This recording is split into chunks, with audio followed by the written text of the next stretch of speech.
Hello everybody, welcome to the Chensor Dynasty here on twitch.tv/jchensor. My name is James Chen, and you guys are here for the Matcherino Cup, the exciting Super Turbo Tournament all around through the North America, I should say. I was about to say global, no, but it's North America here, where we've had a few weeks of qualifying matches. We are down to our top 32 players. We've got our 32 qualifiers for Super Turbo. Sounds like we're about to start. So let's actually take a look at the bracket over here. You can see this bracket over here with all the players, but you know what, let's get to our first match. We can take a look at the brackets in just a little bit. It looks like we're starting with Klimax versus Hokuto right away here. You can see all the matches will be first to 3 here, and you can also see our Matcherino is already at over $2,000. You guys can contribute to the Matcherino pot for free by typing !Matcherino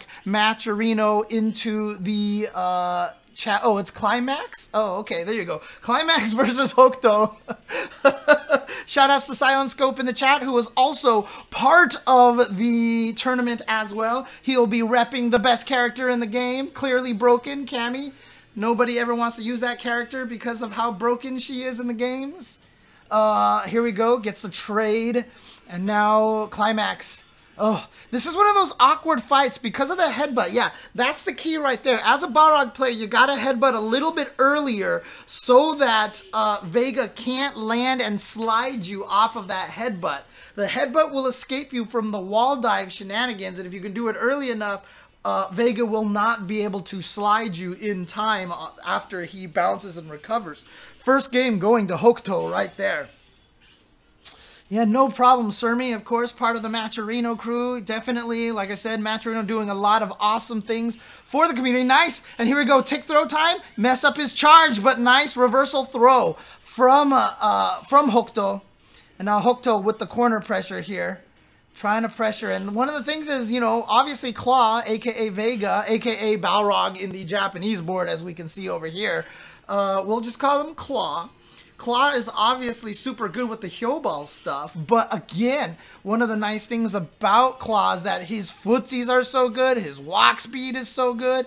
Here we go, Hyoball time, but in the corner. Actually, there was still enough for him to cross up, and there you go. Gets to the other side, nice jab to get him out of there, but Hokuto again with the beautiful reversal throw, and then just the wall dive to take round number 2. He's trying to go up 2-0. Everything is going to be 3 out of 5 here for this Matcherino Cup. Oh my god, the stun just like that. Might as well set him up for the Hyoball. Goes to the other side, but when he has the Hyoball going there, the headbutt, yeah, see?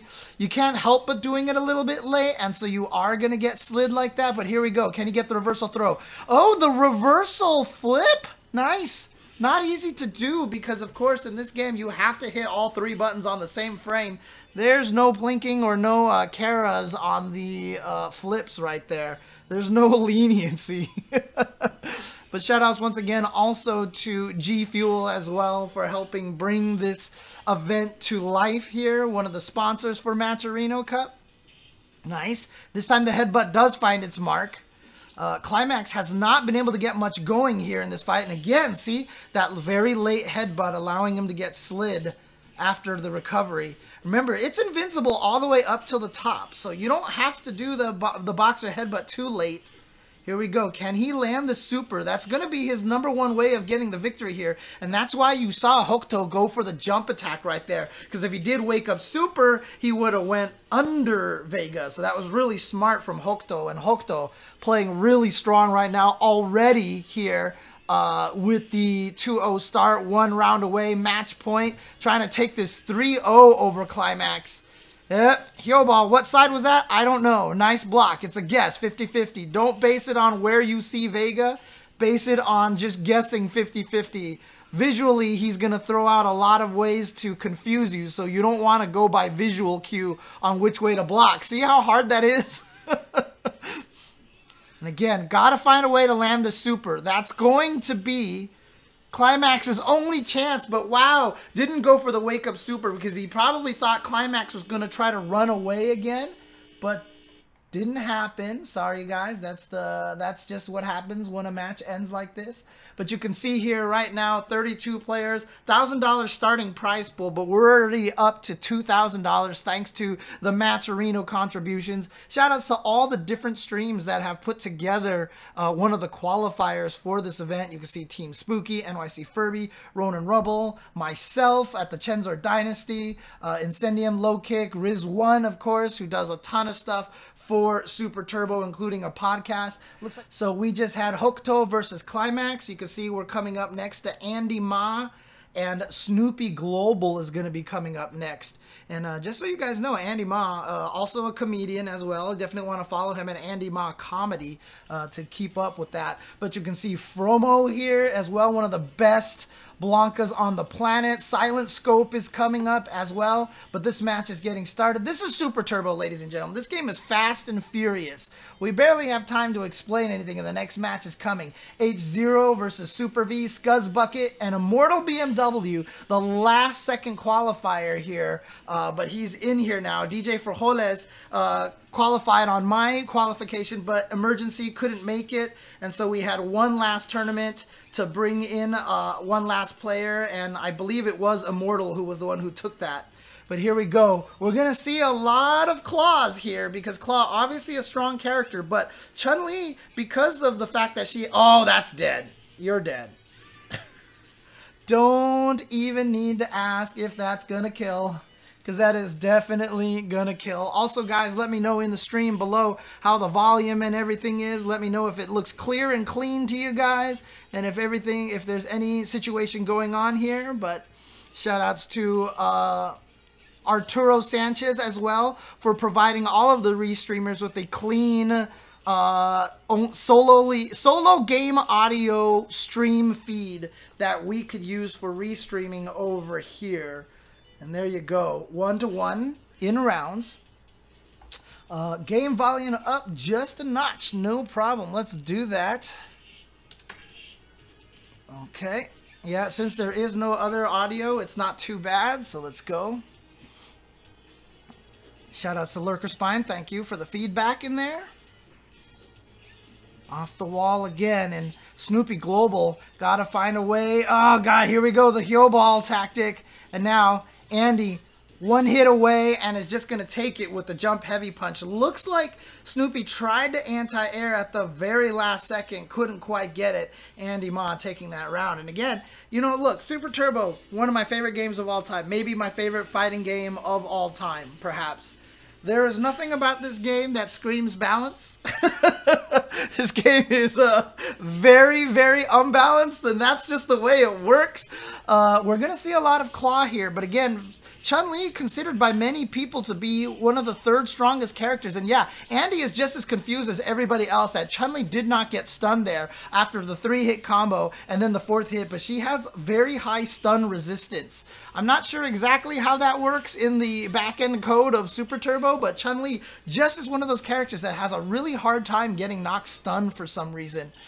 But as I said, okay, just using that for chip. Tries to go for the legs afterwards, and against a character with so much air mobility like Claw, definitely not a good idea. If you guys are wondering why, if you guys are new to Super Turbo and are wondering why it says Balrog up there with Vega being on the screen, you probably don't know the history of the name change from Japan to America. Though most people are aware of that. In Japan, he is known as Balrog. They changed him to Vega in America, and so that's why we call him Claw a lot of the times when we play Super Turbo. Nice rising kicks right there from snoopyglocal. And yes, this game is super fast, Lurker Spine. Super fast game. And there we go. What's going on, Fighting Aspect? Thanks for joining in for some Super Turbo action over here. This is the Matcherino Cup. 32 players qualified for this event, and they're battling down. You can see the prize pool down there is up to 2,039. And guys, if you type in exclamation mark Matcherino into the chat, you can get a link where you can donate $1 to that pot for free at no cost to you. All you need is a Matcherino account, and you can see AndyMa just running over snoopyglocal right now. 2-0. And as I said, we are going to see a lot of claws. We are going to see a lot of claws in this tournament because he is such a strong character. And honestly, probably the #1 character. I don't know if he's considered to have a bad matchup in the game at all. I think has even at worst. He is definitely one of the strongest characters in this game. You see snoopyglocal going for that standing heavy kick anti-air. If Andy gets close enough, she ends up doing close heavy kick, which is that vertical kick, and still has a little bit more startup, so it doesn't quite work out as well. But AndyMa now at match point with a dominating start here, a dominating performance so far. Ow, the stun! Well, Vega gets stunned easily. I said Chun doesn't get stunned easily, but Vega does. So that's going to happen right there. Alright, so snoopyglocal trying to stay alive here. And again, see if he can pull this off. Thank you guys once again for tuning in over here. Oh no! He hit the button early and he caught the super! You know, people always who complain about option selects in games like Street Fighter 4, let me tell you, option selects have existed for a long time, and that was such a shame that that stun didn't occur there for Snoopy. Otherwise, he would have been able to take that. Unfortunately, no stun for Snoopy. And then once again, Andy hitting the button early in anticipation that that Snoopy was going to go in the air to air him. That's what Vega players do. They go off the wall, they want to hit you with the claw or throw you while you're on the ground. If they suspect you're going to jump up and try to air them or try to, you know, challenge in the air, claw can hit the button early, stab you early out of the air, or in a lot of cases, if you just happen to jump close enough, he'll automatically grab you. And that's what Vega does. That's the option select that he has. So here we go. Let's take a look at this bracket again. eltrouble. You see down there, of course, one of the best Dulcims in America. Dangerous Paper Cut, an excellent T.Hawk player.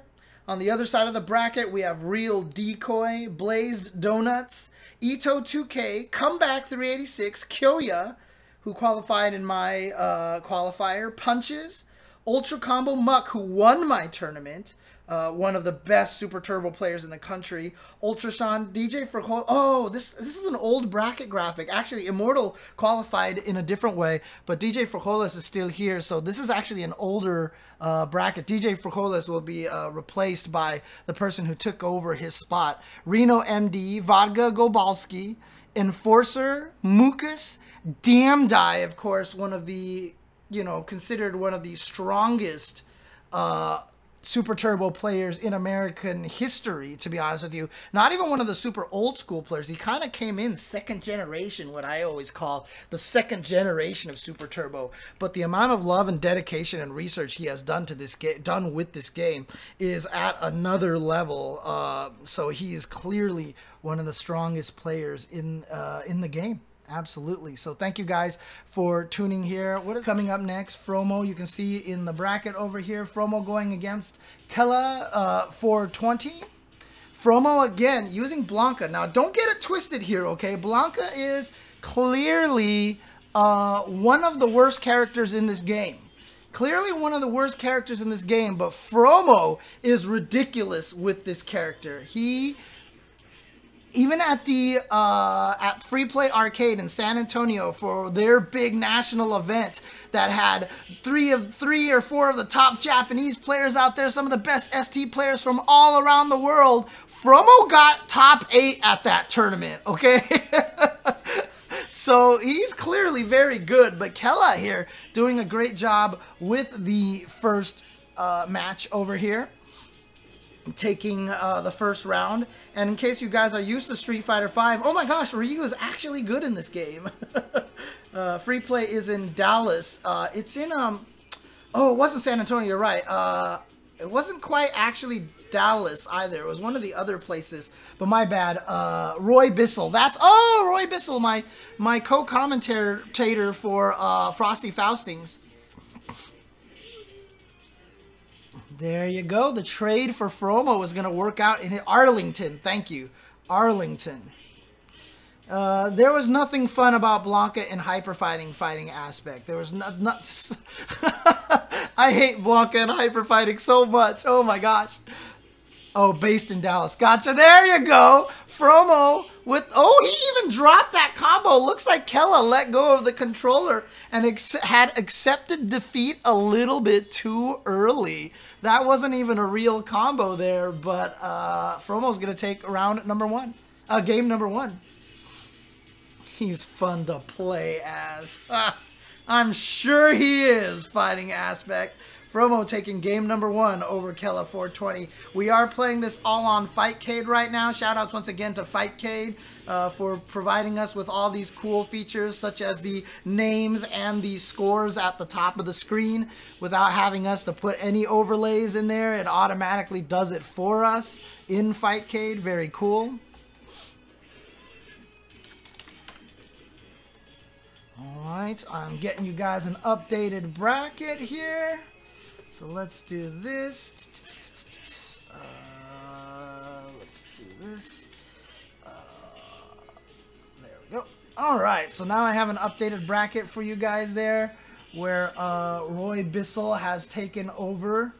Of course, another very old school player. Very, very strong player as well. Like I said, co-commentator for me at Frosty Fausting's Super Turbo events. And you can see here Fromo going up 2-0. Like I said, super strong Blanka player. And like I said, don't get it twisted here. Blanka, a very, very terrible character in Super Turbo. But people can make it work, including Fromo. Here we go. Oh, try to go for the overhead. You can link after Ryu's overhead in this game, so perhaps overhead, crouching medium kick into super might have been able to take it. I'm not sure that would have comboed, actually. I forgot. I don't remember what range he was. And you see Fromo slowly approaching, gets the jump and no anti-air from Kella. Kella's going to be able to get that, but nice jump timing for Fromo. Again, the jump medium punch, infinite combos, goes into the Tatsu to build a little bit meter, has the super ready to go. Fromo has to be very careful, but that's why you saw him go for the slide to go under that potentially, but I don't think he can make it under there. Blanka can't get under the Shoto fireballs with that slide. Oh no, he's gonna get bit. We're going for a tick throw here? No, he tried to bait the uppercut. No uppercut from Kella though, and then the jump backwards in the corner for Kella. Gonna give him the trade and the victory that round. He's still alive. Jumping backwards in the corner for Kella has been working pretty decently. Yeah, basically, as long as the jump medium punches only hit once, there's a total of 3 hits. That's the way the juggle system works. It's either 3 or 5 hits. You have to hit with a move that can juggle, and then to start the juggle and keep that up. And so you can hit with jump medium punch 1 hit, jump medium punch 1 hit, jump medium punch 1 hit. If the jump medium punch ever hits twice, then you can only get 1 more. So it's the number of hits, and it's either 3 or 5 are the magic numbers, basically. Or actually 3 or 6, I should say. Is it 3 or 6 or 3 or 5? Oops. But in any case, Fromo ends up taking that.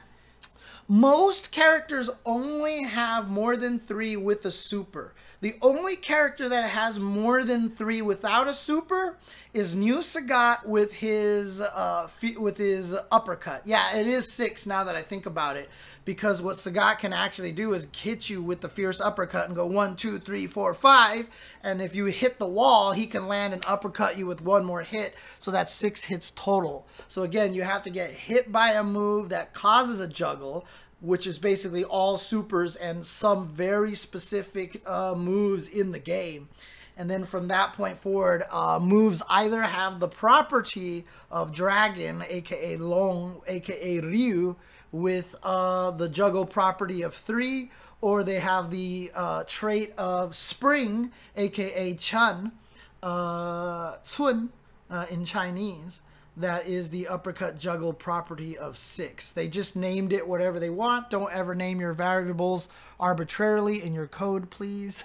That is bad coding practice, but that is definitely what they did. Super Turbo code is so oh God. Silent Scope versus Mega Man X is the next one. Oh, man. Poor Mega Man X. Now, this is not necessarily an unwinnable match for Zangief. But let's bring this bracket up here, the corrected bracket here. Silent Scope going up against Mega Man X. This is not an unwinnable match for Zangief, but it is definitely in Cammy's favor. It's one of the only 2 matches that are in Cammy's favor, and we are using a custom version of this game where people have custom colors. So you can see Silent Scope here has his own custom color of Cammy that does not exist anywhere else. Now, the idea here of this match, I do believe, honestly, it's a 6-4 matchup for Cammy. Obviously, the crouching medium kick is a pain. The uppercut bounces away, and there's nothing Zangief can do to punish it if she does it at the right distances. However, the thing about this is that right there, the trade, crouching roundhouse trading with crouching medium kick is always the key with the Zangief matchup, and always having your fingers ready to lariat that hooligan. But you have to mix between the different crouching kicks in order to, you always have to mix up between the crouching light kick, crouching medium kick, crouching heavy kick to make it hard for Cammy to play footsies with you and to not know when your crouching roundhouse is going to come out, so you can trade with that. And if you can trade with that, you will win. But there you go. Yeah, just jumps around. He tried to super, but that was too high up. Oh my God, he could have killed him if he had just gone for the lariat combo. Would have stunned, and it would have killed at that point in time. But he tried to go for something else. Very unfortunate. And yeah, that means he's going down, unfortunately. Let me do something else here for you guys. I want to drop the size of this a little bit, because it is blocking the footsies a little bit. So I'm going to definitely be trying to lower this a little bit here for you guys so it doesn't block the footsies as much. Let's keep doing this.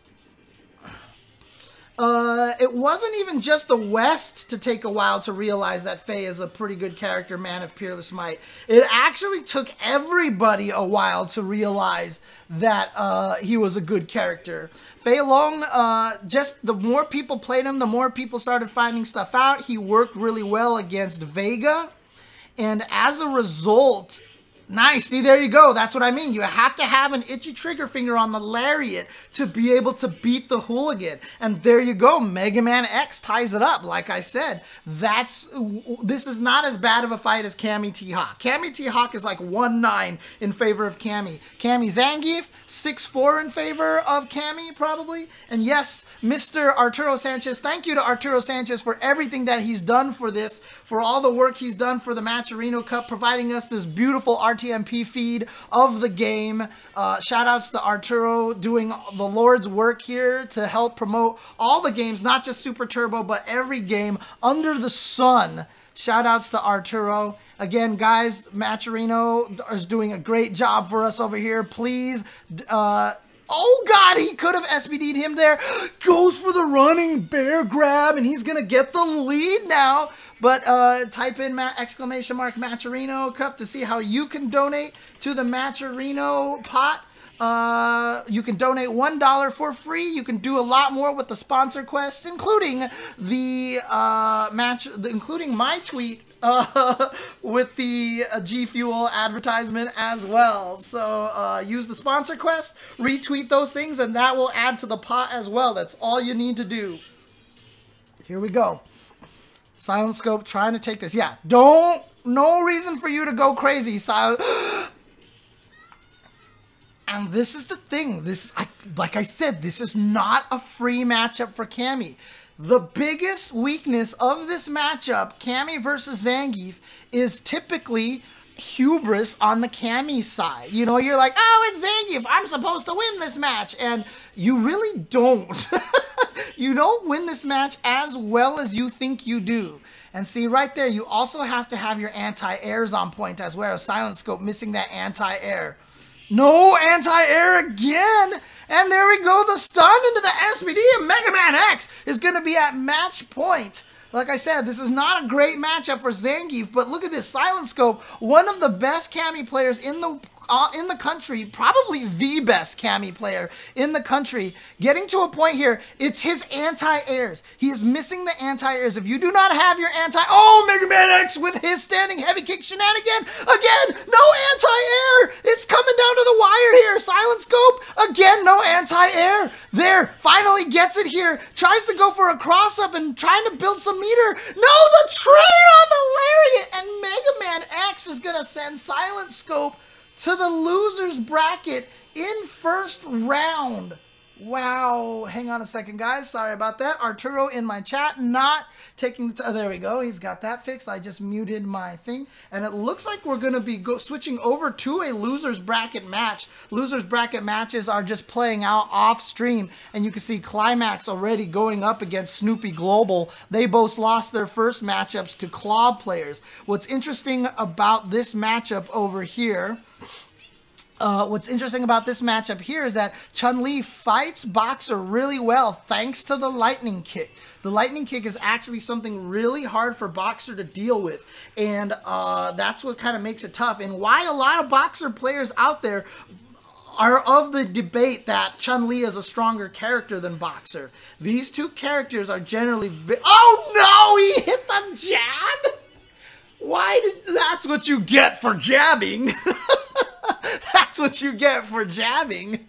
But in general, most people who do not play Boxer or Chun-Li do think Boxer is stronger because they hate fighting Boxer, and Boxer is very oppressive. But Chun-Li does beat Boxer. She has a winning matchup there. So she has, so a lot of the Boxer players do think Chun-Li is better. A lot of people very logically and very justifiably think Chun-Li might be the third or fourth best character in the game. It's basically Vega, Dalsum, then O.Sagat, depending on where you want to put him, and then Chun-Li and Boxer. Those are your 5 top characters in Super Turbo. And Boxer and Chun-Li often switch sides depending on who you're talking to.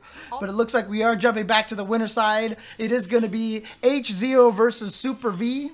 As we can see here in the bracket, that's going to be, you see over there on that side of the bracket.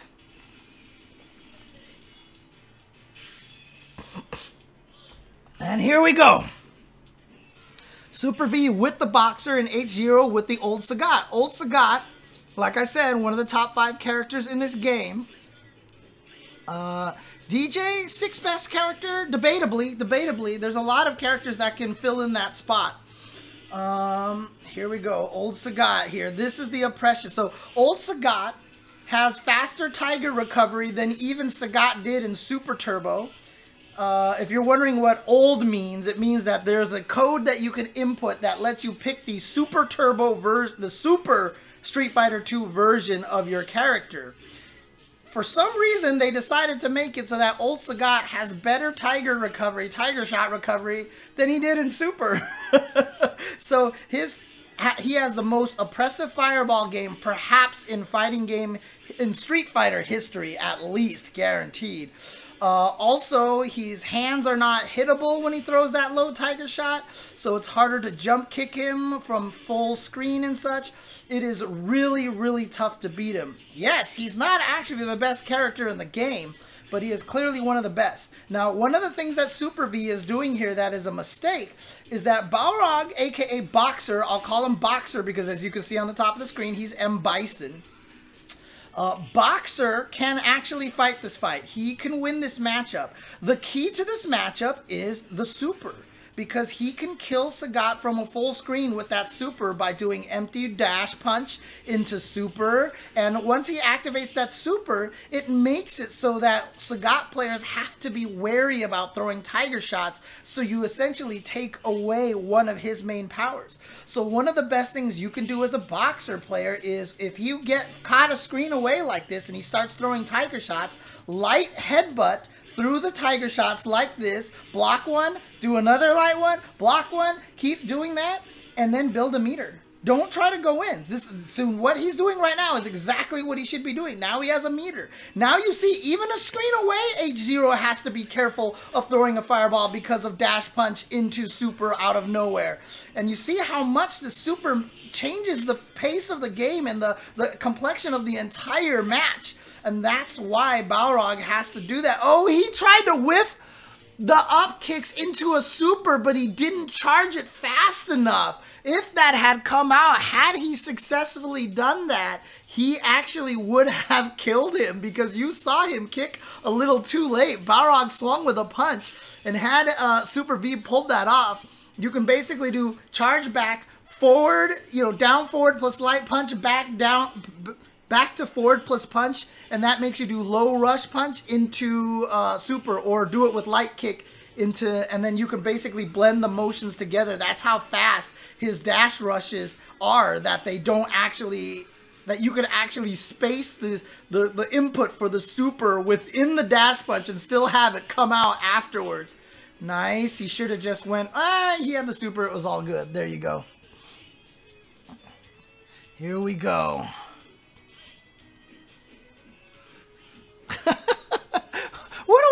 What are we complaining about Capcom here for? They gave us one of the best fighting games of all time.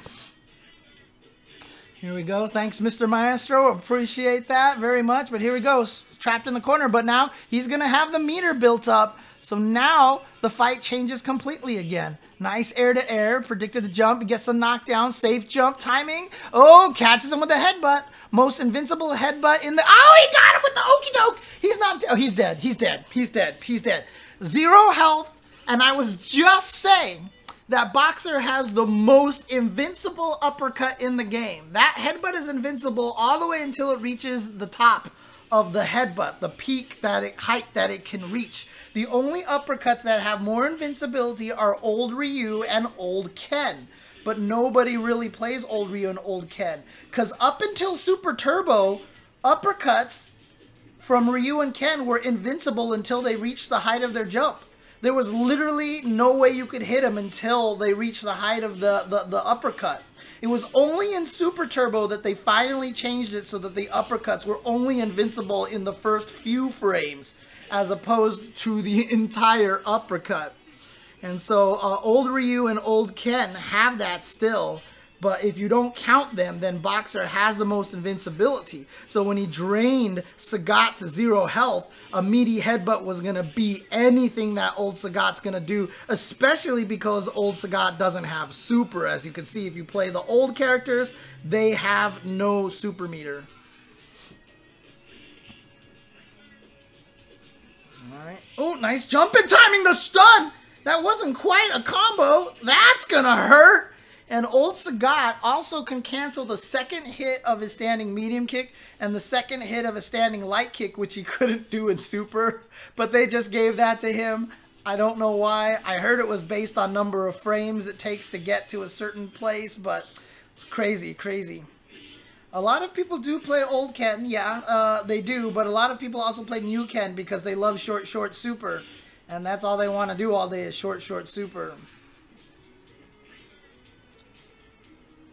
Oof. The final punch, yeah. But you have to charge for quite some time to get that final punch. Trade there, no headbutt. Ugh. Yeah, this is not looking good for SuperrV at this moment. He's got the super charged up. Oh, it looks like maybe he tried to go for shenanigan again. Tried to go for the turnaround punch and an empty jump throw by H0. Gonna put him at match point. Okay, jumping heavy kick, yeah, gonna get over there and punch him. And that is another thing Balrog can do. That neutral jump heavy punch lets him guide himself in the air like Honda does to make it so that he can neutral jump over slow fireballs a little bit easier. Unfortunately, that doesn't build any meter. Whiffing normals doesn't build meter in this game. Whiffing specials does, but whiffing normals does not. But now with the super meter charged up, like I said, the complexion of this fight changes drastically. Tries to have it. Nice! Upper.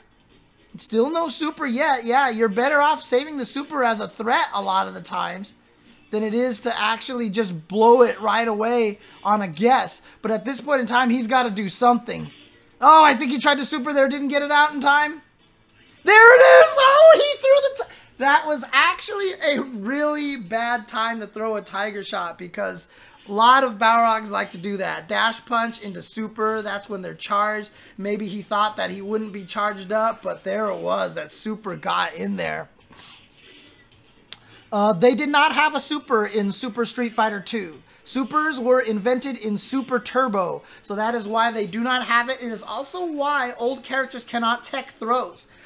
Throw techs and super meters were added to Super Turbo, and so the super characters cannot throw tech and they cannot perform supers. So that's the rule right there. Sorry, muted. There you go. So there are no super combos in those games. Supers were added in Super Turbo. Thank you guys once again for joining here. Shoutouts to G Fuel as well. Definitely G Fuel helping put together the Matcherino Cup, one of our sponsors here for the Matcherino Cup. Again, you know, as the fighting game community, we are trying to grow and do bigger things. Sponsors are a big part of that, so shout outs to G Fuel for the sponsorship. They gave me a bunch of G Fuel here. This is the fruit punch flavor that I've mixed together here. I've got twisted candy, watermelon, grape, tropical rain, phase berry, rainbow sherbet. These are all sugar-free energy drinks here. So you just, this is also a G Fuel cup that they sent me as well. So shout outs to G Fuel. This is a fruit punch flavor that they gave me for this. And I'll be honest with you, without sugar, these are actually pretty tasty. I'm not gonna lie.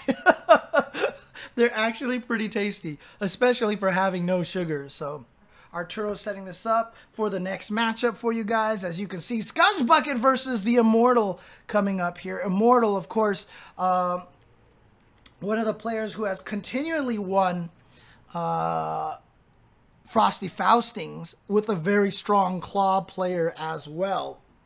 scuzbucket, one of the newer generations of Super Turbo players that has gotten stronger and stronger every time I see him play. Very, very impressive. Do all the characters have suspense? Dun, dun! Do all the characters have old versions? Yes, they all have old versions. They were all in Super.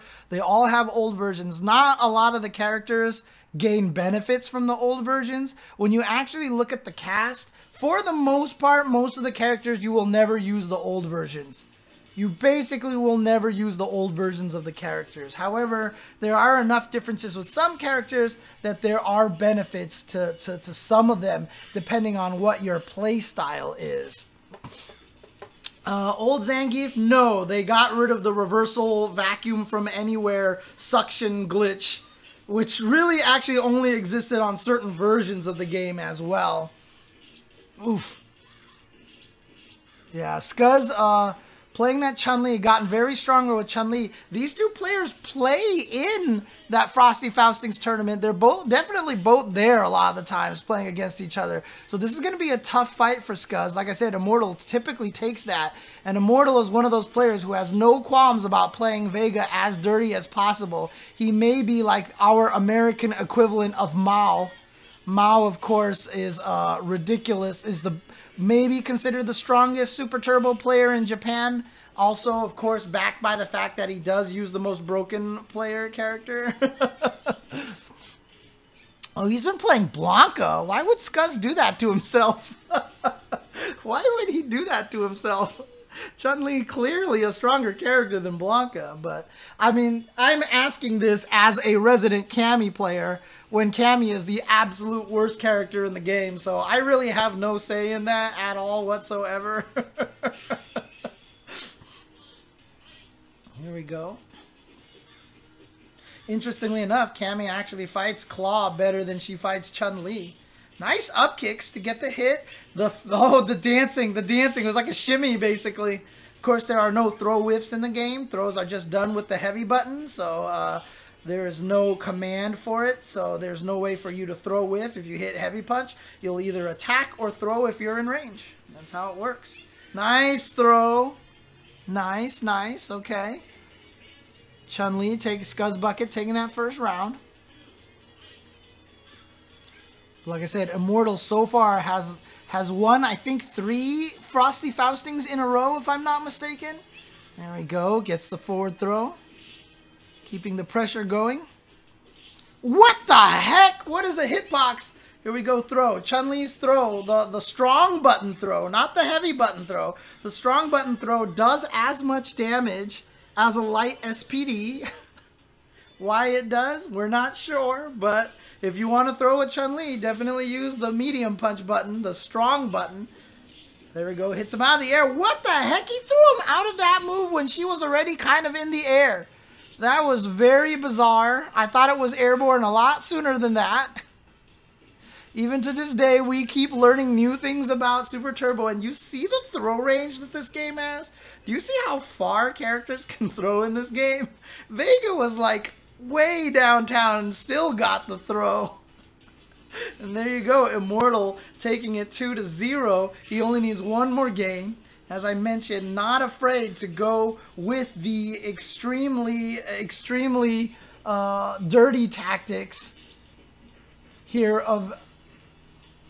with Claw. Hang on, guys. I need to do something really quick. I just realized I forgot to put this tweet into my Discord, so my Discord does not know that this is happening. I'll do that in between the next matches. Here we go. Gets the throw. All right, here comes the throw. Tick traps for Chun Li. One of the most effective things because she holds forward and hits medium punch.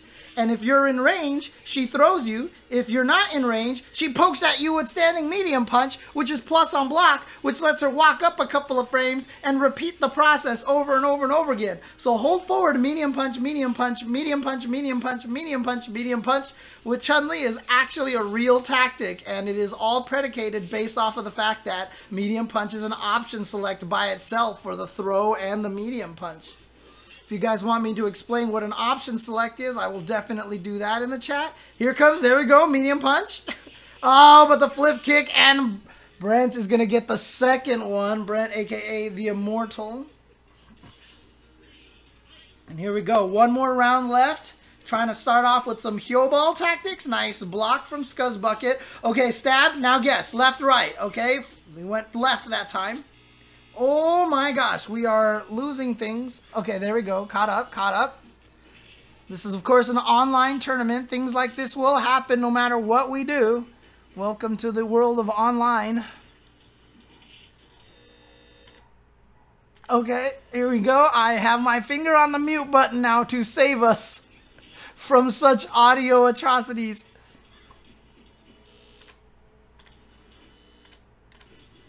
Man, I feel like I'm trying to make sure I censor stuff. And nice! The quick stun for scuzbucket, and he is going to get one game on the board. That was a beautiful fake. He looked like he was going to go for the throw again, but instead went for crouching medium kick into fireball, which comboed, which gave him the stun, which gave him that victory. Good job to scuzbucket.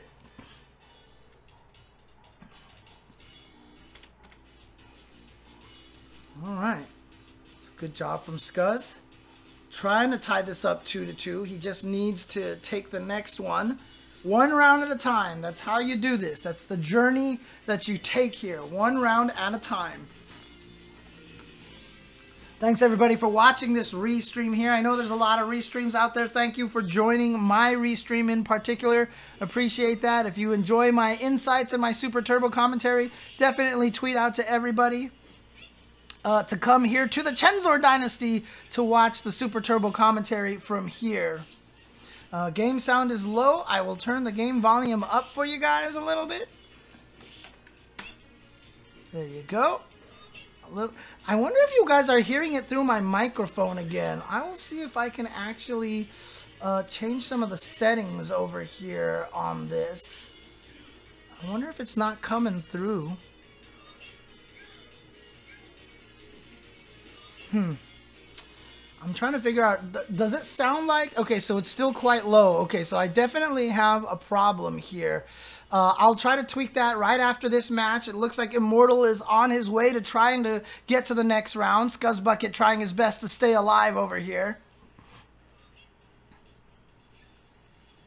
Oh, there's my problem.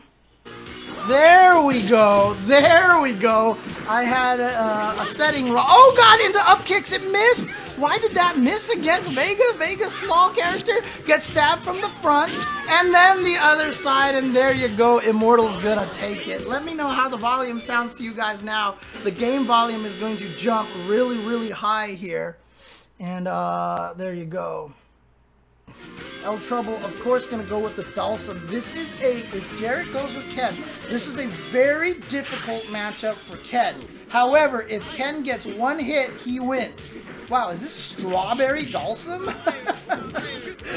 Is it because he likes to use back plus light kick as an anti-air, so he's Strawberry Short Kick? Strawberry Short Kick. Trying to keep him, zoning. And if Ken touches you one time, basically you will win. Right here, oh wow, he went for the Tatsu instead of the cross-up. If Ken had landed that cross-up and eltrouble did not block that, he would be dead. Oh god, that was so scary. That could have been death for eltrouble had he not blocked that as well. But other than that, it is really, really hard for Ken to beat Dalsum. The way I actually fight this match is I actually literally shut off my brain and I mix between light, medium uppercuts and light and heavy Tatsus and just throw them out haphazardly and randomly to try to be as difficult to predict as possible for Dalsum. The more logically you play this match, the more chances you are going to get destroyed by Dalsum. There is not a jump attack that Ken possesses that can hit Dalsum's slide. And it's really hard for him to just try to randomly uppercut a limb because Dalsum... Oh, the bait! The bait! You know what? You see the Yoga Blast. It recovers so fast, and so he whiffs it in your face specifically to make you touch a button so that he catches you with the super. Beautiful job by eltrouble understanding how to make a comeback that round with the resources that he had and with the setup. That's just experience right there. Beautiful stuff.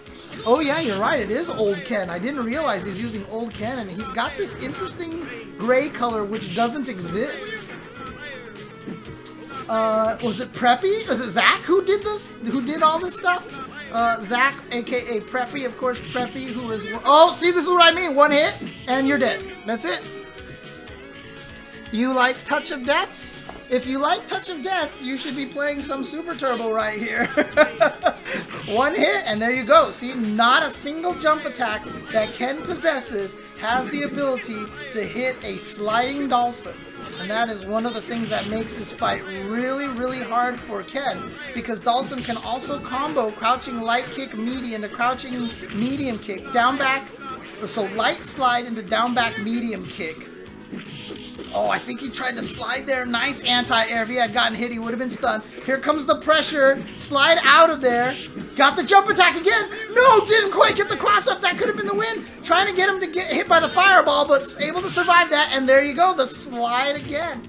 The slide again. Preventing you from doing anything. It's a free anti-air.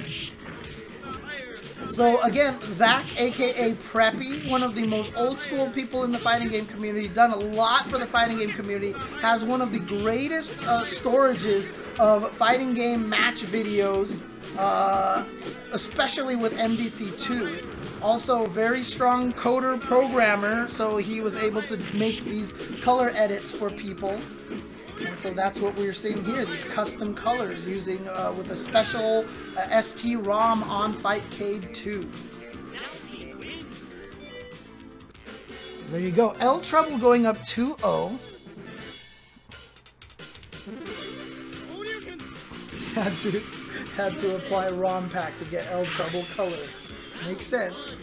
And you can see we're up to $2,278 in the Matcherino Cup. If you have not donated and participated in that, very easy. Just create a Matcherino account, go click the contribute button off the link, enter the coupon code, voila, bam, $1 added to the pot at no cost to yourself.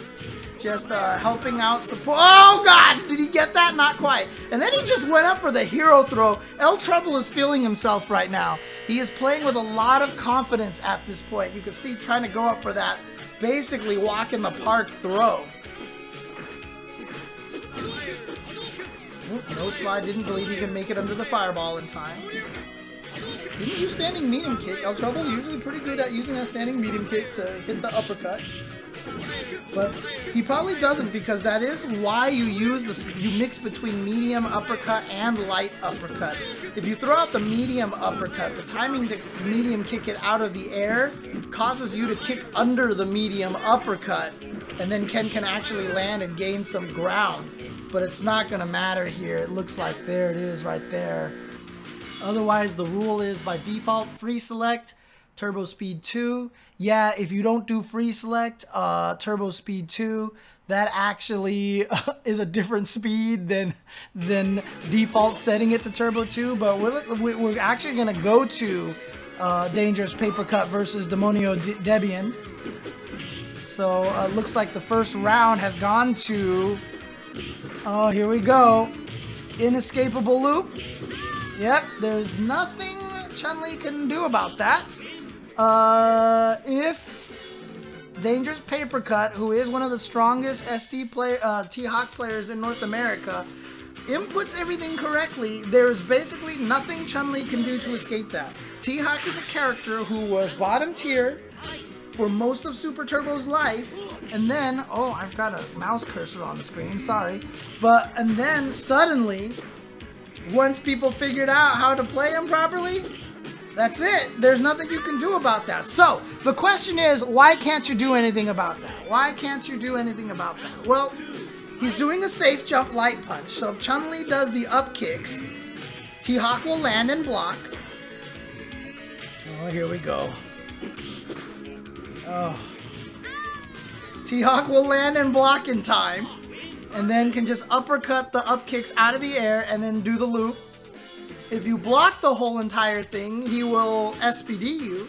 If you perform a reversal after jump jab in the stand or crouch jab, he is doing the SPD with negative edge.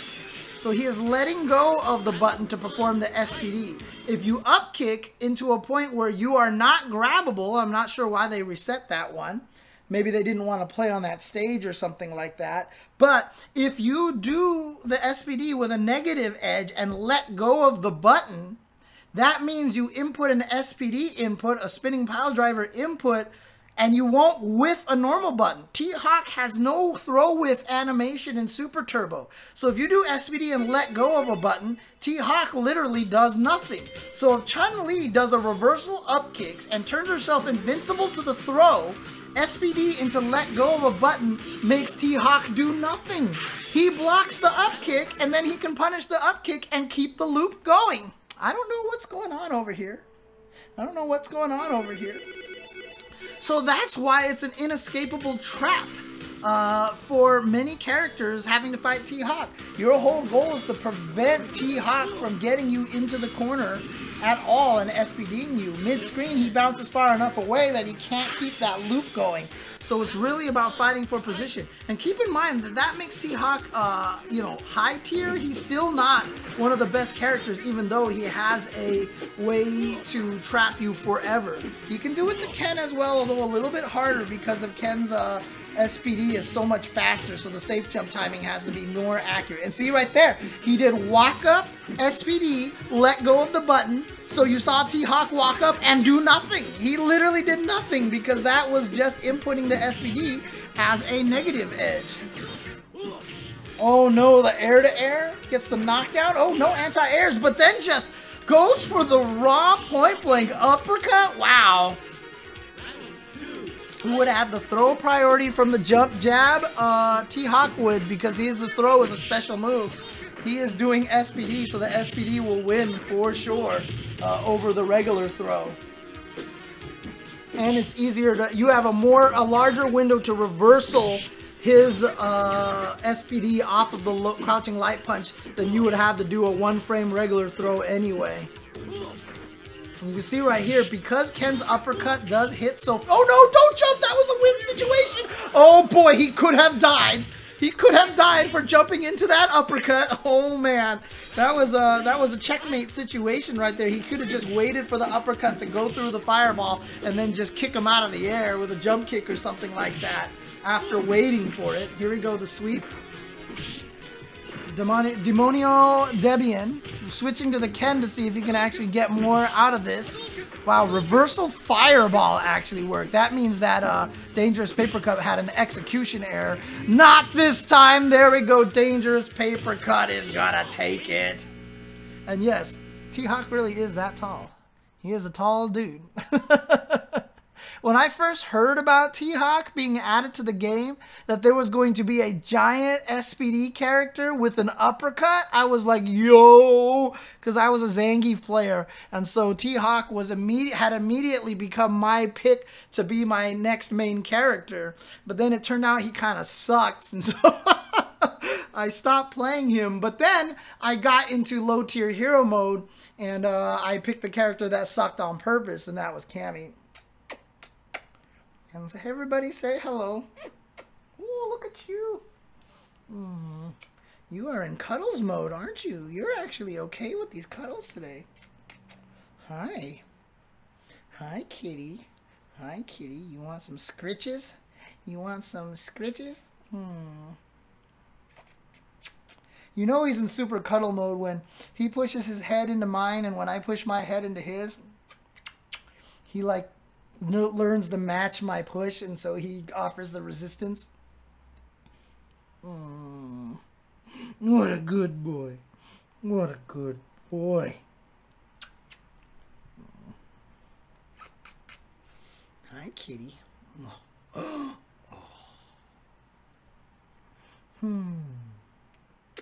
What a good boy. See, do the other Super Turbo streams have cute cats like this? I don't think so. This is the ultimate. Someone clip this and put that out there. Do the other Super Turbo streams have this? Do they have cute cats like this? No. I'm the only one with this cutie boy over here. Good boy. Good boy. Put my G Fuel packs back over. Oh, God, look at you. You are just... Oh. Hi, kitty. Well, you are in cuddles mode. What a cat. What a cat. Oh, you're watching on the PS4 app. Nice. Okay. We'll get the next match for you guys soon. We'll figure out what the holdup is at this point in time, but no worries. It's all good. Don't worry. In the meantime, I will entertain you guys with cats.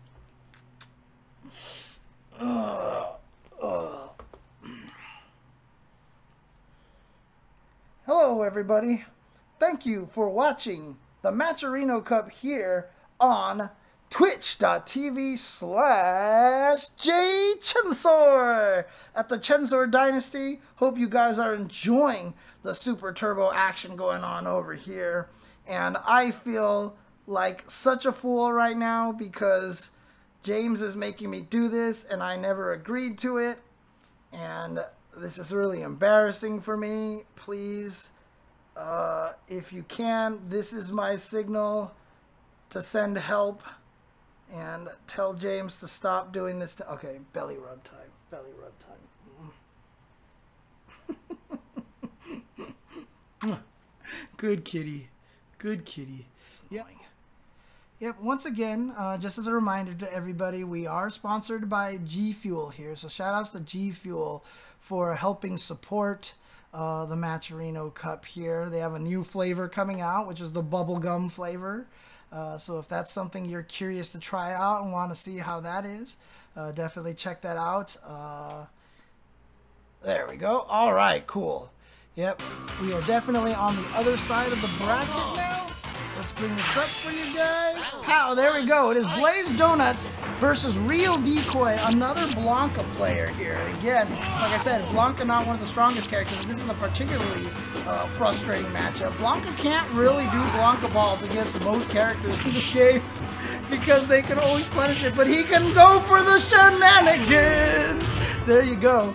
The shenanigans from Blanka with the side swap right there, and that's going to take the first round for Real Decoy. Right. Don't forget, if you use the exclamation mark Matcherino in the chat. It will give you the link and the coupon code to add to the pot, $1 for no cost to yourself. Look at this from Real Decoy. From what we've seen so far, all of my claims of Blanka being a low-tier character seem to be completely unfounded, but I assure you this character is not particularly strong, but in the hands of specialists, especially in Super Turbo, it's very dangerous. It's a very dangerous thing to handle here. You'll see that from a lot of the Cammy players as well. Unfortunately, Silent Scope, of course, was sent to loser's bracket by Mega Man X, which is troublesome. No worries, NYC Furby, aka Arturo, aka Sabin, aka Esports. Oh god, yeah, you couldn't have blocked that, and it recovers instantly when it whiffs, and so there it went. Hope things are going well for you, Arturo, on your side. I'm just drinking some of my G Fuel over here. But here we go, Real Decoy. Oh no, he missed the combo! The reason why you go for it, so even on hit, that Blanka ball is punishable.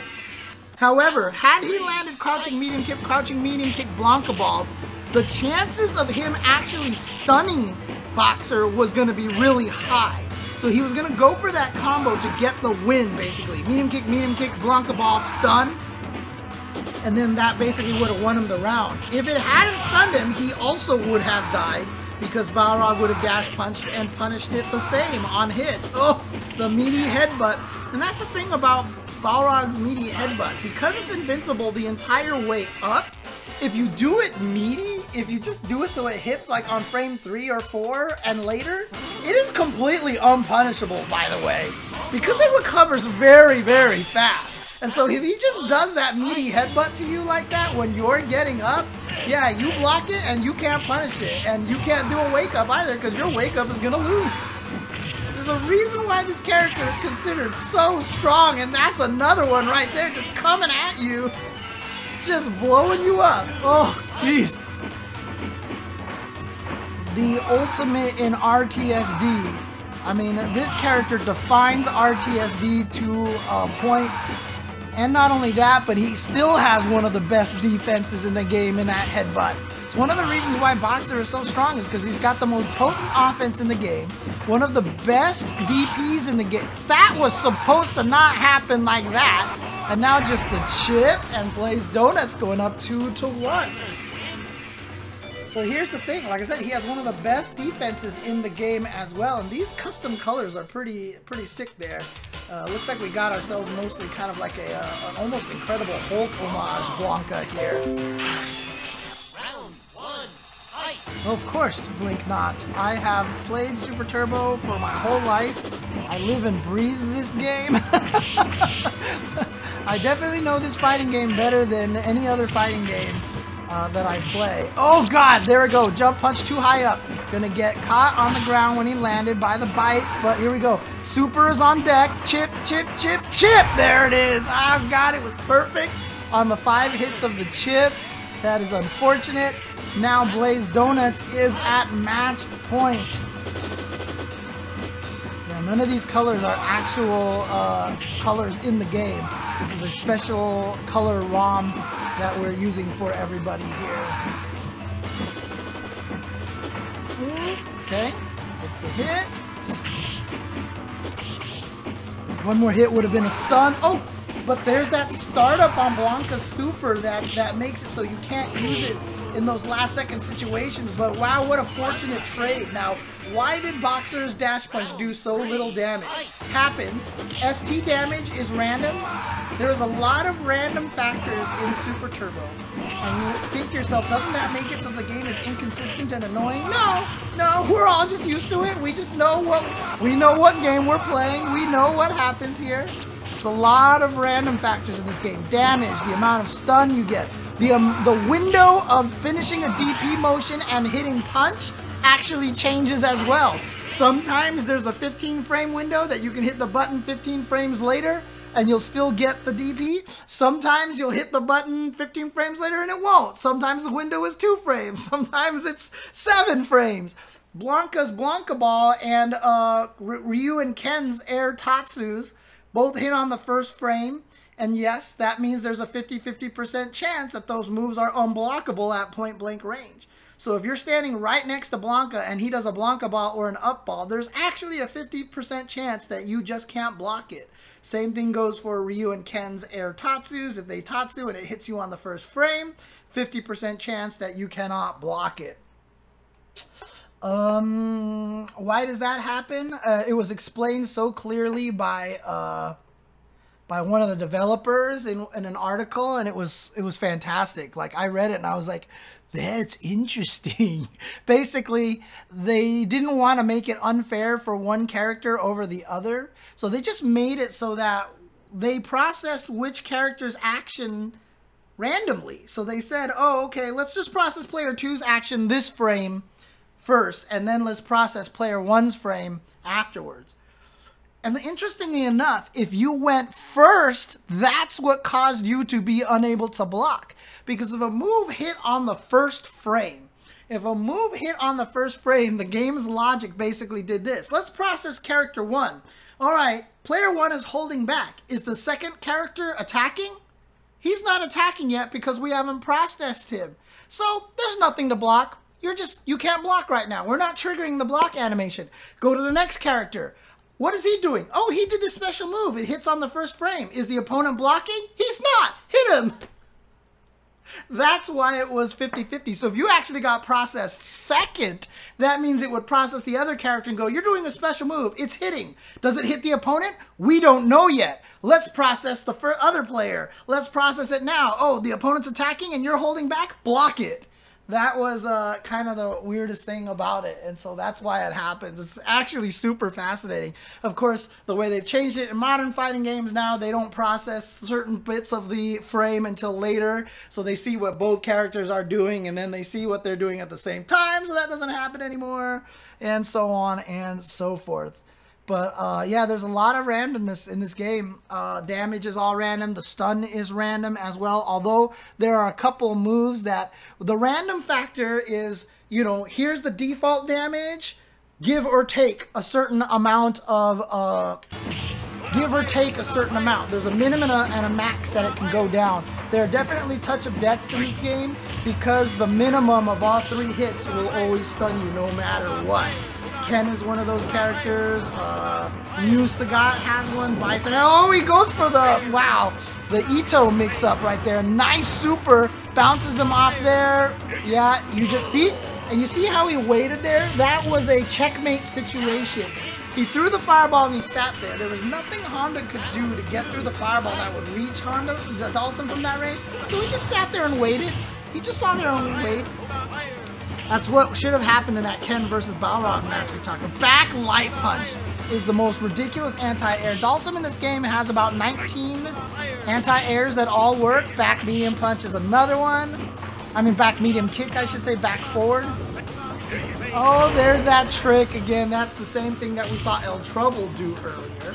But there you go. Gets the flame on and is able to take that versus comeback. 386. Person who used to do a bunch of teal organizing as well, helping out a lot of the events on the East Coast. This is not a good matchup for Honda. This is a very tough matchup. Honda has trouble dealing with fireball characters. He just has to get in and start doing the damage, but again, Dhalsim also has the drills that he can do at any height of his jump, and seriously, those drills are the most annoying dive kick that you've ever fought against in any fighting game with a dive kick. Don't tell that to Dhalsim players though, because all Dhalsim players hate dive kicks, but when you tell them that Dhalsim has the first and most cheap dive kick in fighting game history, they get super mad at you because they're like, that's not true! Dhalsim players hate dive kicks! But actually, Dhalsim players have the best dive kick in the history of fighting games with those drills. 3 different angles, recover super fast when you land so that you can even whiff into throw. It's super cheap. But we don't get combos off of our dive kicks, say Dhalsim players. Whatever. I don't want to hear it, Dhalsim. You're the second best character in Super Turbo for a reason. Oh my god, but you don't have very good resistance to stun. So comeback kid taking that round.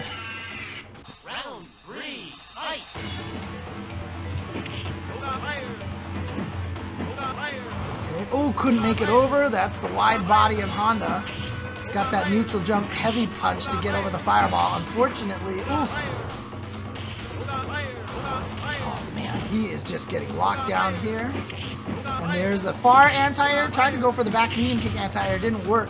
And that is going to be one of the trickiest parts of Dalsum, is that you have to have perfect spacing on those anti-airs every time. But you see how that drill causes so many problems. The drill is an anti-air half the time. If you jump backwards and the person jumps at you, they can't hit you, but you could drill them from the sky and they can't hit the drill because the hit boxes and hurt boxes on that drill are so good. And yeah, you can see Comeback right now. Comeback Kid, just like, do I want to go with another character? He's a Honda main, but this is such a frustrating fight to deal with that he's really considering going with another character because of how frustrating this fight is. Go. Oh, trade with the hand slap. That's fine for Dalsum any day. Get the knockdown, the pushback, and there you go. There's the drill whip and the throw. You're so worried about blocking that drill that he all of a sudden does. That's the Jason Cole, the drill whip and the throw. That is a Jason Cole specialty right there. Yeah, and there's basically has no height restriction. It basically, I mean, yeah, there is a tiny one, but it's basically not really there. You can do drills so fast in this game. What a teleport! And it pays off, and he gets out of there, and he gets the stun. Oh, he tried to combo into the drill, didn't quite get it. Look at that, the drill traded with the headbutt. And then you can just float back all carefully, and you're like, is he gonna drill? Is he gonna punch? What's he gonna do? You're scared to do anything. Back medium kick, anti-air. You know, the far light punch, back light punch. There's back light punch. Down back light punch, down back medium punch, down back heavy kick, down back medium kick, back medium punch, back light kick, back medium kick, standing medium kick, standing heavy kick, crouching heavy punch, crouching offensive heavy punch, I should say, and crouching offensive medium punch are all anti-air buttons. So if you're wondering what I was listing right there, I was listing all of Dalsum's anti-air buttons. Also, jump back heavy punch, jump back drill, jump back medium kick are also anti-airs for Dalsum. They are all anti-airs for Dalsum. And so getting in on Dalsum as a character like Honda is basically just like Mission Impossible. Like, you're trying to dodge those lasers, but you've never studied, you know, acrobatics in your entire life. Those little alarm lasers and stuff like that. That's basically what trying to fight Dalsum is like. Now, the tricky part is obviously Dalsums have to get good enough to learn which anti-air to use in which situations versus which characters, but he can definitely do that if you play him enough and you get, like, all of the... You just get that knowledge, and eventually it becomes second nature to you. Hope you guys enjoyed this. Thank you for joining my particular stream. If you are watching on my stream over here, my stream's the only one that has this cat who's adorable. Let's Go Killya is the Vega player, or I'm sorry, the Dictator player. And Punches is the Ryu player. Oh, whoa, and I am getting even more bonus over here. We've got both cats coming up here. Official Halloween mascot cat. Hi, Jasmine. She's like, help! There we go. Alright, Killya trying to get the pressure into the corner now. Now, Bison is another one of these offensive monsters in this game.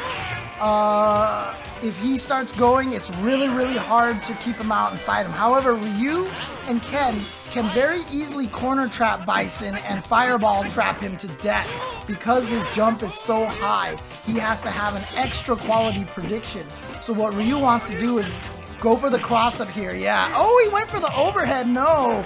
Don't give him that opportunity to escape, because now here comes Killya with this pressure. Heavy kick trade with the fireball is definitely a classic move for dictators because it does so much damage. Throws him in the corner. Oh, he walked up. No, you want to go back a little bit and do some more meaty damage and watch out for that super, but it's okay. Still just 1-1 here in game number 1. Nice standing light kick or medium kick. I think that was light kick that stopped that. It might have been the medium kick. Definitely has a really, really good hitbox on it. Yeah, let me know how the game volume is. Let me know if you want me to turn up the game volume a little bit more. Here comes that pressure. Neutral jump. Nice. And the pressure, but crouching medium punch is going to stop that devil's reverse from coming down. He's going to land on that. And now you're in the corner. He missed his juice kick. He goes for the cross up. Puts himself in the corner. What a jump back. Tried to fake the throw there with the crouch to go to the crouching medium kick, but Kyoya didn't bite. But after you block the scissor kick, I believe Bison is actually negative. Look. We're old men, we don't know about frame data, we don't care. It's supposed to be punishable 100% of the time if he does it point blank, but again, no input buffer in this game, and so there's so much room for human mistakes, human error, that it really doesn't matter. There's the proper juice kick from punches. The juice kick, of course, is doing the jumping tatsu as low to the ground as possible, so the momentum doesn't build up on the jump, so he lands really fast. It's a way to get across the screen faster than just by walking.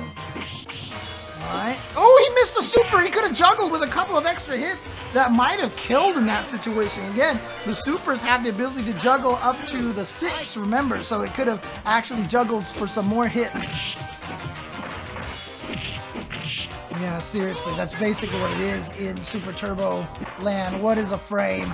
Don't let anybody tell you that if we played it today and had frame data that it would make a difference in this game at all whatsoever. The frame data will not change anything with the way that we play this. Nice neutral jump to bait out that fireball. In prediction of that fireball, gets that kick.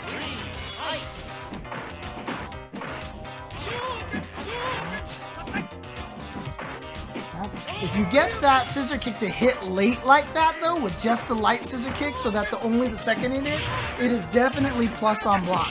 It is definitely plus on block. Oof.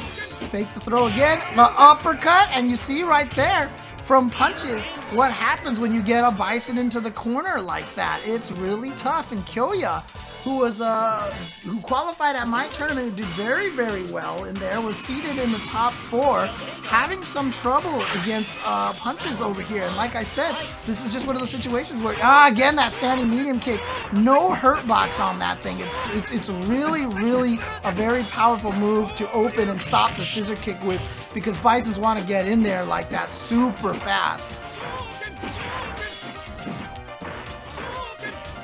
Oh, nice prediction on the head stomp. Gets that, and again goes for the cross-up into overhead and has gotten thrown again. Something for punches to realize that is something that Kyoya likes to do. Nice tech. And yeah, too far for that to actually... Oh, what? You almost never see simultaneous super activations like that. You almost never see simultaneous super activations like that.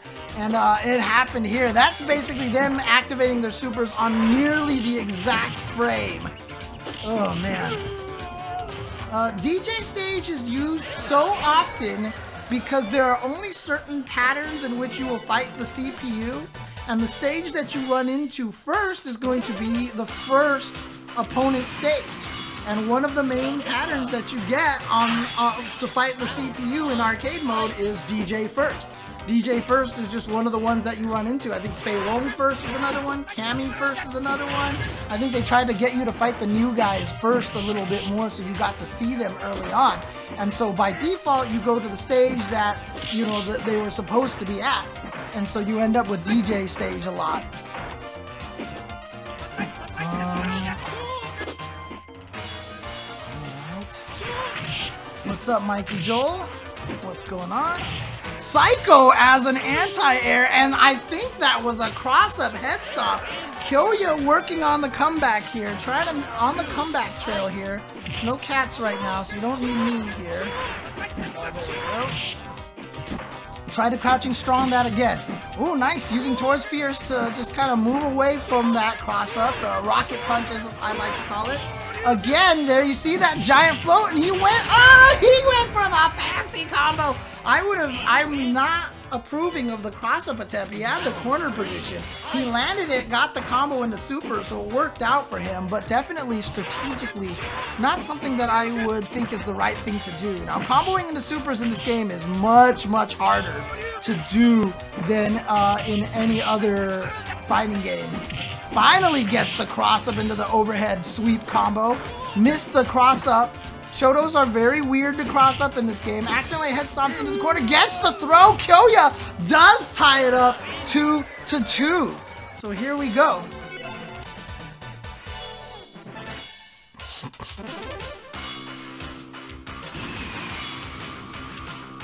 2-2.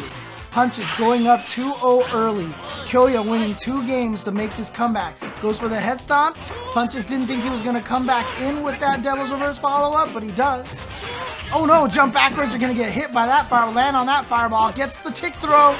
Protected, and now a scissor kick out of nowhere. Jump back. Got the cross-up. He didn't believe. If he had gotten the cross-up, that would have been a potential stun right there. Bison has very, very powerful stunning options. Oh, no, he missed the super. I'm pretty sure that wanted to be the super, and I like the use of that super. Cross-up, head stomp. What the heck was that? And he missed the super, but it wouldn't have mattered. That was the end of the game right there. That would have been jump roundhouse, low roundhouse, in the super for Chip.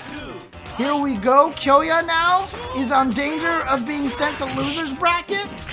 Punches. Trying to book his way into the next round on winner's side.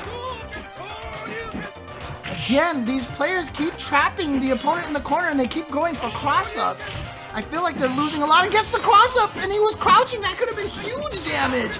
But I don't think that Punches believed that was going to happen. Super's on deck. This is dangerous now. Oh, the anti-air, and this should do it. Listen, wake up, Super! He did it! He got it! He missed the meaty fireball. That fireball wasn't even a meaty because you didn't even see a reversal message from Kyoya's side. That was actually just an error on Punch's side. He completely missed the meaty fireball. And there you go, Kyoya. Oh, not quite stunned. Almost. Good block on the cross-up. If that wasn't a block, he would have been stunned. Here we go. And Kyoya with the comeback from being down 0-2, from basically being killed on that meaty fireball because he didn't get the reversal, is going to take it. Kyoya, by the skin of his teeth, is going to survive. Use the Matcherino link here that I just put in the chat. You can go to Matcherino Cup right over there. Use the coupon code Matcherino Cup. Just copy and paste that right in there. And you will get yourself, you will add $1 to the prize pool. And interesting, this might not be an actual match. I think this is button check because this is not the character that Muck uses unless... Oh, he knows that Ultra Sean was going to go with the Vega, with the claw pick. So he's going with Ken instead. He's normally a new O.Sagat player. Why does he play new O.Sagat? Because he wants to play O.Sagat and he thinks old O.Sagat is too cheap. So he just goes with new O.Sagat to be, quote, more fair. And he still wins with that character very, very well.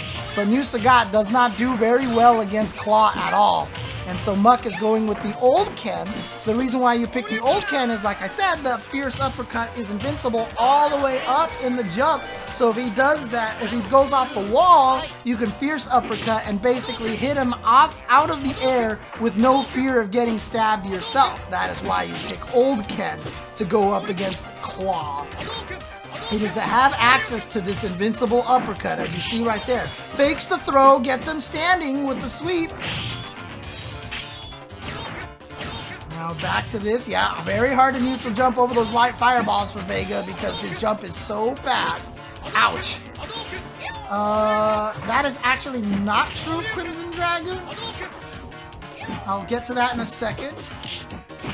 Nice, the medium punch. That was a throw attempt. So, said in the chat, O.Sagat and Akuma are banned in most Japanese tournaments. That is actually not true. They are soft banned. They're never officially banned. You can pick them if you want to. You'll see tournaments will do it, but it is considered dishonorable most of the time when you play those characters. Even Akuma's not banned. Even Akuma's not banned. They're mostly soft banned in that no one will play them in terms of honor. Look at this. Man. Got him, yep. See right there. Couldn't even get to the other side of Vega fast enough. And so a lot of times what you'll actually see are people won't pick them. There are some people out there who have no scruples, and you'll watch these Japanese tournaments where an Akuma player will just jump in there all of a sudden out of nowhere. But know what people think of you for playing, for picking that character, basically. So they've never officially banned it. In the US, O.Sagat is not even soft banned. People play him all over the place. And Hyoball finally gets the reversal uppercut. But getting tossed, yeah, you're pretty much, well, I mean, let's see. If you can get the knockdown and get something going here, yep, hold the fireball on him. He still goes off the wall. Why? You can't go, oh, look at that. Oh. Like I said, as soon as he was at 0 health, and I was like, well, I think Muck can still make this comeback, and he certainly did. I say this in every single Super Turbo tournament I ever commentate, but the comeback factor in Super Turbo is Super Turbo. That's it. The game is the comeback factor because the ability to do damage in this game is ridiculous. Oof. Yeah, and trust me, Dragoon, a lot of people feel that way. See, there you go. Tried to hug the wall so that he couldn't actually get uppercutted. Still got uppercutted, which is why Vega with a fake throw in HDR is kind of dumb. But anyways, that's another story. Nice job to Muck here for getting 2 games in a row. Akuma is hard banned in the US. Yes, he is hard banned in here. Nice, again, invincible all the way up, hits him from the front, doesn't quite get the stun, but you can see why some people want to play this character versus Vega, is that just that having that invincible uppercut to stop the wall dive scenarios. Cammy can do the same thing despite her uppercut not being invincible all the way, but the hitbox on it makes it so that Balrog or Claw can basically do nothing about it. And look at this, Muck is at match point right now, but here we go, Hyoball, left side. Left side, but the reversal uppercut successful from Muck to get himself out of that situation. Oh, God! Empty jump! Light uppercut! Oh, God! I was talking about this during my qualifier tournament. Nothing in this game feels as good as landing that light uppercut on a limb like that from so far away. Yep, you can't escape. Go off the wall. Do your best, Vega. Oh, that should have been an uppercut. Here comes Ultrason. He's going to go for the tick throw. Yeah, just do it. Just go for it. And there we go. Tying it up 1 round apiece here. But again, when that jab uppercut hits the limb like that, that is the greatest feeling in the world as a Ken player. I don't know what it is. It feels like the hit stop lasts 10 times longer than every other hit stop in the game, and you just feel like a god when you land those jab uppercuts like that. It is so good. Yes, if you protect a throw, oh god, look at this, the perfect Ken game here. Oh, that could have been a fierce uppercut. That could have clipped him. I would have just thrown out the fierce uppercut right there, but there you go. In ST, you learned multiple characters. That's just what you did. In the old games, having only 1 character was considered such a weakness and such a flaw in your strategy. Matchups were just known to be bad, so you had more than 1 character. If you only play 1 character in Super Turbo, you are at such a huge disadvantage. As much as I love Cammy to death, I still have a Ken in my repertoire that I've busted out several times at tournaments to win certain matchups. You had to have learned more than 1 character, and of course there's only 17 characters in the game, you know, a little bit more if you count the OG characters, and so there wasn't as much to learn, and so you could learn multiple characters a little bit more easily. And so yeah, the way the throw tech stuff works for us is that basically when you get thrown, you lose your health. If you tech the throw, the game gives you the health back. That's how the game works. So if you get thrown and it was gonna kill you and you tech the throw, you die. You still trigger the tech animation, so you flip up higher, but you die anyway because you died and can't get the health back. Here we go. So we got Roy Bizzle. As I mentioned, my co-commentator, old school player of the Super Turbo days, going up against X64, is that his official name in the brackets? Let me see over here. Roy Bizzle, yep, going up against X64. Roy Bizzle going with the Ryu and the tick throw right away. And he's going with the old Ryu. The reason why you go with the old Ryu versus Boxer matchup here is if you knock Boxer down, you can jump up and do the meaty Tatsu, which I explained earlier in stream that there's a 50% chance that it's completely unblockable And if he headbutts, a lot of times you can land and block the headbutt in time or just go to the other side like we just saw. So it's kind of the Damdai strategy of this matchup. This is who you saw Damdai use against Afro Legends. Gets out of the corner with the juice kick. Nice job by Roy Bizzle. Oh no, he just walked in there, and I think he tried to hit a button, and usually that chi gathering, the animation is short enough that you can still have it come out and not block in time just by getting fooled, basically, just because you just didn't react to it fast enough. Oh, jumping light kick. He didn't even go for the Tatsu. Oh, he's going for the tick throw setup. Okay. He's just going for the pure tick throw. So I don't know what it is about Ryu and Ken loving to do jump medium kick or jump light kick into throw on Boxer and why it works so well. Both characters have one-frame throws. I think it might be a range thing. I think if Ryu does it just right, his throw range is farther. Oh, that was supposed to be an uppercut. It was supposed to be an uppercut. Oh, you see? Even there, the uppercut invincibility outlasted Ryu's, but you saw right there also the uppercut invincibility outlasting the Super's invincibility to give Roy Bizzle a chance for this comeback here. You see that all X64 is trying to do is build that meter back, but Roy Bizzle slowly but surely, there we go, the Super is on deck. You gotta be careful, but he's walking forward so he doesn't have to charge. There you go. Oh, that was great patience by X64. He did the headbutt, and of course, Roy Bizzle thought he was going to do headbutt in the Super, so what Roy did was jump to Tatsu over the Super. X64 did not Super, and so he just turned around, was able to throw that Tatsu out of the after it landed during its delay. So X64 taking his first match. Now Roy Bizzle sitting here thinking about a character choice. What will we go with? Yeah, there is a chance for O.Sagat for sure, but he's gonna stick with Ryu, it looks like. Did he do O.Ryu? Yeah, still with O.Ryu. Shoutouts to Vader X. Thank you for the sub. Sigma Nuts, Cat Butts to Vader X. Appreciate that. Inside joke, you can see that in the chat over there, what that means. Here comes that pressure in the corner. The low into the Super, unless Roy got out the reversal uppercut. That was it right there. That was done. Nice. Gets the uppercut. And I think you can just type in exclamation mark nuts. And, oops, I'm sorry. Exclamation mark SMNA. And that gives you the Sigma Nuts cat butts there. Oh, man. X64 going in. And I saw a long set between Vi and Afro Legends at one time.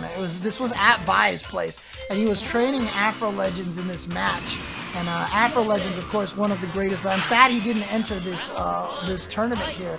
But one of the greatest ST players of all time, and he was blowing up Vi's Ryu with this Boxer. Boxer versus Ryu can be a very tough matchup. Something that Damdai practiced a lot in, which is why Damdai has that practice. But you see Roy now deciding, yes, I'm not going to play this matchup. I'm going to the Balrog matchup.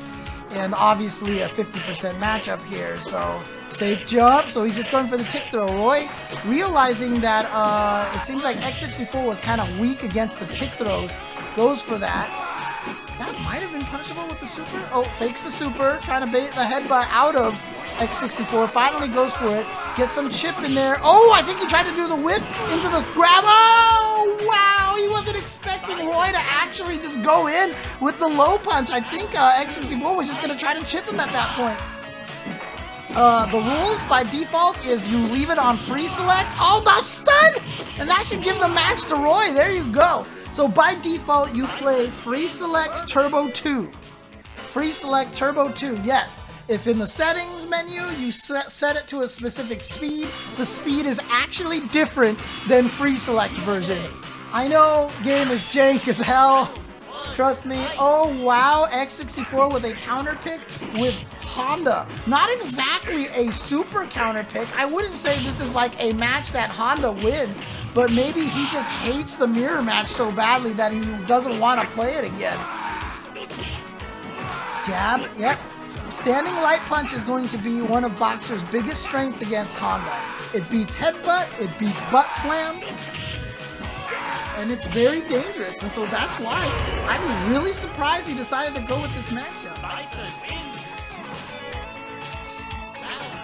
Oh, that's his main. Okay, so that is his main. Interesting choice then. But he wants to go for O.Ken loops, I think is what he wants to do. So here we go. Oh, the shenanigans, yep. And there you go, throw loops. Honda's throw range is much farther than Boxer's. Trying to bait out something. Oh, at the last second, Roy tried to do something. Not gonna happen. Match point for X64. But yeah, free select Turbo 2 is generally the tournament standard here. If the players agree to another speed, they can go to another speed. That's part of the rules in this tournament. But in general, you leave it to free select Turbo 2. That's why they don't just set it to Turbo 2 by default. Here comes the throw loops. Oh, tries to go for the butt slam to beat the headbutt. Oh, you can't tick throw Honda. You can't tick throw Honda. He's got those stored Ochios all day. He's got those stored Ochios ready for you all day. And there it is, the stored Ochio coming in and taking down Roy Bizzle right there. And if you're wondering what the stored Ochio is, or I should say Oicho, it's actually Oicho. Everyone mispronounced it to Ochio, and so it became Ochio, but it's not. It's actually Oicho throw. So what it is basically the command for Oicho throw is half circle back plus punch. Not actually half circle back, it's actually forward to down back. You can actually skip the back. You can just go forward to down back. If you do that input and make sure you hold down back or down, you can even switch between them so you can walk backwards. The Ochio will come out if the opponent is in range and you hit a punch button. It's the input has been stored. You don't actually, as long as you never let go of back or down back or up back, the Ochio is stored. So if the enemy walks up to you and you hit light punch without moving the controller, you will Oicho throw them. The other beautiful thing about that is if they're not in range, you'll jab, but you're still stored. You're still stored. It's still there. So you can jab, and then they walk up, and then you'll still Oicho throw them if they get close enough. So it's kind of a free option. So basically, if someone's going to tick throw you, you do that, you hold down back, you hold the 3 punches, or you piano the buttons, and so you go jab, strong, fierce, let go, let go, let go. And remember, letting go of a button, as we learned with T.Hawk, can perform special moves. And so you get 6 inputs of the throw, and so you don't even have to time the controller input, and he can reversal it. So it is super, super dirty, and definitely one of the hardest things to get around in this game. It's one of the things that makes Honda such a defensive fortress character. Everybody who hates it, everybody who plays ST hates stored Ochio. And I think even Honda players, every Honda player would agree that if they were ever going to rebalance this game, they would get rid of stored Ochio. Except for Serlin. Except for Serlin. For some reason, he thought stored Ochio was a good thing to keep in the game. Here we go, Vodka Gobalski versus Reno MD, M.Bison versus Zangief. Not a good match for Zangief, but Zangief also on the lower end of the spectrum, one of the worst characters in this game, along with Blanka and Cammy. Those 3 are probably, arguably, the worst characters in the game. Based off of who you are and what you think, your opinion will change who's the worst, but standing heavy kick is a problem for Zangief. You can't really lariat it all that well. The only good thing, though, is that if you do get him, you can tick him, and there's really nothing much he can do except super to get out. And what was that? And he hit the wall. He was so fat that he hit the wall, even though Bison was in between Zangief and the wall. He hit the wall, froze in the air, and that gave Reno the chance to actually get the jump medium punch out of the air as the juggle. Did Reno know that and do that on purpose? I am not going to say he did. But if he did, he is a god. I think he was just trying to get out of the corner. As Bison, you just hit Strongs in the air like that, and it worked out. But I will give Reno the benefit of the doubt because of how strong Reno is. He needs the super, but there you go. That's the weakness right there. Unless he has a super, M.Bison cannot escape from SPD ticks. He cannot escape from SPD ticks. So he has to reverse it. It's the only way he can do it. So Bisons have to build meter so that they have an escape from SPD ticks. And that's what Reno is trying to do right now. Almost there with the meter. Nice heavy punch. Anti-air, that heavy punch working really well. And there we go, scissor kick. And he's got the meter now, so he can just now play this kind of... Okay, here we go. He's going to need a reversal out of there. No! Vodka actually, I think, was trying to bait that. He did stand light kick, jump backwards to bait out the super so he could hit the super out of the air. And there was no super from Reno. Oh, the lariat beat that. He was expecting the lariat to have ended already. Remember, the lariat actually has 0 recovery frames in this game. He can go from the last frame of lariat to blocking. But yeah, at this point in time, there's really not much.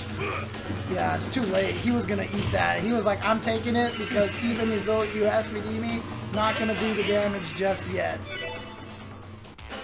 And so there you go. Reno taking game number 1. Smart stuff from Reno, knowing that the SVD wouldn't have killed him, so there was no reason to panic. He just let himself get SVD'd at that point. Round 1, fight!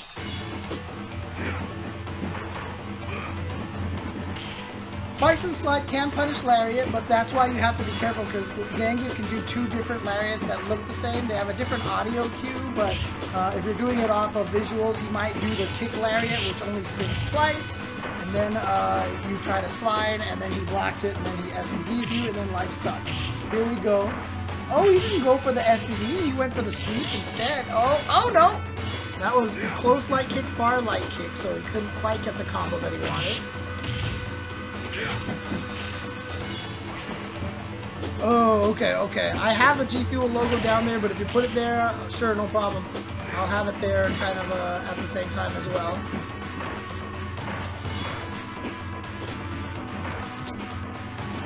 Oof, medium kick. There we go, SPD. Man, look at these amateurs out there. Man, see, I'm the professional here. I asked for the Matcherino links, the bracket links, all that stuff. I was the one who got the G Fuel logo. See, I'm a professional here, Art. I am a professional.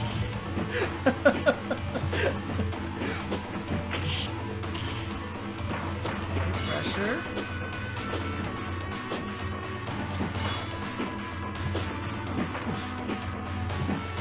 Oh, he's got the... Oh, what was that? What was he trying to bait? Since he crossed up Bison, Bison definitely lost the charge of all of his moves. There was no reason to do that unless that was just a raw SPD that came out as a jumping fierce by accident. There we go. There's that light scissor kick that... The first hit pushes back enough that the second hit hits a little meatier, so it's safer on block. Nice block on that. He's going to punish with the SPD, but again, no time left. He missed the green hand.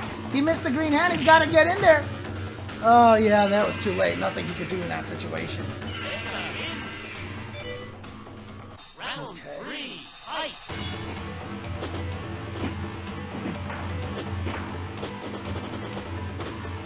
Yep, trying to low jab that scissor kick, just like that.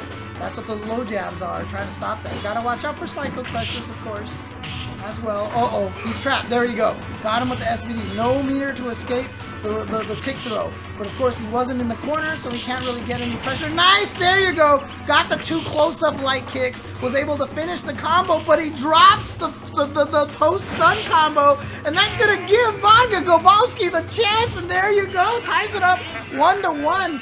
Reno, like I said, if Bison lands the cross-up, he has very high probability of going into the stun combo. That's what we saw from Reno right there. He got the stun combo, but then he accidentally messed up the combo afterwards, the post-stun combo, which gave Vodka the SPD, and then Vodka was able to take that. That's really, really tough. Yeah, I mean, this is the way the Oki has been after SPD since Champion Edition. It's always been that way. It was Street Fighter V the first time that they decided to give Zangief Oki after SPD again. So they really changed the way that Zangief plays. They made him into a more of a vortexy kind of character, a more, you know, pressure setup thing and get rewarded for landing heavy and EX SPDs. But before, the SPD was so powerful, did so much damage, you always bounced away. Only in Street Fighter 2 did it not do that. And then he could just loop you forever and you couldn't escape sometimes. And so this actually is better. That's been that way. Even in Alpha 3, in CVS 2, in every other game. Oh, missed his SPD. You cannot jump away from SPDs, though. That was close to far light kick. What Reno needs is 2 close light kicks. So it's a very subtle difference, but if he gets 2 close light kicks, then he can link into the crouching medium kick and keep the combo going. If it comes out as a far light kick, he cannot link into the crouching medium kick. How you cross them up, distance at which you cross them up, makes the difference between whether you get the close light or not. Okay, Vodka Gabalski using some high-level tactics there. I love it. I'll explain that in just a second after this round. Nice lariat to beat that. Here we go, the cross-up. Jab. Missed the SPD afterwards. Oh, God. Oh, wow, the walk-up throw. If he gets this cross-up. Nice. But the tick throw. Teched it. Safe. Stopped him with the jab. Another tech throw. Goes for the low this time, however. Oh, he went for the tech again. That same tech. What? He went for the head stop and it just missed. And Vodka Gabalski threw out a jab. And it hit. How did he know he was not gonna? That was so wild. So, the trick right here that Vodka Gabalski is using is that jump attacks can actually be carry canceled into a jump in this game. It's just one of the things. If you accidentally, if you hit up like on the first frame of a normal, you can jump. I don't know why. Oh, no, oh, missed the light kicks again. Tried to kick him out of the air, didn't quite get it. Got hit by the jumping strong, so Reno gets the juggle here. But now Reno needs to win this, otherwise he is going to go down to Vodka Gabalski, and we'll have 2 Zangiefs on winner's side going through. Got him with the low. Yeah, you're doomed down. He's trying to bait out the super. He's trying to bait out the super. And he's trying to splash the super. Oh my God. Scary. Ah, just does it with the kick.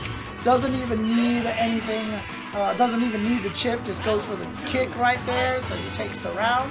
That was smart and very good patience from Reno, not going with the obvious super, trying to go for the chip kill too emphatically to get yourself killed. Oh, that could have been an SPD again. It gets hit by that. Cross up. Ah, there you go, the 2 close-up light kicks. Not gonna mess up the stun combo, the post-stun combo this time. Reno ties it up 2-2. I'll explain the tech after this match. You don't have time to explain things in Super Turbo. You just don't. You just don't have time. So here we go. Yes, definitely use the Matcherino link. We're at 2600. 2 close-up light kicks. Gets the stun. Touch of death. Not quite. But the head stomp does chip in this game. It didn't chip in the first 3 games. Because in Street Fighter 2, it wasn't even a special move, actually. Okay, there we go. SPD tick. Yeah, you gotta go for it sometimes. Oh, he gets the cross-up. He could have went for crouching medium kick in the lariat. Doesn't matter. Gets the SPD tick. We're going to the last round. So 1 round, very typical of a Bison round. And then the next round, very typical of a Zangief round. And here we go. Last match, last round. Meaty attack, yeah, doesn't want to do the wake-up lariat. Oh no, he scissored too early. Ah, he was too close. He let himself get actually thrown us instead of getting the meaty. Oh, yeah, I don't even know what side Bison was going to land on. Jumps away after that scissor kick, doesn't want to get SPD. That might have been an SPD, but he did a little too late. Came out of standing light punch, worked out for him, though. Okay, just walking him down to the corner. Vodka tried to use the tech that I will explain again later, but then just eats the jump attack, tries to go for the lariat, but it got hit. If the opponent can do a move that hits low enough, if the move hits low enough, it will beat the lariat on wake up like that a lot of the times. And you saw exactly that, and unfortunately that means Vodka is going to go down. What a close match. What a close matchup. But here you go. This is what the tech is. So again, like I said, the first frame of normal moves can be canceled into a jump. This is normally not particularly useful, right? Like, what are you going to carry cancel an attack button into a jump for? Well, you'll see a lot of Japanese players do this. Because you can do crouching light kick, or jab, jab, jab, jab, jab with a lot of characters, if you wanted to do jab into jump, you would do jab, wait, and then jump. And it takes a little bit longer because you have to wait for your move to recover. However, moves you chain into still retain the properties. And so what you can actually do, and you'll see a lot of high-level Zangiefs in Japan do this, they'll do crouching light punch, crouching light punch, so they'll do light punch, while holding up forward. So they do crouching light punch, hold up forward, and then hit light punch. What happens then is you do crouching light punch, it chains into the second light punch, but you can cancel the first frame of that light punch into a jab. So instead of going crouch light punch, wait till it recovers and then jump, you go crouching light punch, and then the timing in which you would chain in the next light punch, you go jab into jump.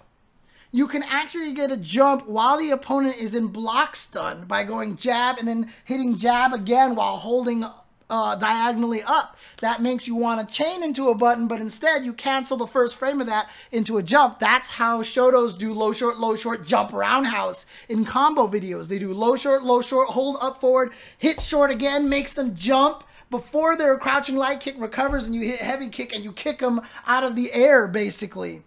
Thanks, Kyoya. Thanks. And that's the trick. However, there's another application of this trick, and that is what Vodka Galbowski is doing.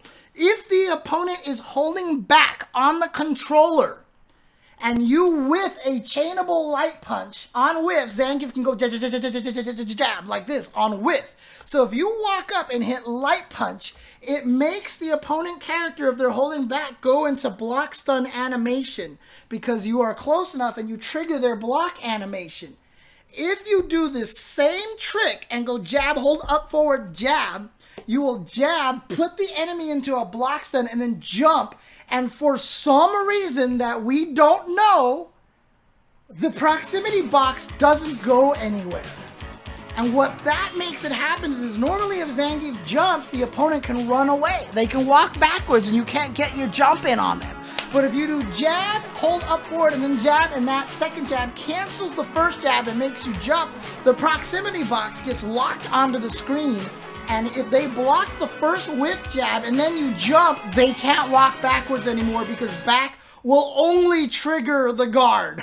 Will only trigger the guard. So as Zangief, you saw Vodka Galbowski walk up and go jab and then jump right away.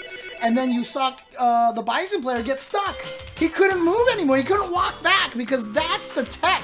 That's the tech that you can actually use there. Shoutouts to Mikey Joel for the subscription, Sigma Nuts, Cat Butts. And honestly, there is nothing boring about this game. This game is so much fun.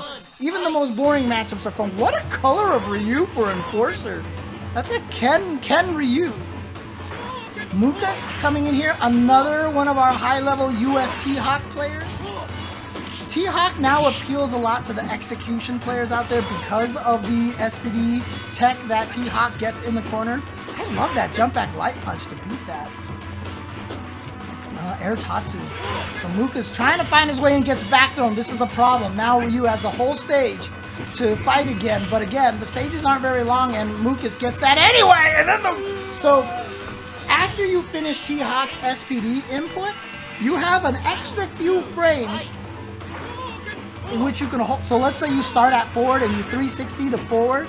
You can hold forward on the controller for an extra few frames and then hit light punch. The window between finishing the SPD input and doing the SPD is pretty long for T.Hawk. So you can actually do SPD walk and then do let go, and that will actually SPD. I like the options of going with all those Tatsus to try to escape the situation, but not this time.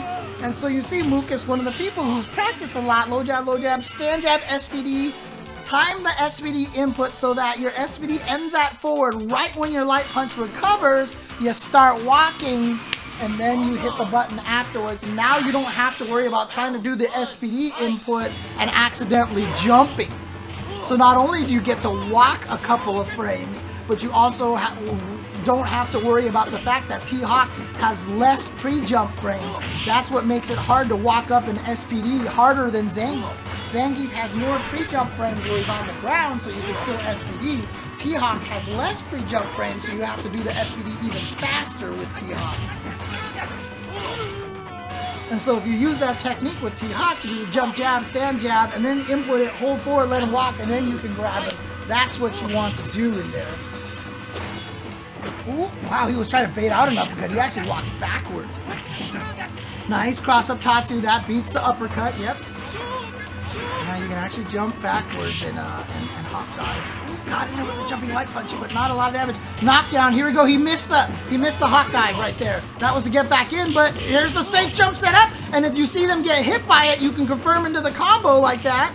Oh boy, not done yet. Chip pushes him away. Careful time. Scary time. Jumping heavy kick for Ryu would work out very well if you catch him. What a mix-up! He can jump medium punch whipping the throw. There was an enforcer using his own grappler tactics right there. Nice stuff. Nice stuff. Yeah, Sako was one of the main guys who developed the SPD tick, the inescapable safe jump SPD setup. Yep. So there you go. And the hard part is, even if Ryu does a reversal uppercut, like I said, you negative edge the SPD so that when you let go of the button, T.Hawk doesn't whiff a move. There's nothing to uppercut. You block and he whiffs an uppercut and you SPD the uppercut, and then you just repeat the loop over and over and over again. Can Ryu hold up back?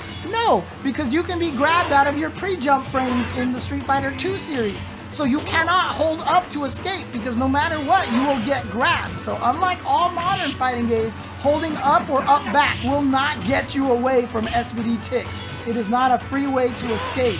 If the SPDer times it right, you are done, and see, there you go. He's gonna go for he's expecting the jumping light punch to hit. If it hits, he continues the combo into the uppercut. If it gets blocked, he then immediately transforms his muscle memory into the SPD tick. This is the Sako T.Hawk strategy here that will destroy anybody in the corner, and is one of the things that has, even after like 10 years of the game's existence, rocketed T.Hawk from being one of the worst characters to pretty mid-tier. And in fact, some people actually believe T.Hawk became the best character in the game because of that. I personally don't believe that. I think that's an exaggeration, especially because I'm a Cammy player, and despite that, Cammy still beats T.Hawk 9-1. But it has definitely made T.Hawk a much more viable character. He has become more like classic. Oh, that was so nice! That was trying to walk up an SPD, but it came out as a crouching heavy punch. Not sure why, but that was I forgot what I was referring to the first time. Not a top 5 character. No, I do not consider him a top 5 character at all. At all. I think T.Hawk is still mid-tier. I don't think he's one of the best characters. He's still too weak in footsies and on the ground and requires too much like miracle stuff to win. He's just like classic Zangief SPD, where if he grabbed you with the SPD, he wins, but trying to grab you with the SPD was just Strugglesville. Strugglesville. Yeah, Cammy wins this matchup 9-1 versus T.Hawk, beats Zangief 6-4, and then loses every other matchup or is at even at best, and that's it. Ah, there we go. Nicely done by Enforcer. See, that's a good game right there. That's a great example of why I do not consider T.Hawk to be one of the best characters. Despite this inescapable T.Hawk loop that he has in the corner, it's really hard to get it started if the opponent knows how to play. If you fight against some of the best Shoutos, you will not get an SPD and get to push them into the corner. It's so hard because the tools that T.Hawk have to get him into the corner are really, really tough. And yeah, I like Enforcer using the air-to-air to fight now. And see, that's going to be one of the keys. And Tatsu escaping is much better than the Shoryuken escape. So that is a way that Shotos can escape that, is the reversal with Tatsu, because Tatsu's actually airborne on the first frame. So he can't be SPD. Oh, that could have been death combo right there. So the Tatsu can't be SPD, so Shotos can actually escape the T.Hawk loop by doing a Tatsu reversal instead. Yes, T.Hawk can block it, but if he's expecting an uppercut, he might walk into the Tatsu, he might see it and react and block, and you get out of the corner and escape. So that is a way that Shoutos can try to escape it. Now, T.Hawk should be able to blow that up as well, but if you aren't expecting it, see? Ryu gets away. If the T.Hawk is not ready for it, you get away. You can definitely crouch pierce it, you can definitely chop it. So you should probably kind of, it's be hard to option select that as well. Learning Cammy. Don't do it. Tell your friend not to learn Cammy. Tell him not to do it. Don't cause yourself that kind of suffering. Alright, chasing him down, trying to get him to the corner. No, DP. Oh, that almost caught him. And yeah, that's going to catch the recovery. The super so fast. Yeah, T.Hawk needs a ton of execution. But again, you can see here, Enforcer is playing this matchup really, really, really well now. And this is now, despite the fact that I talked about this inescapable SPD loop, he hasn't landed an SPD in the last 2 games practically, right? Maybe one mid-screen and that's it. But if he gets one, you're dead.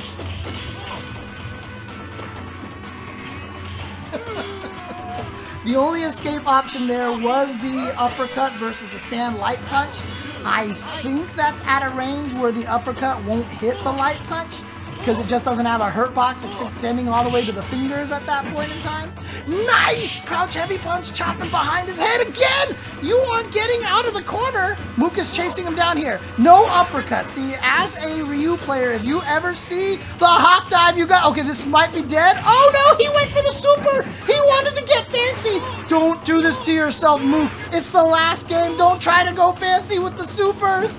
You're gonna get yourself killed! Oh god! Oh no, he doesn't have the super anymore, so it's okay. Ryu couldn't have punished that, but you could lose this. Oh, that was supposed to be a DP, but anyways, it still left T.Hawk safe.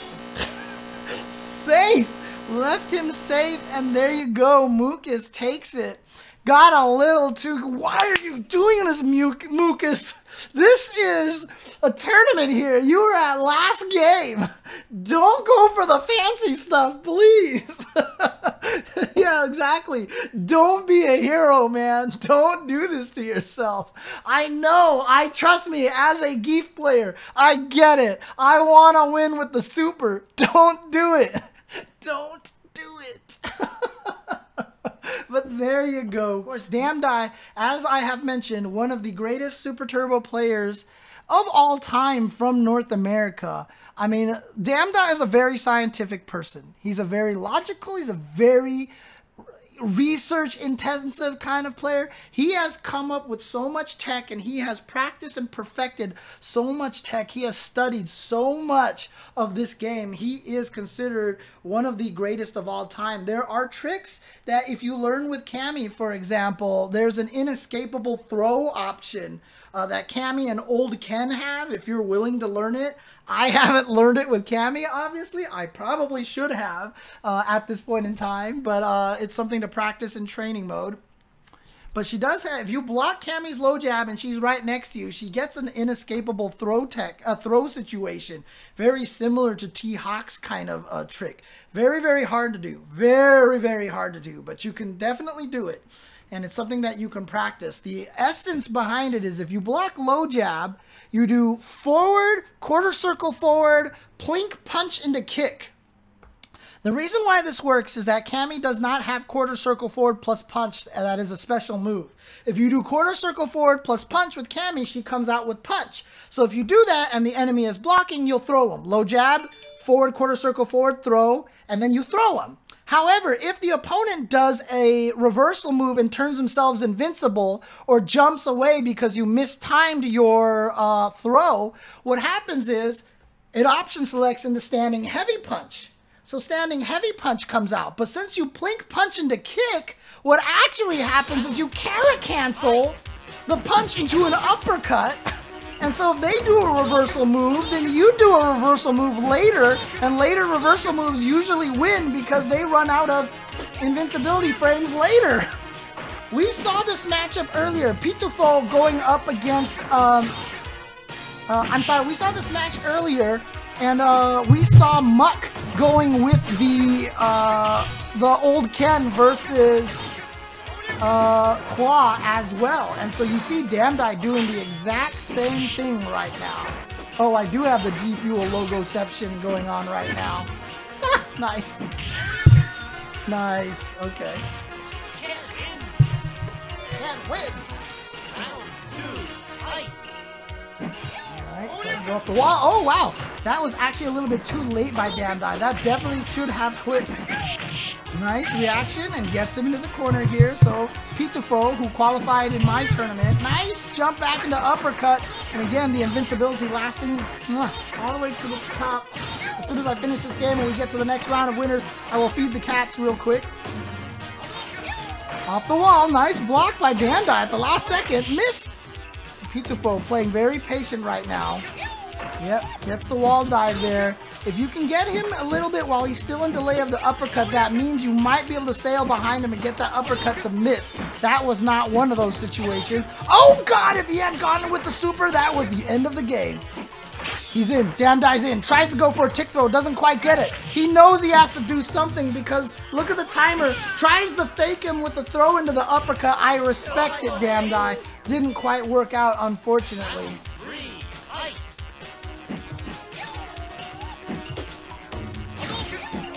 Yep, see, you cannot hold back as far as you can. Ah, Pitufo is another cloth hand player then, huh?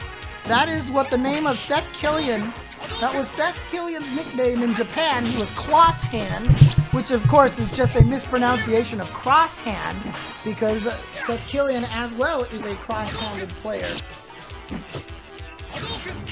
And yes, thank you, Forrest, for putting the Matcherino link in there. You can see we're up to $2,600. Please go to that link, create a Matcherino account, put the coupon code in. No cost to you.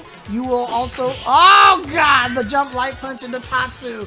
Jump light punch into Tatsu is very powerful because jump light punch into Tatsu generally makes the Tatsu hit so low to the ground that it hits and then Ken lands. The amount of plus frames that Ken has, the amount of hit stun that the opponent is in means Ken can walk up and basically dance in front of your face for like 10 hours and you are still in block stun. What a DP. God, uppercutting those limbs. Ugh. God, it feels so good. There we go, corner trap now. Yep, just going for the corner trap. Gets out of there, waiting for Pitufo to go off the wall. And Pitufo has to stop obliging. He has to stop going off the wall because it's all Damdai is looking for. The double DP still works to this day. Will never ever not be a thing. And that time, Pitufo probably shouldn't have hit a button. He actually stuck his arm into Ken and got uppercut out of there, unfortunately.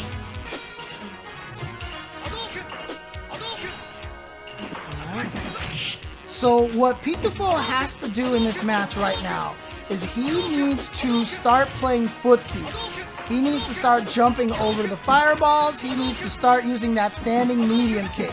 He is too intent on the wall dive.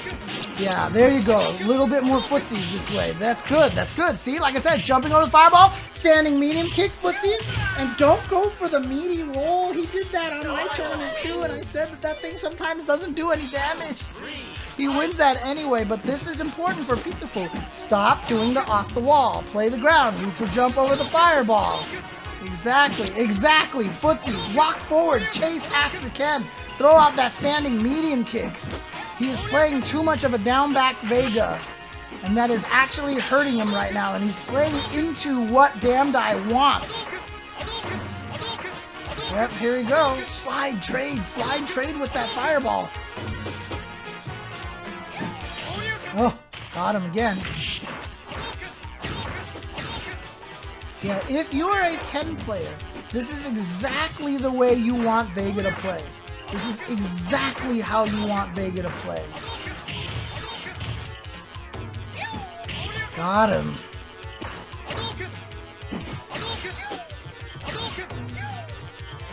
Okay, now you just do nothing at this point. So like I said, this is exactly how you want Vega to play if you're an old Ken player like this. The one round that Pitiful won is because he started walking forward and he started kicking and he jumped over the fireballs. Vega's jump is so fast you can punish fireballs by jumping over them. Your standing medium kick can stuff a fireball before it even comes out. The slide is a problem. The slide can trade with fireballs. It can beat fireballs like this. You can win this match without a single wall dive. So this is what he has to do. Yes, the jump, the walk forward. Watch out for the stun. Okay, he's got him. There you go. There you go. That is exactly what we want to see here from Pitiful.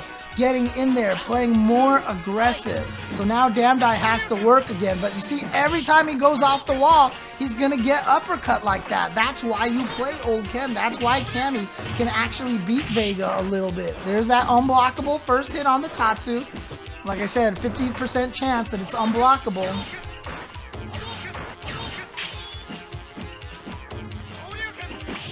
Oh, nice whiff punish. Woo! Nicely done for Damdai. He's at match point here. He's at match point. Rolls in. Yeah, there you go. Jump, claw, claw. Beautiful. That's what we want to see here.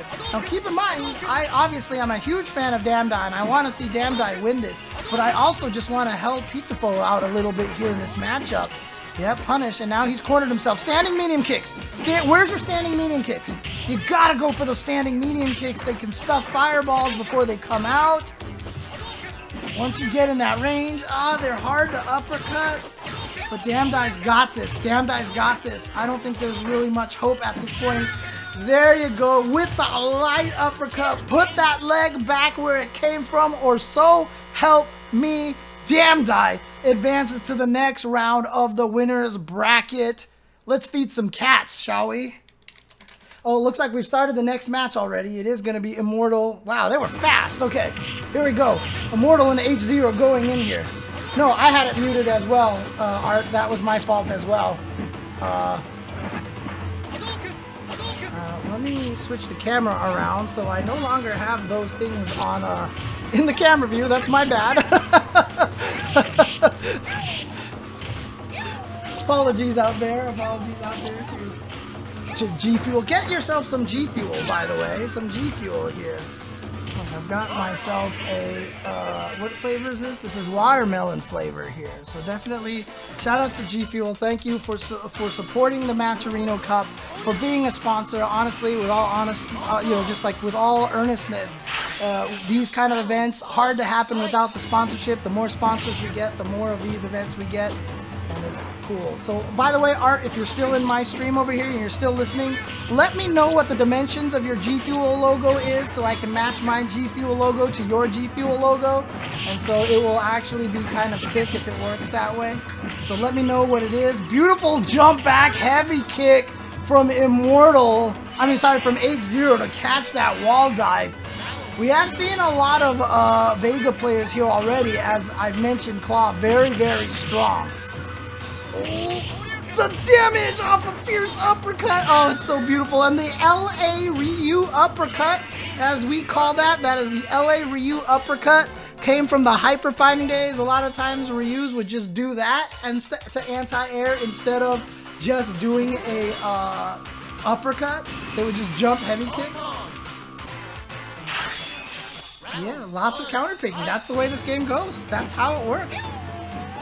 O.Ken, of course, going up against Vega, because like I said, Vega is one of the strongest characters in this game. So you want to counter pick him, and so O.Ken is one of the best things to do that. One of the best ways to counter pick Vega is O.Ken. But like I said, Vega still wins this match. Yes, 4613. That's why Muck is named Muck. He's named himself Mexican Uppercut. That's what Muck is. And you see, it's the Mexican Uppercut. They called it that because there was Mexican players were known for just using crouch heavy punch as their anti-air. They actually just wouldn't use the uppercut. They wouldn't use the DP. They would just do crouching heavy punch. Probably because a lot of times when we play in the arcade, the machines were so messed up that you couldn't uppercut consistently. Ooh, got him, but didn't charge in time. Try to bait out an uppercut from Immortal. I'm sorry, from H0. Back to this, but H0 can definitely take this still. We've seen this. Oh yeah, tries to bait out an uppercut.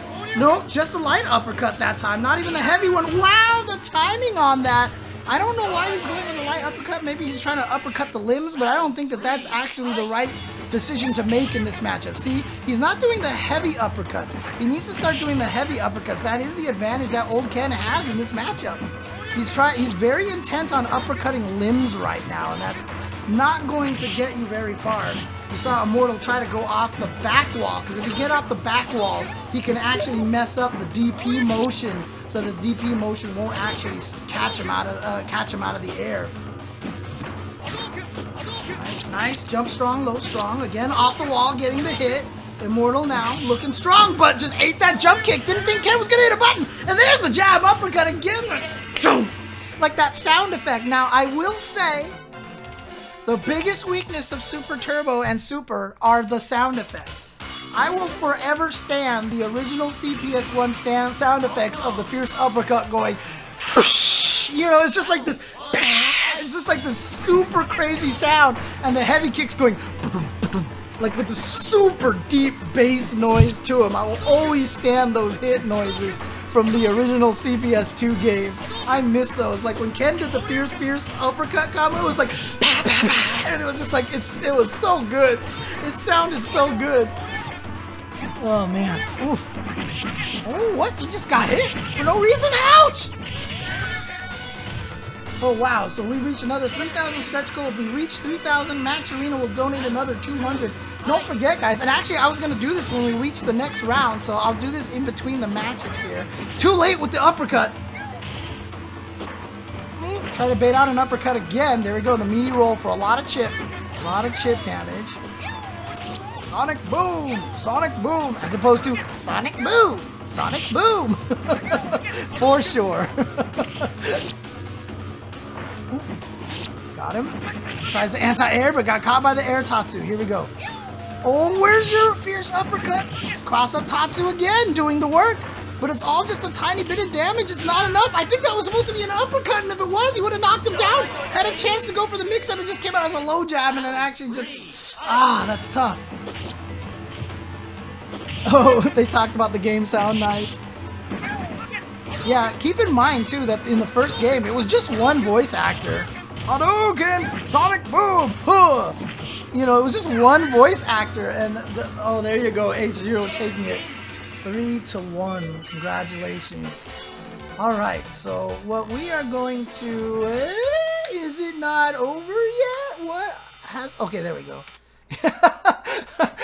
Immortal's like, oh damn it, I still want to play. Let me back in, coach. Let me back in. I am bringing you live here. You can see at the bottom of my screen as well. I've got a new subscriber goal of the day. If you want to support me and directly me, subscriptions, there's a donation link on my Twitch page that you can scroll down.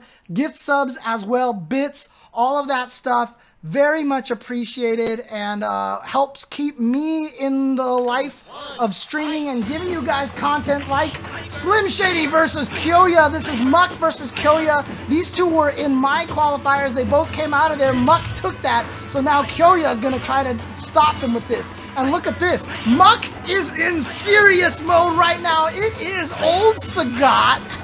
He's not even going with the new Sagat. He says, screw this. That's a lot of money in that Matcherino. I want that paper. I want those Benjamins, ladies and gentlemen. So he is going with the old Sagat. Like I said, normally he goes with new Sagat because he thinks old Sagat is too cheap. Nothing is too cheap when $2,690 are on the line. Oh no, that was supposed to be a Tiger Knee, I think.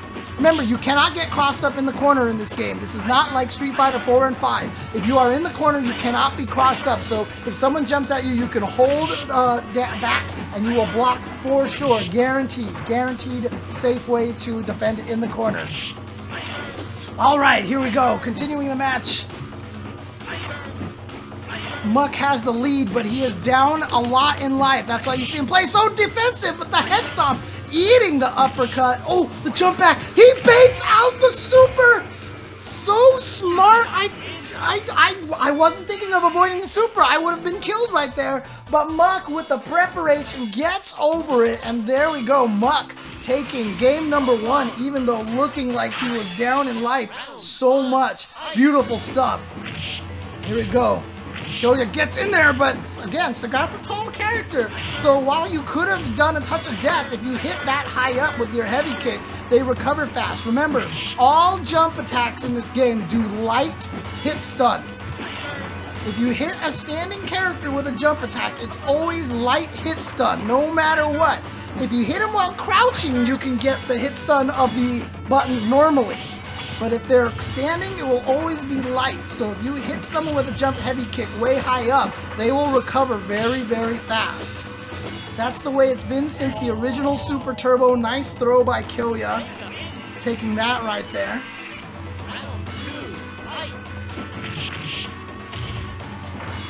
It's the cross up, trying to go. Again, crossing up. Now, it's the same problem that I see in Street Fighter V. Players these days, and I'm saying players these days, even though a lot of these guys are super old school, but cross-ups are too appealing to a lot of people.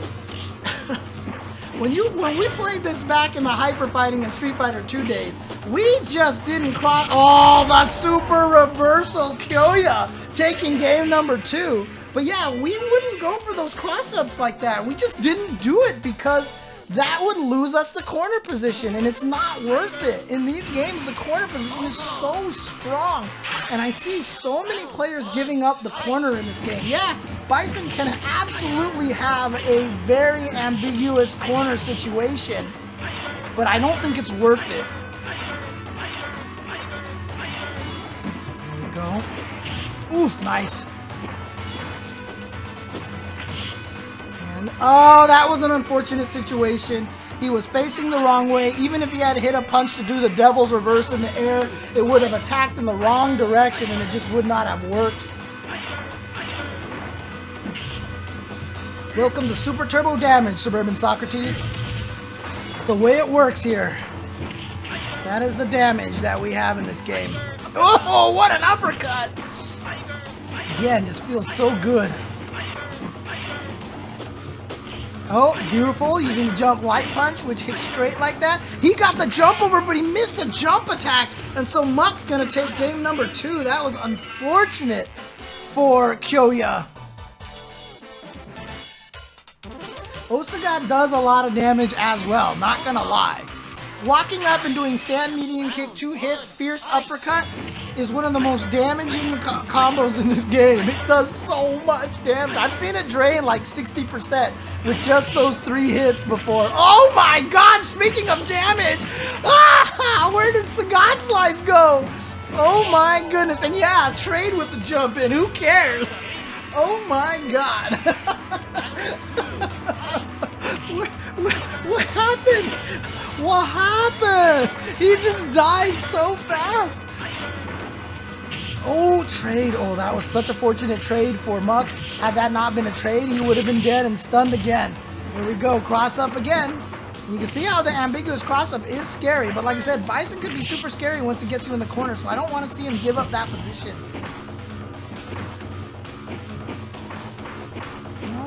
Oh, good. Oh, but he's not taking advantage of it. So...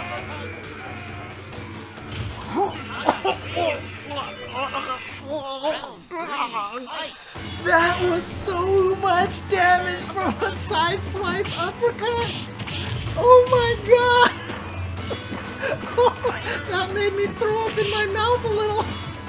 Normally side swipe uppercuts don't do a lot of damage, but Sagat, he doesn't care. He doesn't play by the rules. He doesn't play by the rules. He's just like, you know what? I'm gonna do this much damage. I don't give a crap. Nice, and he's gonna get the juggle. Here comes the pressure. Yeah. And he's gonna get the throw. There you go. Kyoya ties it up. 2-2. Yeah, I see Forrest comment up there. As a Cammy main, I dislike how her EX drill crosses up. He's talking about Street Fighter V, of course. Don't ever do EX drill unless you're trying to get out of the corner. It's never worth it. That's just all I'm gonna say, unless you're trying to go through a fireball. All right, here we go.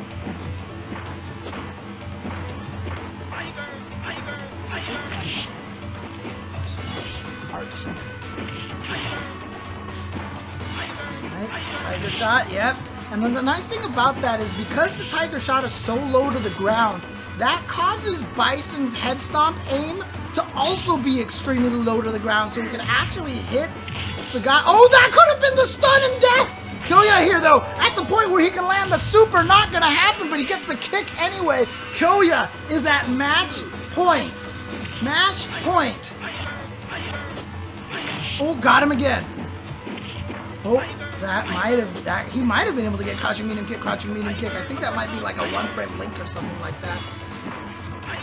I'm not 100% sure. It might only be meaty. Oh, what was Kyoya trying to do? Nice jumping light punch. Wow, Kyoya with the read comes in with the head stomp. Again, the head stomp. Is he gonna try to sideswipe him again? No, you see, he's trying to bait out the uppercut. Misses that jump attack again. Like I said, the hurt box on his hands much smaller versus O.Sagat. Gets the heavy kick, the throw. Kyoya, who actually did not finish first in my qualifier, has actually sent. Where's the thing? Has sent Muck, who did win my qualifier, to the losers bracket. Wow! Shoutouts also to G Fuel, who is sponsoring this event. They have a new flavor coming out with the bubblegum flavor, the official energy drink of esports. Take a trip down flavor memory lane with the new G Fuel bubblegum flavor. I've got all sorts of flavors here. No bubblegum, unfortunately, but sugar-free. Lots of vitamins, antioxidants. Mix it with some water like this. This is the fruit punch flavor. Like I said, despite no sugar, actually really solid taste. I've drank a lot of energy drinks before, and they're all kind of nasty. This might be some of the better tasting energy drinks that I've ever had. So there you go. Shout outs to G Fuel for the sponsorship. Shout outs to them for helping us with this tournament. It is without them, you know, without sponsors, it's really, really hard to have events like that. So thank you guys very much. But here we go. Next match, it's going to be Fromo versus Hokuto. And again, Blanka can actually fight Vega a little bit decently because of the same thing. The up ball can stop all the wall dive stuff. However, Vega can definitely defeat Blanka by playing very solid footsies. I remember Dave Serlin one time in Evo Top 8 tried to play Blanka, because he has a Blanka, versus, I think it was Tokido's Vega. And even as he was walking up to the stage, I looked at Serlin and I was like, Blanka? And Serlin was like, Blanka. And he picked Blanka, and Tokido still ended up winning it. It was Tokido or somebody, I can't remember who it was, but Vega can definitely still win this, but if Vega can't wall dive because the character can clear him off the wall, that's when you go to the footsies. And you can see that Vega can punish the Blanka ball every single time. Nice job. That's right, you lost both times to DJ Frijoles, didn't you? You got double jeopardied by him, Kyoya.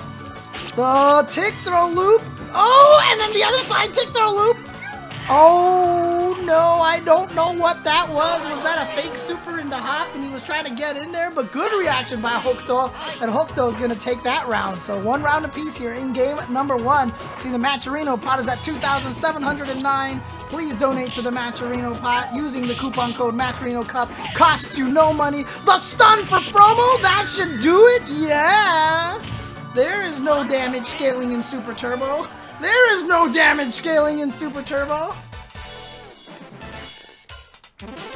My favorite thing about the stage is that guy in the background who's drumming by himself.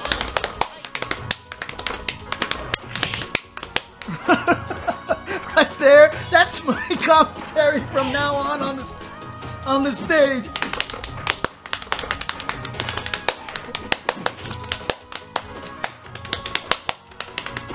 That's my favorite guy in the background. Alright, Fromo down in light. Nice spacing to get the throw. It's gonna go for the tick throw setup. Oh, he goes for it again, not quite enough. Oh, he still has a super to try to chip him out though. He backs off. Doesn't want to give him any opportunity to go off the wall. So he's just chilling down there. He's chilling. Oh, the roll! I don't know what Fromo tried. He could have blocked it, but he did something, and instead, he got stabbed. Ow, that hurts. That hurts.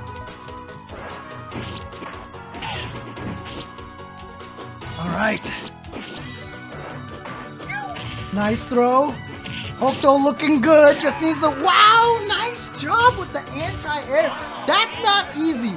There is a lot of startup on that crouching heavy punch. Blanka's jump is super fast. And Blanka's jump attacks are usually really good that they can beat anti-airs like that.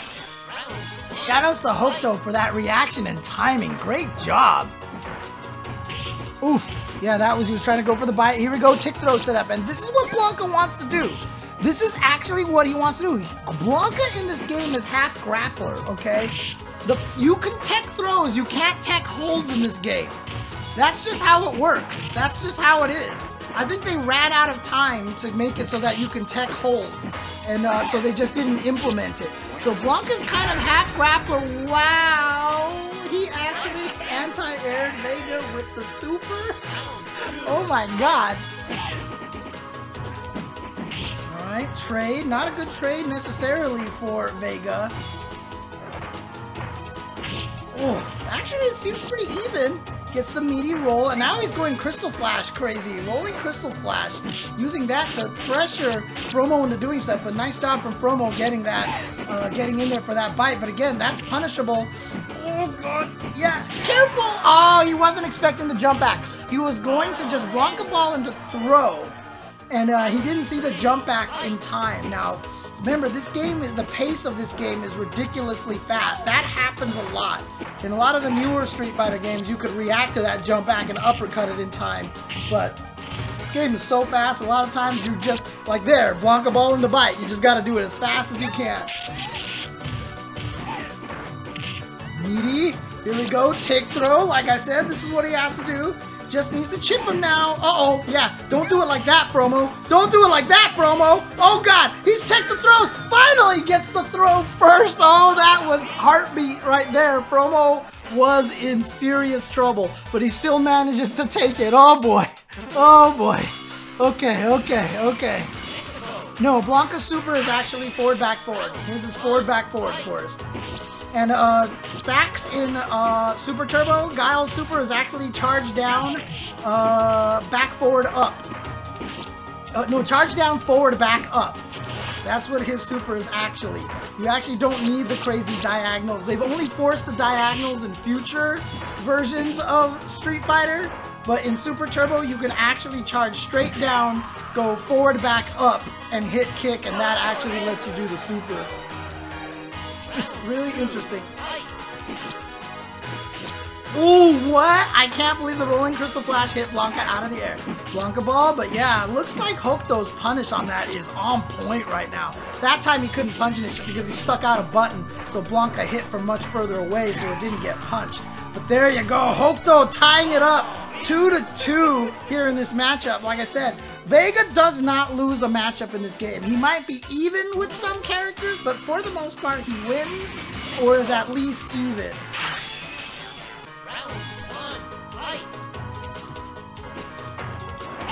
Nice. Got the Blanka ball, but see, even on hit, he gets punished. So that is a damage trade, and it's a trade with a fierce button. So sometimes you're not even sure if it's necessarily worth it. It's tough, and that's what makes this fight really annoying for Blanka. And that's also what makes this fight so that Blanka has to be a grappler. But, oh, what? Match point for Hokuto now. He just needs one more hit, one more round to be able to take this and send Fromo to loser's bracket. Like I said, in the spring series in Arlington, Texas, they invited a bunch of people for their finals out there. Fromo made top 8, including it with people like Matsun and all these other super strong Japanese players there. And even the Japanese players were like, my God, Fromo is the best Blanka we've ever seen. But here he is in danger of being sent to loser's bracket by Hokuto and this Vega play right now. And here we go. I see Kyoya rooting for Hokuto, as Hokuto also from, is he a Mexican player? Is he a player from Mexico here? Because if he is, oh God, here we go. The cross-up electricity. Fromo's gonna stay alive by the shenanigans of shenanigans. Holy crap. Okay. Okay. Oh man, last round, last game. Gets the sweep. Oh boy, misses that meaty. That's an unfortunate situation. A bad trade for Fromo. These rolling crystal flashes from Hokuto doing really, really well here. Oh, got him, but it's going to be a trade. You can't keep doing that, and that's the thing. He wants the light Blanka ball to miss so he can go for the throw. There it is. The second flip kick misses, but he just needs another rolling crystal flash. Tries to hop in there, get the throw. Fromo in danger, and it is going to be the off the wall. And there you go. Hokuto sending Fromo to loser's bracket. There you go. Oh, there we go. Shoot, what did I do? Okay. Here we go. Gonna go with the claw. Now, eltrouble has a lot of experience in this match, but obviously it's a very tough match. What 8-0 is gonna have to look out for, guaranteed, is noogie into cross-up slide. That's what he's gonna have to watch out for. That is definitely the main thing. Because that is definitely one of the shenanigans of Dalsum versus Vega. And if he gets hit by that, that will be a stun. If he has the timing, watch it. There we go, and he missed it. eltrouble missed the timing on it, but just goes for the drill. Not sure what 8-0 tried to do. Maybe tried to get a flip kick, didn't get it out in time, or maybe wasn't charged. There you go. Got him. There you go. Which side? Teleport, and actually gets away with the teleport. Don't reversal it because then you end up in place. There we go, but he missed the heavy punch. He missed the heavy punch. Like I said, that is what he was going to go for, is those cross-up slides on that. You just have to be ready for that as Vega, but this is where Vega dominates Dalsum, is that Kyo ball, but oh god, watch out, here we go. He stays in front, he goes for the throw kick, has an opportunity again, jabs him out of the air, the meaty, super, is it enough to chip? It is, and there you go, eltrouble taking game number 1. Wow. Oh boy, what a comeback by eltrouble there. Great job. Whew. Ooh. Round 1, fight. Wow, Cammy. 8-0 is trying to counter with Cammy. Now, when we first started playing this match, this was definitely a win for Cammy. But I definitely think that Dalsum wins this match. I think Dalsum wins this match. So, and eltrouble is one of those guys who's perfected this matchup, but he is having some trouble right now. Normally he can beat a lot of those things like that. Yeah, that stupid back jab and that trade right there is in Dalsum's favor. He will trade that all day. Those two things right there, that trade with the standing heavy kick and also the back light punch to beat the jumping medium punch have changed this fight drastically. Drastically. Oh wow, that hit. Didn't get the back light punch that time. Here we go, just goes for the tick throw. That's punishable and pushes away. Doesn't want to trade right now because he has so little health. Missed that. eltrouble is in trouble. Baits that out. Alright, can't trade with the neutral jump anymore, but good timing to actually win that. Nice prediction on the jump. Again, the anti-air. Oh, what an uppercut by 8-0. Let's go. What an uppercut.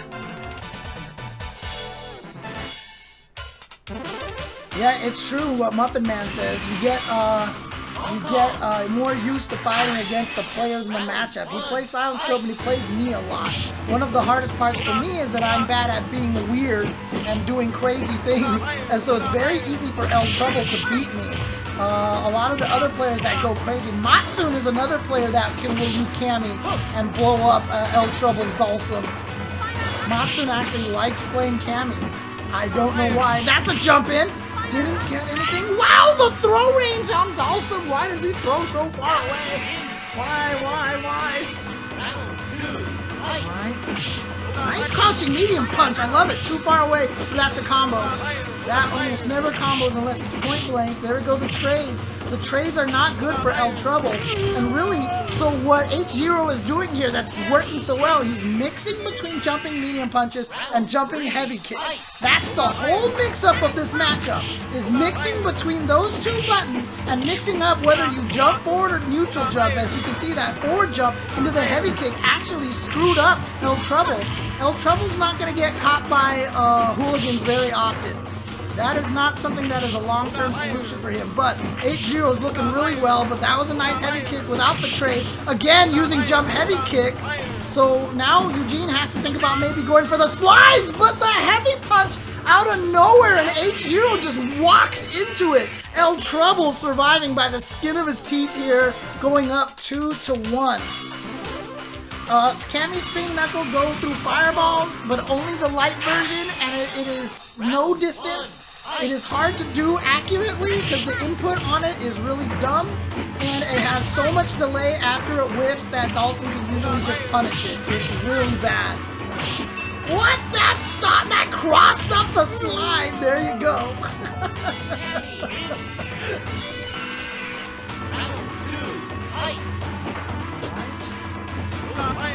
Uga fire. Nice anti-air. The weakness of that anti-air, while it beats most of what Cammy wants to do, is it pushes Dhalsim backwards towards the corner. Trade, yeah. He's got the life lead. He's willing to take that trade. There you go. Good reaction. Couldn't jump over the fireball in time.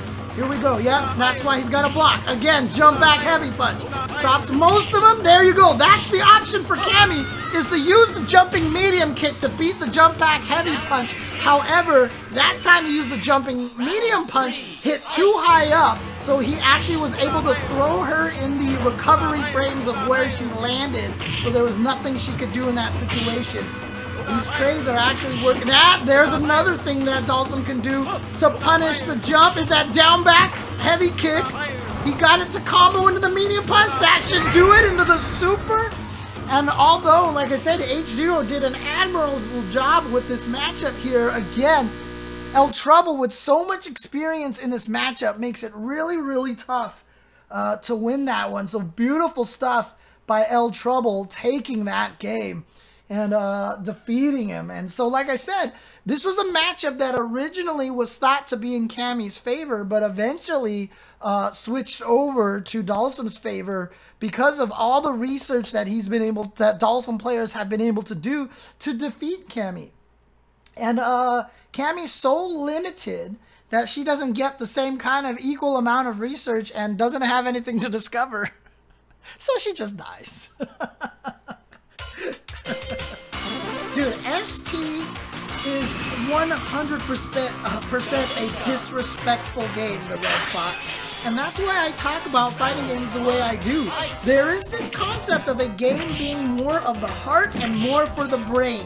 Super Turbo is such a heart game.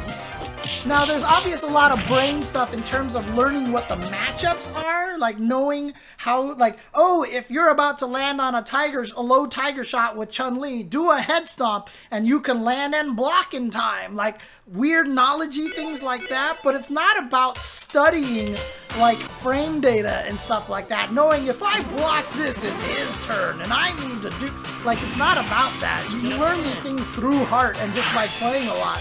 Super Turbo is a game of the heart, and as a result, because it's a play by the heart, it's such a freaking disrespectful game. Yep, at 3,000, okay, 4,000 Matcherino Cup SF2? Wait, are you talking about World Warrior, or you're talking about, are you talking about Super Turbo again, or are you talking about Hyper Fighting, Arturo? You gotta clarify that, okay? Because Street Fighter 2 would be a terrible idea, I think. But if you're talking Super Turbo, or if you're even talking Hyper Fighting, let's go. Let's go. $4,000. $4,000 in there. Shoutouts to Arturo for doing all the work, helping out Matcherino and everything like that. Supporting the old school games, and it's not even just Super Turbo, right? Because Arturo has been supporting all the fringe games for so long. Have you seen the streams he does for a lot of those games out there? They're so beautiful and crisp. The graphics are clean and everything. He has the tech to do the quality. The feed that he's sending us via RTMP is ridiculous high quality. The reason why Super Turbo is more popular than Hyper SF2 is because Hyper SF2... Oh, hang on a second. Nice! Down back light punch. Because Hyper SF2 has CE Bison, and you just don't want to fight. He ruins the game. CE Bison just ruins the game. He just does. And we'd rather play the game without it. Like you want jank, you put CE Bison in the game and he ruins the game so badly.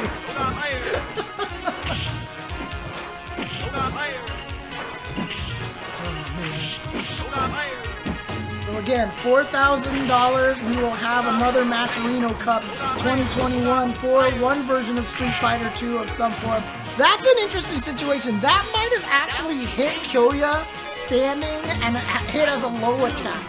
Sometimes if your moves just hit low enough, they become low hits. And Dhalsim can definitely hit Bison low. I can't remember now. That definitely happens in like hyper fighting and stuff. I don't remember if they fixed it in Super Turbo or not. I can't remember now. No, I don't think that was the same year he made top 8. No, Kyoya, don't drop the combo, don't drop the combo. Ah! Yeah, DSP made top 8 at EVO with mostly DJ in PlayStation 1 Super Turbo that had like 4 frames of input delay and a lot of inaccuracies in it. Okay, yeah, it does still happen in this game. Okay, I just wanted to make sure. I'm an old man, Daryl. My brain sucks these days. I mix up everything all the time, so it just happens. It's information overload. Nice counter throw, but another throw. Oh, can't jump, can't jump. Play. What? I bet you that was a V reversal. No, I'm kidding.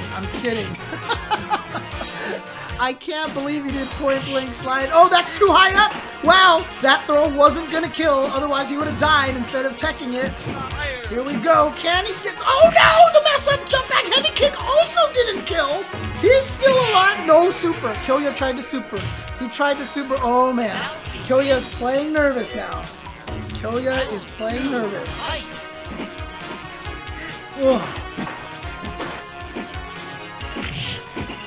Well, that was a weird trade. Like, after that happened, Bison fell at a really weird angle. Ooh, punch. God. Yeah, Kyoya is having a lot of trouble. Ito is just running through him. He's got a super. No, that kick is gonna take it. Kyoya is gonna go down 0-3 versus Ito. Unfortunately for Kyoya, but congratulations to Ito. And I see now why we are talking about eltrouble Ito winners finals, because we're gonna get a Dhalsim mirror potentially in that situation. Ugh. But we've got Damdai versus Reno MD here coming up next. So Damdai, of course, one of the best, and here he is. He's going with that old Ryu because he definitely wants to get that unblockable Tatsu. He definitely wants the unblockable Tatsu on Bison, because there ain't nothing Bison can do about it if he gets the 50% chance of unblockable. Thanks, the Red Fox. I appreciate that. Here we go. Tatsu at it. Okay, here we go. No, he just goes for the cross-up. The confirm into the uppercut. Ow, God, you can't see me on camera, but my arms are all twisted right now because that just hurt so much.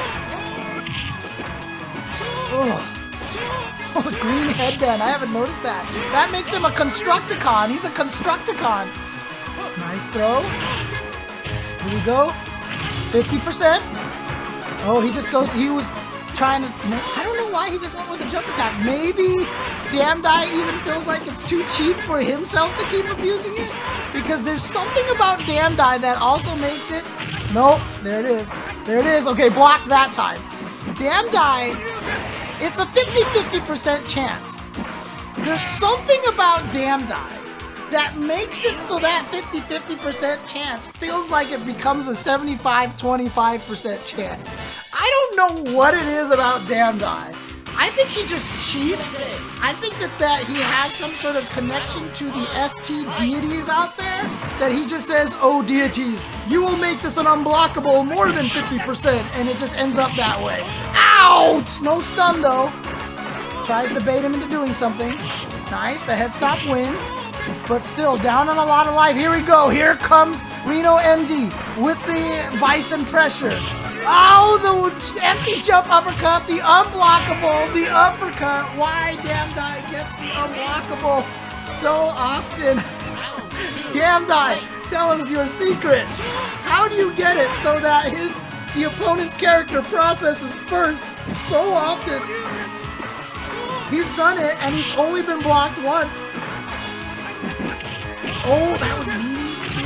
Oh, unblockable, unblockable. Okay, just went for it. I don't know why. He maybe. Oh, no uppercut that time. Chance for Reno now. Goes in there, the cross up, the throw. He can take this. He can take this. He just needs to take throw 2 light kicks in the throw. Damdai most likely expecting one. That second one threw off the timing. You cannot mash uppercuts in this game.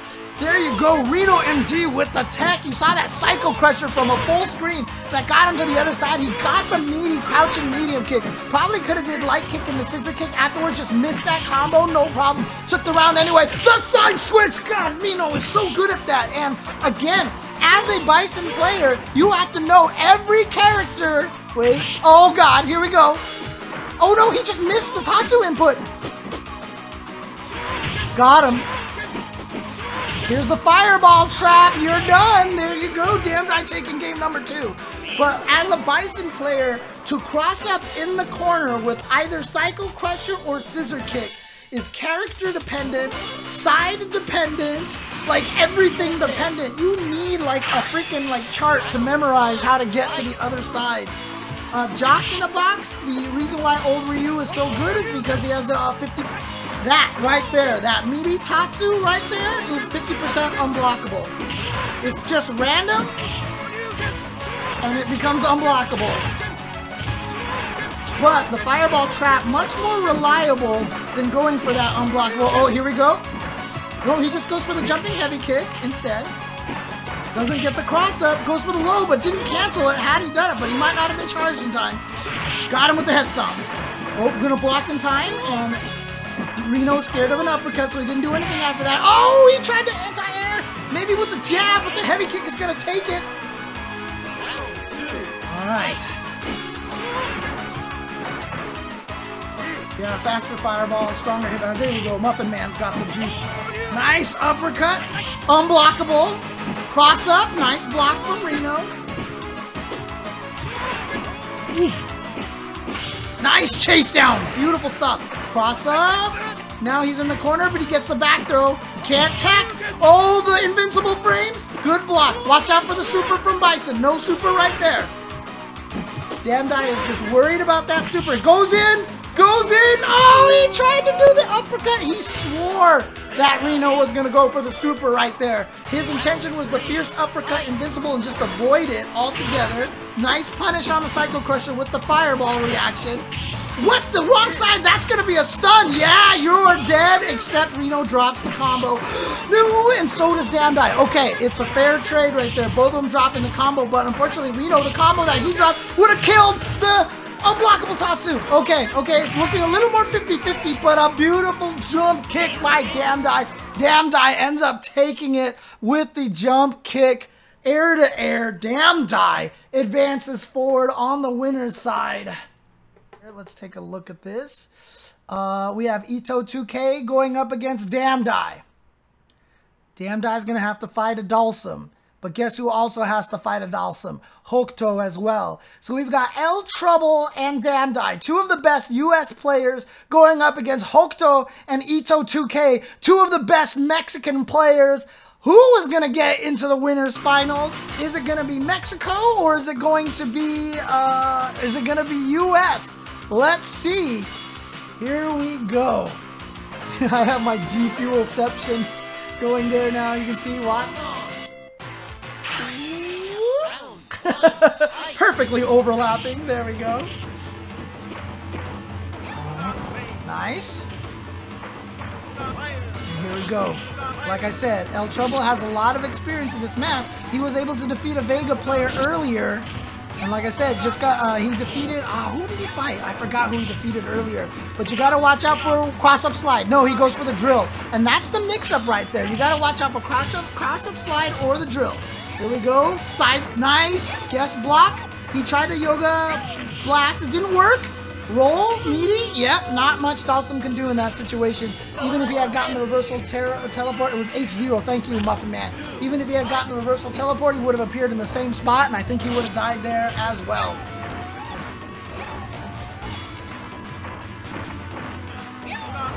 Nice. Just missed with the cross-up drill. Oof. Nice block. Ooh. Gets the throw. He's got the super, doesn't need it, just throws out the back medium punch. Probably going to be back medium punch in the super or something like that, but eltrouble ties it up 1-1. Hey, look, if you're from Los Angeles, Mexico is basically America, right? I mean, that's just the way it works. Nice reversal by Hokuto. No meaty drills for you. Hokuto taking game number 1.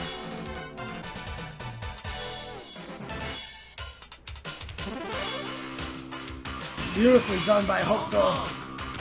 Like I said, as much as eltrouble has experience in this match, I do believe Vega wins this one just because of heel ball tactics. Nice block. Ooh, yep, try to kick him out of the air. But again, nice block. Try to slide under the stab. Not going to happen. Didn't know the side. There's Hyo Ball in action. Why is it called Hyo Ball? Because in Japan, as you can see at the top of the screen, his name is Balrog. So that's the ball. And Hyo is Hyo. So Hyo Ball tactics is just Hyo, Hyo, Hyo with Balrog all day. That's Hyo Ball. The stun. Noogie. Oh, no. eltrouble going for fancy setup. Missed with the up flame. Nice block. Challenges with that 3-frame down back medium kick. Oh, God. There we go. Gets the throw. eltrouble barely pulling that one out. Round 3, fight. Oh, yeah. Beautiful spacing from Hokuto right there to not get caught by that. There's that. Yep, slide to get out of that situation. Goes in there, but gets stabbed. Thanks for the bits for visual fight. Oh, gets the throw. Oh, missed it. Actually, the reversal throw just won. Oh, nice reversal with the light kick, pianoing it. And yeah, he lived through those first 2 hits, but then the next 2 hits just chipped him to death. Hokuto taking game number 2. He is up 2-0. Character archetype. You watched the Tuesday show, didn't you, Transera? Oof. Just eats the jump attack. Nice challenge by eltrouble. He walks into the, that's gonna get stabbed out of the air. He's, oh no, he wasn't in the corner. Ah, outside, yep. Hyo Ball, mix up, and yet meaty rolling crystal flash gives him the plus frames and the pressure. Oh, what a walk up. Does he get the slide? No, he fakes it. Does he go for it this time? He does! Doesn't link. Misses the link. That could have been stun in the game for eltrouble. Nice. Air to air. Gets caught by the neutral jump medium kick. And Hokuto is at match point to put the first player from Mexico in winners finals. Oop, that's going to be punished. Yeah, that's a trade. But there we go. Hyo Ball, what side? Hyo Ball, what side? Good block. Maybe eltrouble thought he had it. Tried to anti-air, couldn't quite get it. Hyo Ball, not gonna work. And there you go. Hokuto is gonna take it 3-0 over eltrouble with the Hyo Ball tactics. But you guys can actually sub over there and support me as well. And yeah, Transera, honestly, this is the first time I've actually drinking any G Fuel. I've been drinking it over here. Like I said, it's keeping me nice and wired over here. But with no sugar, it actually tastes really good. And I want to know how they do that. Because more drinks definitely need to do that. All right, here we go. Damdai taking round number 1. going with that old Ryu again, which is a really interesting choice here because one of the things about this matchup is that one of the ways that Ryu fights Dalsum is by building up to a super. It's very similar to that Balrog versus O.Sagat matchup. So I'm surprised Damdai is not going with new Ryu. Perhaps he wants to go for the unblockable Tatsus versus Dalsum as well. Oh, goes over there, tries to bait out an anti-air, gets the uppercut, here we go. No Tatsu at all, did it too late, blocked. Oh yeah, that's a punish, that is a punish, and that's a trade for Ito, tying it up 1 round apiece here. With almond milk. You just pour it directly into the almond milk, Chensor? Which flavor are you using? That actually sounds really interesting. I have some almond milk, honestly, so now I want to try. Woo! Meaty, just get the uppercut, get that fierce out of here. Put that thing back where it came from, or so help me. Oh, speaking of, ow! Ooh. Oh, blocked it, okay. Damdai's luck is wearing out right now. He's not getting the unblockables, and yeah, it's better to fight Dalsum from full screen than it is to try to fight from close range. He tried to Tatsu that drill, which is a great idea. Again, tried to uppercut that arm, didn't get it.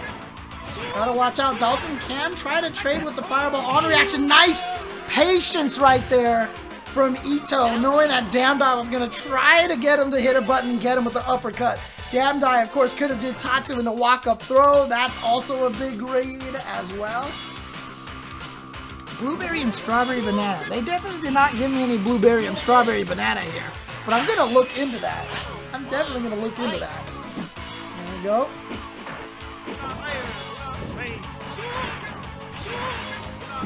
Oof. Yeah, leaned into the fire, leaned into the Yoga Flame. That's how a lot of people can beat the fireball, is that Ryu can lean into those moves and not actually get the hit. Interesting that Damdai chose to go with this Ryu still again. There it is, gets the cross-up, that's dead! That is guaranteed dead if he doesn't drop the combo. That is guaranteed stun. Damdai taking it. So mixing up between the unblockable Tatsu and the cross-up. Got him with the cross-up. Try to get in there. Nice anti-air timing. And there you go. Damdai faking the uppercut and just getting that walk-up throw. That's what you have to do. That's the big brain read right there. Gets the jump kick. Alright, backs up to the fireball range again. Tatsu over. Yeah, stop the Yoga Flame. Here we go. Tries, gets him. And here we go. The meaty pressure with the jump heavy kick. Got him with the crouching medium kick. And there you go. Gets the jump kick. Beautiful stuff by Damdai. Playing that really, really well. And I do apologize. They're definitely commentating more from Damdai's perspective. It's because I have a lot of experience trying to go in against Dalsum, so I'm trying to see how Damdai is choosing to go in on him. Well, let's watch Ito 2K from his perspective right now. So what he's trying to do right now is trying to find the opportunity, but Damdai's doing a good job throwing the fireballs. There we go. Baits out the jump, gets the flame here. And now back to the fireball game here. Trying to find a way. Yep, beautiful choice of drills there. And that was dangerous for Ito. He could have gotten hit had Damdai chosen not to Tatsu in the air. Slid from a little too far away, chose the wrong slide, couldn't quite get under there and get the knockdown. Now pressure situation here. You see him trying to keep this range against Damdai because he's really trying to punish the fireball and everything, but he's having a hard time. Damdai had a checkmate situation. That was either going to be the unblockable Tatsu or the chip to 0 health and then the low roundhouse into fireball for the win. Nice trading right there, and Ryu's button couldn't quite get far enough. Yep. Expected the Tatsu from Damdai, so he was able to hit him with the Tatsu. Again, beautiful use of the flame game here right now, and now trying to get him to jump out of there. Not in time, and he's going to get the throw, even though a standing medium kick whiff, not a problem. The back throw is going to take it for Ito 2K. Right, there we go. Just playing the fireball game right now. Willing to do that. He has the lead. Beautiful drill decision right there. Just going with the medium kick one to get the hit and falling far away. Yeah, sliding under the fireball has not been working out in Ito's favor right now. Gets the crouching light punch. And now back to this fireball. Neutral jump. Oh no! Unblockable. Blocked that time. Oh, yeah, he had to block that jump attack. Probably wasn't going to get on an anti-air in time.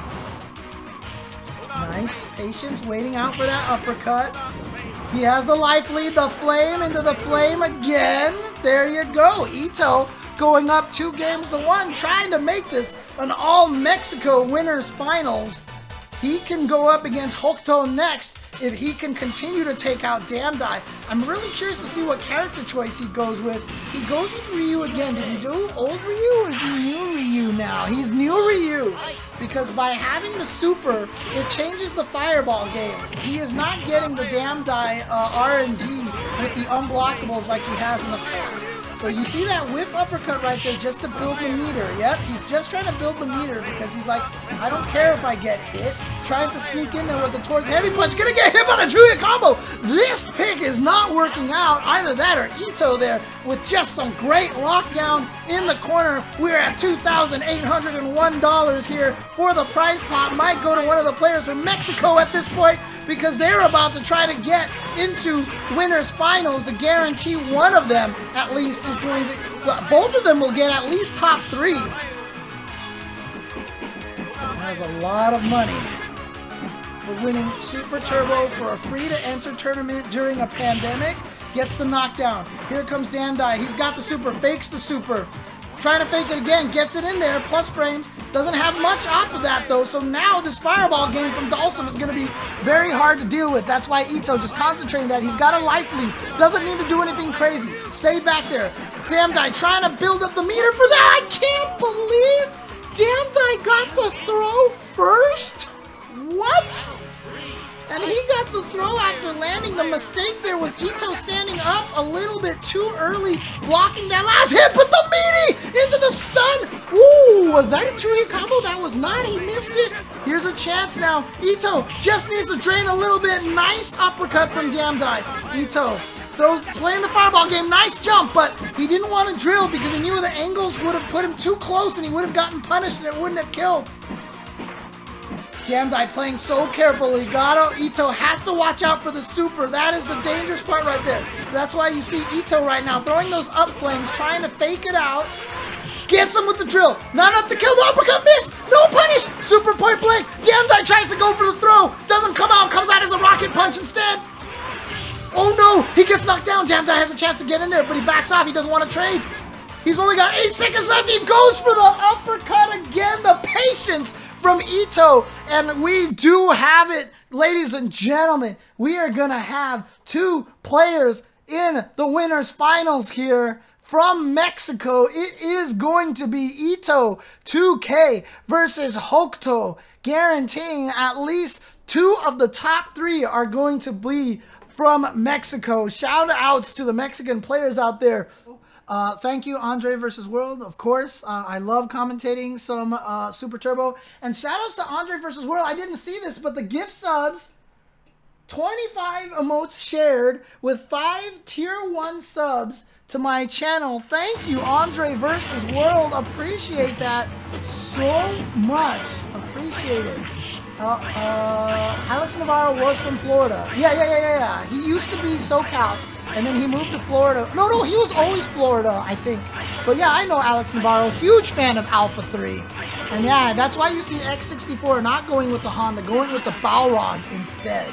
But yes, definitely shout outs to Mr. Alex Navarro. Definitely a big Alpha fan. And so and once again, Muck is going with that O.Sagat. He's going for that money right now. He wants that paper. Goes for the media attack. And thank you again to Andre vs. World for all the gift subs. Sigma Nuts Cat Butts to Andre. That, of course, is the inside joke, the PG version of my...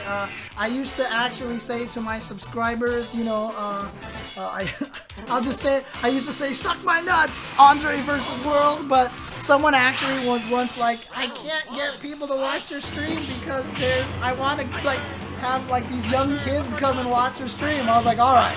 So I changed it to Sigma Nuts Cat Butts. There you go. I still love Alpha 3. And right now, Muck is putting on a clinic in this matchup versus X64. But again, I think one of the mistakes that X64 is playing is he's not playing to build meter right now. He's playing to try to get in. But you see how as soon as he got that meter, that fight turned around very, very heavily. Muck only taking it thanks to that reversal uppercut there. But he needs to sit back and block some fireballs and just try to headbutt through them, build the meter to get the super. But he's doing a good job with the predictions right now. Ooh, tiger shot, catch him low, try to go for another ume uppercut. Oh, good jump, but a little bit too early on that jump attack to get the hit. Muck dropping a tiger shot or a tiger knee there. Not sure which one. There's a trade close to being a super. Yeah, Muck probably tried to do another wake-up uppercut. Not going to work in that situation. So there you go. Muck going down that one. And now X64 tying it up 1 round apiece here in this game. Still down in games though, 1-0. Nice jump timing from Muck. There we go, the jump attack. Crouching strong, too far away to get the combo. And here we go, knocks down. Tiger shots back here. He's got to build the meter. Yeah, patience. Headbutt, block. Headbutt, block. Headbutt, block. Build the meter. And see, as soon as he diverged away from that strategy, Muck had the uppercut all ready to go. The read on the dash punch, which drained so much life. Oh my goodness. Okay, tiger shot. Nice, gets the jump attack. The standing strong. Really nice button for O.Sagat. Bufferable in O.Sagat mode. And there we go. And now the distance here. Now you can't do those jab headbutts. Yeah, now it's a problem. So when you're a screen away, like I said, you want to do that. You want to light headbutt through the tiger shot, block the next one. Light headbutt through the next one, and then block the next one. Just back and forth, build the meter, take the chip. Don't be scared of the chip unless you literally have no health left. Oh, good patience, baiting out that uppercut. He's noticed that Muck definitely likes those uppercuts. But you see, now all of a sudden, the tiger shots aren't coming out because he's scared of the super. He's going for Hail Mary uppercuts now. And that is the power of having the super meter for Balrog. You don't even have to use it. As long as you have it, the complexion of the match completely changes. But I love that dash upper to catch jumping backwards Sagat. That was beautifully done by X64. Here we go. Full screen away. Tries to jump over that tiger shot. There's a light headbutt. Tries to get in. Gets caught by the tiger shot. You see how the more he tries to push to get in, the more that X64 tried to push to get in, the more Muck had the ability to predict what it was that X64 was trying to do. I'm not trying to sit here and talk like I know better than all these players, because I know that can sound like that, and it's kind of annoying, especially commentators. I'm not in this top 32, obviously. I'm just doing commentary, and it's tough, right? As a commentator, you gotta kind of toe the line between like, this is what you should do, and sounding like you know better than the players and stuff like that. But in general, as a strategy, that is kind of how you want to fight the matchup. If you stay back and build the meter, what happens then is the Sagat player doesn't want to keep throwing low tiger shots because he realizes he's playing into your game, so he changes up. But the more you try to push into old Sagat as he's throwing tiger shots from across the screen, the more predictable you come, the more damage you're going to take. Be patient, block the tiger shots, take the chip damage, build the super, the complexion of the match completely changes, and that is how you are able to get in a little bit more. Chun Li's are the same way. You jump backwards and whiff spinning bird kicks in the air, and that allows you to get in, etc., etc. It's kind of how you want to approach it, and I think there's a little bit of lack of patience, I think, from a lot of the more modern players. When you watch a lot of the old school players, when you go to something like a Hey Arcade and you're sitting there playing against the best in the world, those guys' patience is just legendary. They will sit there and just do the same thing over and over again as long as it's working. It's pretty crazy. But yeah, this should be a mirror match. This should be the Bison mirror. And I'll tell you this right now, I think all Bison players hate this match. Turn punch does not go through fireballs, not in ST. Turn punch going through fireballs is only a hyper fighting thing. Yeah, Justin will turtle you with a life deficit, and somehow people will get baited into trying to get in on him. It's like one of Justin's superpowers. It's crazy. But yeah, here we go. We've got the mirror mat. Wow, he jumping medium punch the scissor kick out of the air. And look at this, Reno MD looking so solid here versus Kyoya taking round 1. Really, really solid, really convincingly. Trade. Yeah, a lot of people don't like to play in this stage because this stage plays a little slower than the other stages. Oh, nice tick throw. Gets in there. No tech. No tech. Wasn't expecting it. And now this time it's Kyoya with the pressure, but he's going to get back thrown in the corner. Okay, fakes the tick throw, catches him with the crouching medium kick, but not going to get much more. Left turn. Caught him with the cross-up. That wasn't enough to kill. Oh, boy.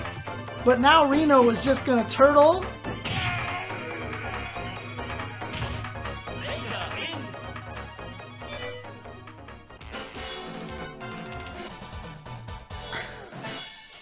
What the hell kind of hitbox was that? What kind of hitbox was that? He hit him with like his freaking like armpit stank or something, because there was no fist over there at all. This is like when people complain about hitboxes in other games. I'm like, man, we've been dealing with this for our whole lives, man. Oh no, the reversal throw. Here we go, danger time. And now the super? No, jump back. Yeah, beautiful. Wasn't expecting the Psycho Crusher. Caught him off guard. Chip, chip, dead.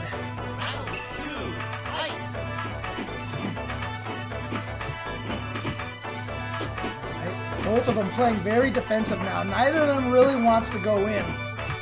Because you can see how well Bison can really pressure the other Bison. Bison is about all offense and no defense. And so when one Bison gets going, it's like a 9-1 matchup versus the other Bison. Look at this. Look at this pressure from Kyoya. Light kick, scissor kick, light kick, scissor kick, light kick, scissor kick. Block this cross-up. Okay, that cross-up wasn't ambiguous enough. It was clearly a cross-up.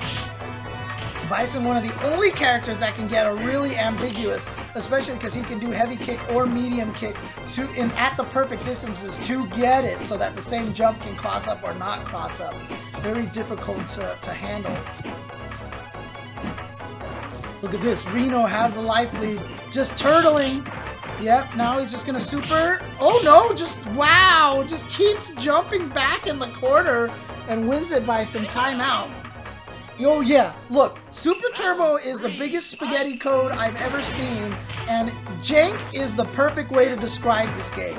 But we love it for that reason, which is why whenever I see people complain about jank in other fighting games, I'm always like, but we love jank. Jank is good. MVC2 is one of the jankiest games you'll ever play. But we love that game. Here we go, there's that pressure from Ito, nice. That jumping medium punch is doing so much work for Reno. And shoutouts to Kyoya for his blocks on these ambiguous jump attacks constantly. I would have gotten hit like 19 times already by those jump attacks from Reno. I have no idea. And again, you see that jumping medium punch doing the work. Oh, got him, got him. Super, yep, out of there. Doesn't matter. Reno knows he's winning by life. He's just getting out of there. Yeah, he's not even going to hit a button. He didn't even try to hit that. And so there you go. Reno taking it 2-0 so far. He has gone up 2-0 mostly by playing extremely defensive and very, very patient. Round 1, fight. That's a good way to describe it, Muffin Man. Not going to be a cross-up. Here comes the pressure from Kyoya. If Kyoya can keep this pressure going, it's where he gets it going, but unfortunately Reno MD I feel like has played better defense. Kyoya has had better offense, but he's been getting out-defended by Reno MK. But now Reno trying his own pressure here. Nice standing light punch for the trade to get out of that pressure situation, but that heavy kick was definitely a punish. Nice spacing on these scissor kicks. When they hit only one hit like that, they are definitely not punishable and might even be plus on block. Nice, there you go, jumping around. Gonna try to build up. No, didn't miss the scissor kick, but he's leading again, and there you go, 17, 16, 15, and the trade. But you see the height difference on the fall right there. Definitely meant Reno MD survived. Kyoya is at danger of being eliminated now.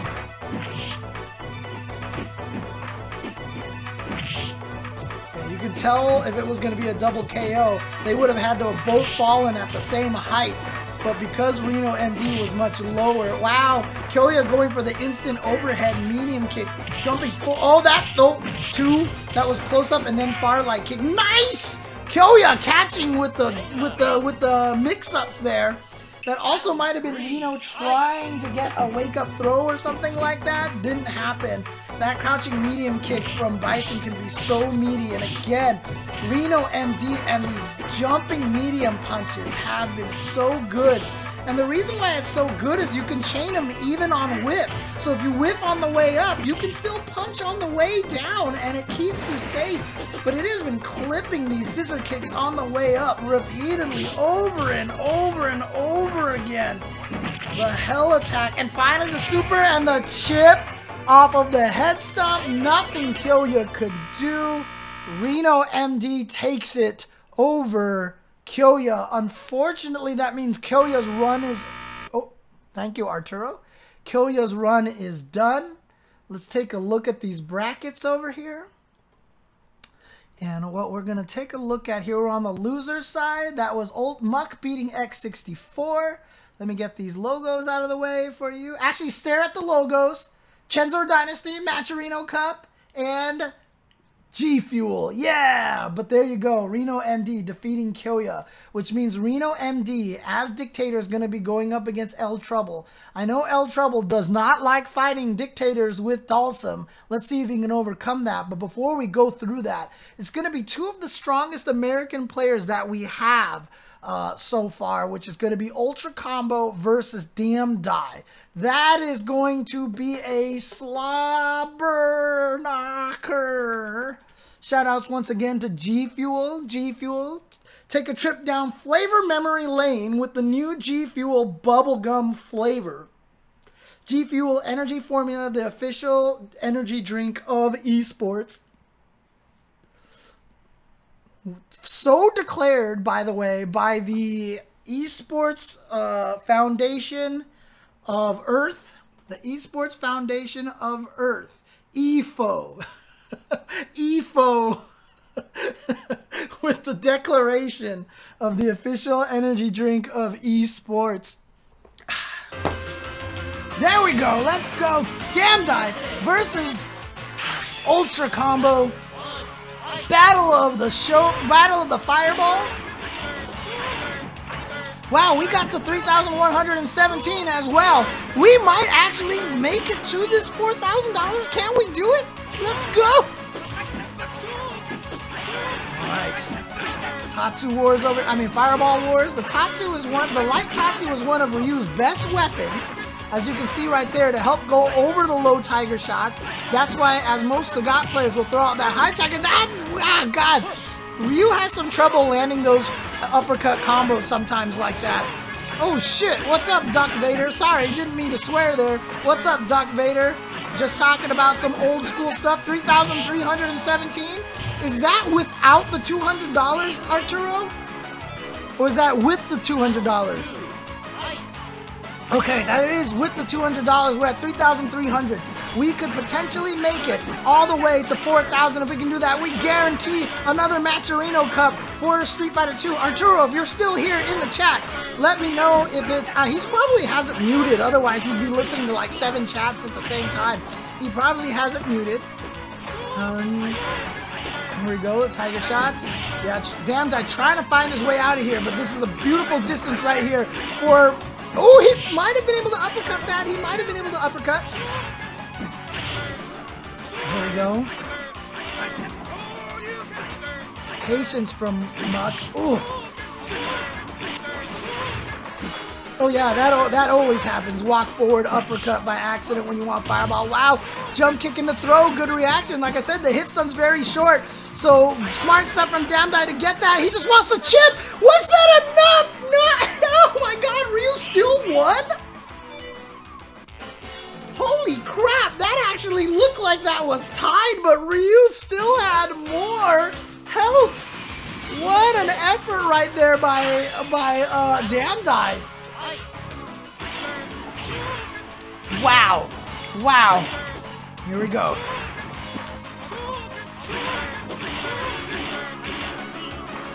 Trying to play defensive once again. Light Tatsu, double Light Tatsu, and wow, Muck just going for that uppercut there and getting in there. Nice, there's that high tiger, anti-air.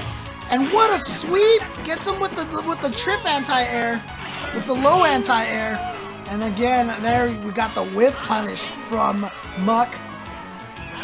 Damdai up 1-0, but right now Muck up 1 round to nothing here.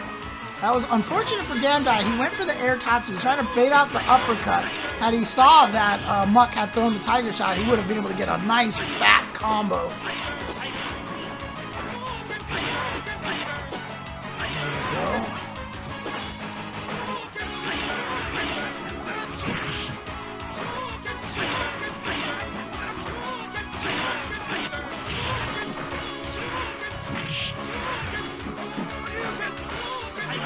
Ooh, tries the tiger knee over a fireball to uppercut the recovery. That's what Muck was looking for there. Back to the fireball war. Only 23 seconds. Damdai knows this, so that's why he's playing very defensive. Knows he doesn't have to do much. Now he's in the corner. There is a danger here. One tiger uppercut could take it. Oh, God. Nope, maybe he needs two. Ow, again. Back-to-back uppercuts from Damdai. No fear at all whatsoever. Nicely done.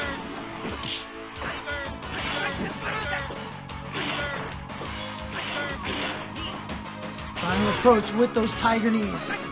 Trying to bait out an uppercut. Damdai's trying to bait out the stun. God, that was so much damage.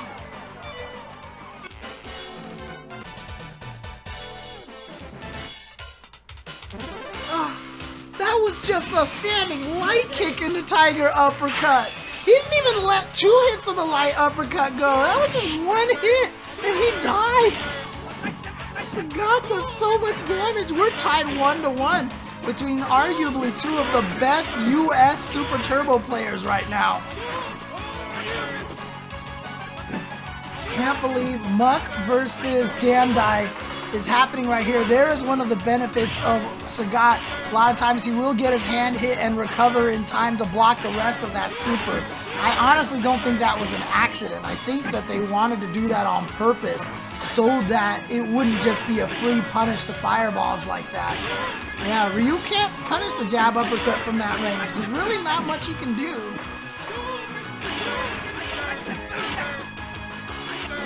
Nice! But again, yeah. But that is going to give him a significant life lead. And so you see Damdai here. Oh no, he got hit! That's dangerous. He goes for the throw. Was that in time? It was! He actually drained him like pixels before, like frames before that round ended. Wow, and I don't know what happened to the stream. What did the game freak out from that? Did the game freak out? What happened to my stream? What happened to our stream? What happened to all of our streams? No! No! What is happening? Oh, hang on. Hang on. Let's see if it's just me. Let's see if it's just me. Oh, my VLC crashed. My VLC actually crashed.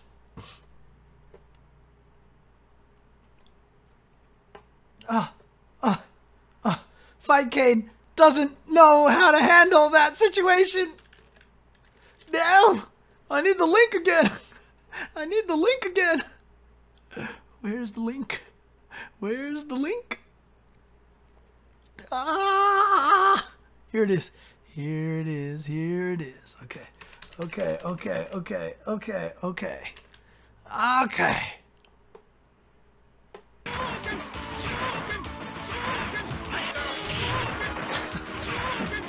Last round of this game. Tied 1-1. Damdai with the life lead. Trying to maybe time out the clock again. Woo!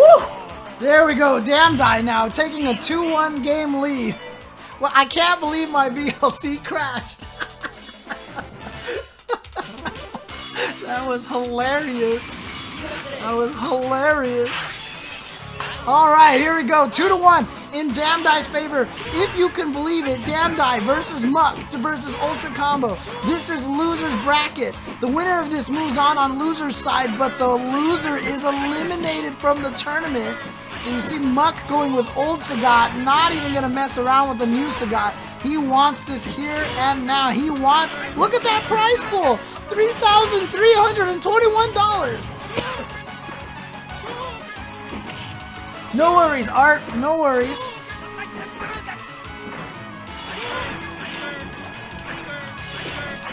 There you go.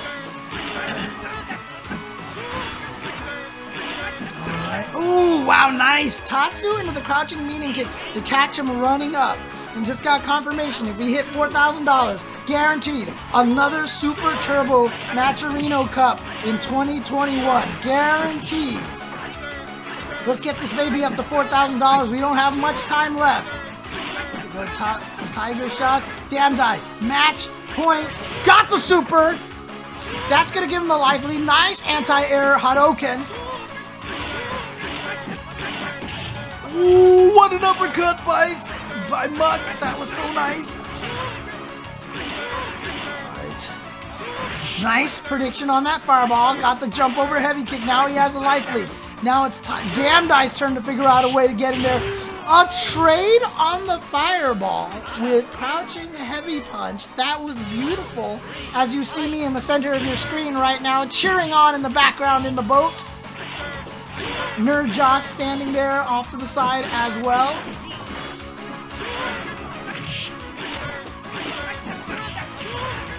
Right. Back to the projectiles here. Muck going to the zoning. He's down in life right now. But he's nice jump attack again. So he's got the life lead now. Now it's up to Damdai to do something. And Muck is doing a good job predicting those fireballs. But unfortunately landed on that one fireball. Yep, not the same kind of situation. Sagat recovers faster, not close enough to get that jumping heavy kick. Had it connected, he would have stayed in the air and the fireball would have sailed under him. No damage. Damdai can take this. Yeah, if he gets another, oh goodness. No more health left. He has to worry about the super. He goes for the crazy uppercut. Damdai with the patience right there. And Damdai is going to take it over Ultra Combo, which means Ultra Combo goes out of the tournament in 5th place. But here we go. eltrouble, Reno MD. If I'm not mistaken, I saw eltrouble be a Dawson player in the Riz 1 tournament qualifier. So he definitely knows this match. Nice, but the stun! As long as he doesn't drop this, that should be dead. Mikey Joel, please use the wiki.shoryuken.com. Wiki.shoryuken.com has some of the best Super Turbo resources out there. Really, really strong resource list out there. Nice, gets the pressure. Oh, the tick throw setup. Oh, yeah, SRK Wiki. Oh no, nice avoidance. Oh, I think he tried to go for like some meaty cross-up slide or something like that. Didn't work out for Reno. Tying it up 1-1. Nice, gets the jump in, but not close enough to get the full combo off of that. Ooh, the anti-air traded. That's not good for Dawson. He ate a lot more damage. But still, look at that. See, eltrouble just knows the distances, and he's familiar with the situations. No, where's the second of the hell attacks? Wow, I love that. It was like an option select from eltrouble. No, no, okay, here we go. Pressure time. Goes for the meaty chip. Back to the fireball game. Trade, yeah, he's willing to trade there. Nice, got some with the jump back. Medium kick, he's gonna land on that fireball. He should have neutral jumped. but I think what happened there was Reno really wanted to keep the store on that super. So he jumped backwards to get over the fireball, but eltrouble read it. So he walked to kind of like keep the fireball on the screen to get Bison to land on it. Beautiful job. eltrouble taking game number 1. There we go. Keep going, keep going. You can also grab Fightcade as well, Mikey Joel, if you want to play some Super Turbo as well. Fightcade is a good way to do that. There we go. Scissor kick in there, back throw. Gonna pressure, trying to fake the throw. Patience from eltrouble kept him away from that. Here we go. Activate. No super. Got him with the slide. Nicely done by Reno. Jump heavy kick as well connecting. Now eltrouble has to watch out for the super from Bison. Anti-air, yep. Oh God, if he had just stayed on the ground and took the chip. If he had stayed on the ground and took the chip, he would have lived. But supers tend to juggle and do more damage in the corner because you hit the wall. Nice up flame. The cross up, what a block by Reno MD. And now Reno MD trying to get the pressure going with the scissor kick. But jump back with the medium punches kind of puts him in that range again where he can't seem to get any pressure going. God, that back light punch. Why does it work as an anti-air from that range? I'm not mad or anything. God, that button is so good. There's no hurt box on that thing. Giving characters controllable moves so they can use their close-up buttons far away was a mistake. Good block on the cross-up. Yep, not charged. After the cross-up, you're not charged long enough so you can't do the crouching medium kick into scissor kick after the stand light kick. But look at this. No time left on the clock. Reno was going to use that super whether it hit him or not. He was just trying to get out of there. Just escape, basically.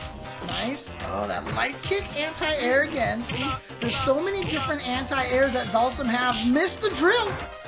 What a block by eltrouble. He knows the mix-ups. He knows the tricks. That's a cross-up slide in the corner. eltrouble blocking it. No problem. Here we go. The pressure. Scissor kick. Got him. Reno MD on the board in game number 2. Beautiful stuff. Oh, dang, thank you, Mikey Joel. My uncle let me borrow his tablet, said to give you bits for the advice. Nice. Oh, he's the one that's Mikey Joel. Okay, okay. You're Dundee. Nice. Thank you very much, Dundee. If I pronounced that right, hope I did. Thank you very much. Nice. Gets the drill. There we go. Fake the throw, went for the crouching light punch. And again, Reno MD going a great job. Oh, that should be stunned. No, he lived. Wow. He didn't believe he got the 2 close light kicks. He didn't go for the crouch medium kick into the scissor. That would have stunned. He might have walked forward in between the light kicks, which is how he got the 2 light kicks in a row. Good block on the cross up. But trying to throw or something from eltrouble, getting caught low, getting caught in the ankles, hitting him low. Trade, but that's a great trade. You see eltrouble. Wow! Took a walk in the park and got the throw. He's going for the throw bit. Oh, and then he should have went for it again, but no problem. Trying to anti-air with a crouching medium punch.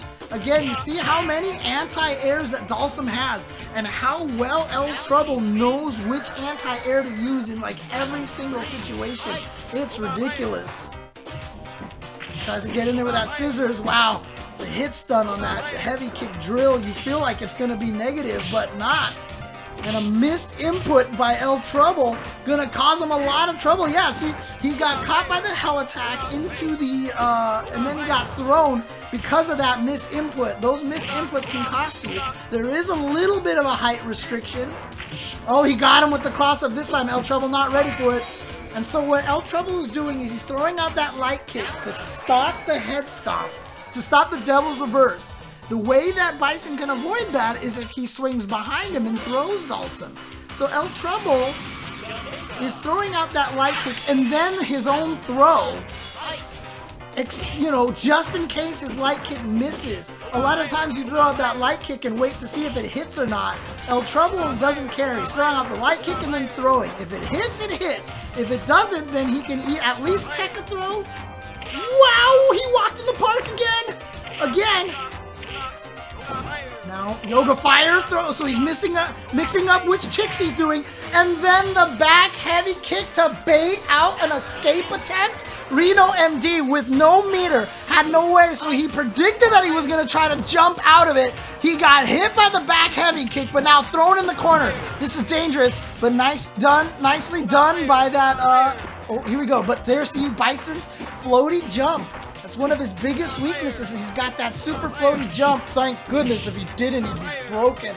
But good, was able to block and recover in time, and now push the screen away. And you see that the way that eltrouble fights for space every time he gets Reno MD to block that fireball. Reno MD now with the chance for the pressure. Uh-oh, puts himself in the corner. This is dangerous. Yep. Oh, eltrouble tried to go for something, and Reno with the execution to get that reversal super. And like I said, eltrouble probably tried to go for the throw tick. Gonna get hit. Here we go. Meaty drill. Too far away for the throw probably. Trying to keep the pressure going. Locks him down in the corner. Dalsum versus Bison is so scary in the corner. Bison gets locked down so badly, but nice escape from Reno. Good block on the cross-up once again. And the Yoga Fire startup so fast, and he doesn't stick his hands out like Ryu and Ken does, so he can get away in those situations a lot better than Ryu and Ken can. Very close in life here. Light kick, no, the throw wasn't going to come out in time. He actually got him out of the recovery of the back light kick. Tied up at 2-2. Who's going to be going up against Damdai in the loser side of the bracket? Is it going to be eltrouble or Reno? We have one game to decide it. One game to find out who's going to make it. Oh, yeah, he tried to get with the second hell attack. He tried to get as late as possible to get the combo. Here we go. Noogie time. Here comes the throw. The tick throws. Gets him low. Trying to punish him off of that back jump. Gets him with the head roll. Faking the throw again. Poking away. Being aggressive. This is the offensive style. And he goes for the crouching light kick in the super. And he gets it with the fancy times right there. Caught Reno standing, trying to take a throw or maybe jump away. And now eltrouble is at match point. Oh, he got the jump. One more hit will be stunned. So that's why you see eltrouble is just blocking for his dear life. No head stomp, faking the head stomp. There's the head stomp. Nice escape from eltrouble. He drops his drill again. He could die. Block. And the low, a missed drill from eltrouble is going to send it to the last game. Last round. Let's go. Nice block. Nope, again, but he techs the throw at least. He's gone for that every single time. I feel like eltrouble's got to be aware of that. Nice, crouching light punch, hit from so far away. Goes for the tech throw. Here we go. Drill, another one. How many toe throws is he going for? He went for another one, actually. He might go again. No, he just goes for the low. He's got the low again. Crouching light kick in the super. No, the cross-up slide. He got it. Instant overhead. I think he was hoping for a stun. The chip from eltrouble because the head roll gives him so much frame advantage. And there was nothing Reno MD could do to escape that situation. eltrouble advances forward. And he will be going up against Damdai in losers semis. That's all you need to do. Oh my God, we're going with the match already. Shoot. Sorry, I was muted. Here we go. Hokuto's already taken one game. My bad. We are on the winner's side over here. I had my VLC muted, so I didn't hear the match started. My bad. Here we go. What? Came back just in time to go, what the hell is happening over here? Round 3, fight! Jasmine agrees. What the hell is happening over here? What is happening? Nice reversal. Reversal means that no gap in there once you can get meaty. Ooh, nice using that jumping medium punch close to chip now. Oh, if he had gotten that light punch, that would have been in chip cherry. Dalsum won a trade. Dalsum won a trade. We are tied 1-1 right now. Ito 2K taking that game, tying it up 1-1.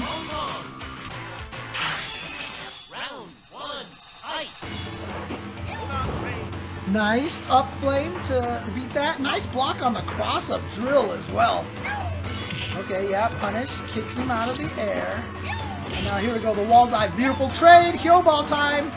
Yep, from the front. That's right. That's right. Left. I don't know. I think you can judge based on which... I don't know. I don't know what side that was. Good block on Ito's part, but it wasn't good enough.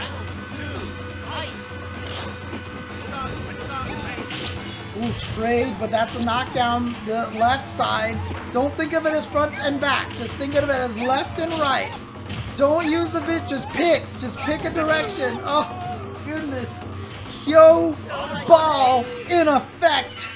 Yo, Balrog in effect. And there you see why Vega is one of the top tier characters without that mix-up. But with that mix-up, he is clearly the best character in the game. Sim's teleport is not very good in this game because it's long, and if you do it as a perfect reversal, he'll always teleport in place. There's a weird bug that if you do a reversal teleport, he always teleports in place, and so he becomes very punishable. Oof. Oh, no trade. Okay. Gets the back kick, catches him low, trying to walk backwards, but again, the early stab. Stayed in front this time, meaty rolls. Look at the chip. Goes off the wall. Nice. Tried to go for the throw. A little too far. That's the end. Meaty stab is going to do it, and that is the end. Hokuto is going to send Ito 2K to the losers bracket. Again, apologies for missing the first game, but I have a funny feeling it was largely a lot of that right there. Thanks, guys, for tuning in. Hope you guys are enjoying this solo ST commentary here by yours truly, myself, Jay Chensor. Huge fan of Super Turbo. Love this game. I know way too much about this game. So hope you guys have been enjoying this and being educated and also enjoying the hype that I feel for Super Turbo. Here we go. But again, subs, gift subs, donations, bits, all that stuff appreciated very much. Let's do this. We're at almost $3,500 in the Matcherino Cup as well. Oof, the fireball knockdown, the red fireball knockdown, very important in this matchup. It hits very early on in the frames. But there you go. Like I said, this is a tough matchup, but there, Damdai, the unblockable. Okay, 50-50, blocked it that time. Like I said, there's a 50% chance that Tatsu is unblockable. Good reaction by eltrouble. Gonna be patient there, and what a drill by eltrouble to get away from that. Ooh, man. Toshin, that is actually not the link. That is not the command. That is the Quentin Tarantino version. That is Matcherino as presented by Quentin Tarantino. There you go. Thanks for the cheers for Visual Fight. There is Transera. There actually is.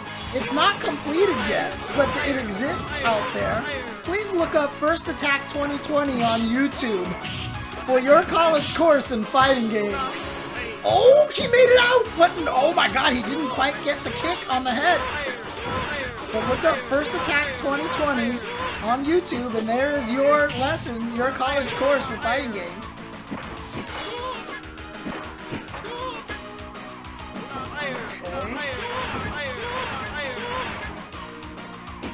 Okay. No time left. Oh no! That's gonna give eltrouble the lead.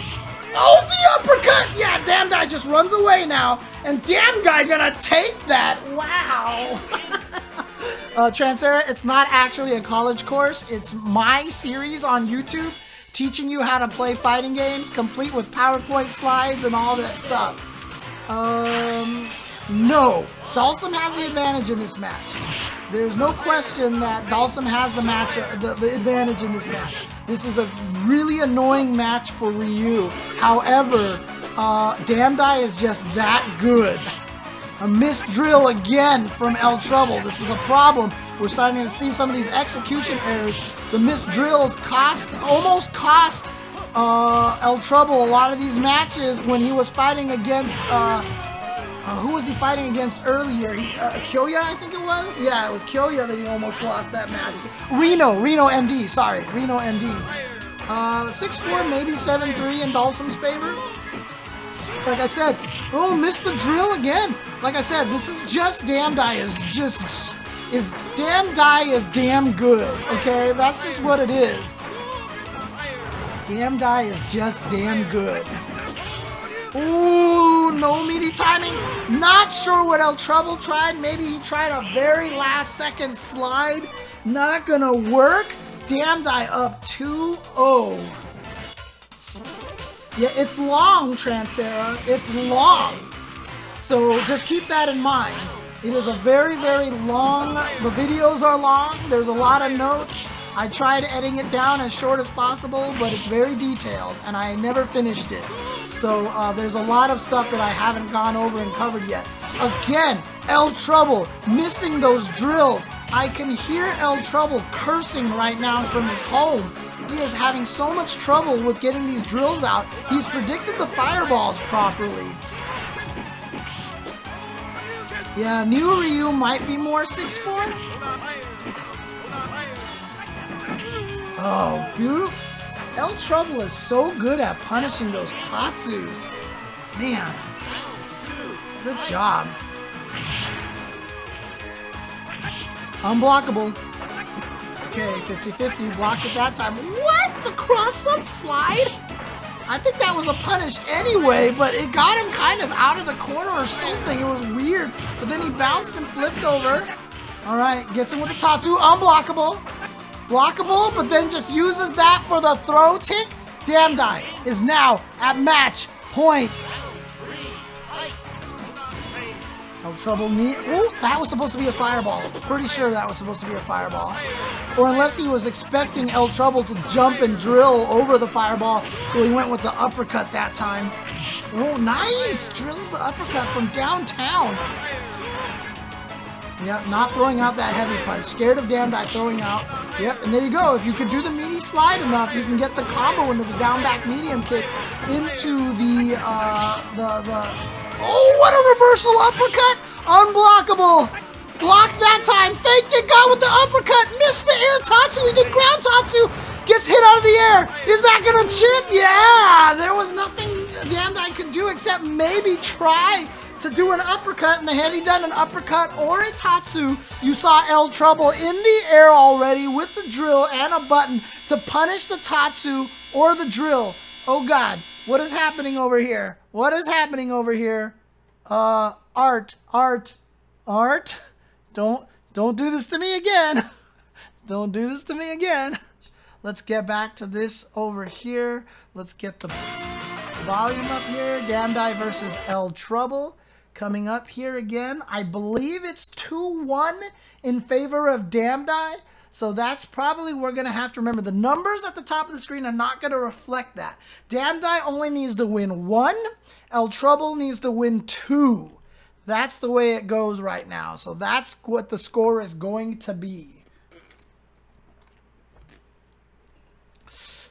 Gift subs, donations, bits, all that stuff help as well. Very much appreciated. But also, we're at $3,500.41 in the Matcherino. You can see over there. If we get the 4,000, we have guaranteed we are going to have another Matcherino Cup for Super Turbo in 2021. Not counting ST, my favorite Street Fighters, Hyper Fighting. I'd have to think about this for a long time. I can't answer this question on the spot like that, Sprite Mix. Not when we've got some hype Super Turbo to go. Let's go! Back to this again. Gets that jump attack in there. Let's see if not only if Damdai lost his power, but if that also made eltrouble lose his power, because eltrouble was the one who had the most recent win. Didn't get the anti-air. Thought that was gonna be a cross-up. Damdai now at match point. Let's hope that power outage did not ice eltrouble and give him a power outage as well. Woo! No, backhand kick did not actually get him. And an uppercut to hit that. Blocked it 50-50. Blocked it again. Damdai's RNG not working out for him, but he has a gigantic life lead. Empty Tatsu in the crouch meeting kick gets the slide anti-air. Here comes eltrouble. Fakes the throw, but Damdai just blocked. Willing to take the throw in that situation. Oh, the medium kick on the way down. eltrouble working his way for the comeback. Slide into super? No, just raw super. Look at this! eltrouble is doing it here. Fakes it. Doesn't get the hit on punish that on that DP. The anti-air got him. No! The last button did not get Ryu in time. That comeback was happening. But at the last second there, that fireball caught eltrouble. And eltrouble is gonna go out of the tournament in 5th and 4th place. I'm not sure what the payout is, Duck. I'm not sure how many of the top 8 is getting paid out. It might just be top 3. I hope it's top 4 because dang, that was a good match for eltrouble. We'll see how it goes. Oh, all 32 getting paid. Nice. Nice, nice. Good stuff to Matcherino. I think it's very important that more people than just the top 3 get paid and stuff like that. Because in this day and age, like the prize pools are getting much higher. If I won $30 at a tournament when I was playing tournaments, I was happy. With 3,000, we can definitely add a lot more. Here we go, Ito and Damdai. Shoutouts to Illegal Account giving me a bunch of bits. I don't know what's happening here, but they are spamming in here all day here. We'll see how long this goes for. Pennies, pennies. What is happening here? Okay, okay. If this keeps going, okay, thank you, Illegal Account. Much appreciated. Alright. Dalsum is the second best character in this game, Jamie Fernandez. Dalsum is the second best character. It's Vega and then Dalsum. Vega's the best character, Dalsum is the second best character in this game. So no, it is not a coincidence that there are 2 Dalsums in the top 4. Dalsum is super strong. Oof. Yeah, Dalsum is ridiculous in this game. So the fact, and not only that, but Dalsum beats Ryu. It is definitely in Dalsum's favor. Woohoo! Nice super by Damdai. That, oh, I could have sworn he was just going to throw a raw fireball. Nope. Damdai trying to play very patient right here. But now, look at all this chip into the Jason Cole. You knew it was coming. Dalsum with the whiff dive kick in the throw is going to take it 1 game over Damdai. And you just see how that drill has no recovery. And that is the Jason Cole right there, whipping the drill into the throw. Okay. And you see how high that hits up, yet still no way to punish Dalsum out of the drill. Those drills have so much block stun. Nice anti-air. And you can see right now how well Ito is playing this defense right now versus Damdai. And then at close range, he is just reading everything that Damdai is doing. Look at that. The neutral jump punch against the fireball to float over the fireball. Damdai has to land a super potentially to take this. Good block on a jumping medium kick. But Ito, very patient. 15 seconds left on a jumping neutral jump medium kick from out of nowhere from Ito. Takes that round. He's trying to go up 2-0 versus Damdai and turn this into an all-Mexico Grand Finals. Oh no, no anti-air that time from Ito. Just too late on that. Tries to get in there with the light drill. Gonna get over, yep, the jump kick. Nice fireball to punish that drill. And again, another fireball to punish another drill. Okay, nice little adjustment here from Damdai. But Ito, I'm sure, can find a way to counter that as well. Damdai looking a little bit more on point with his reads here. Ooh, the Tatsu to beat the drill.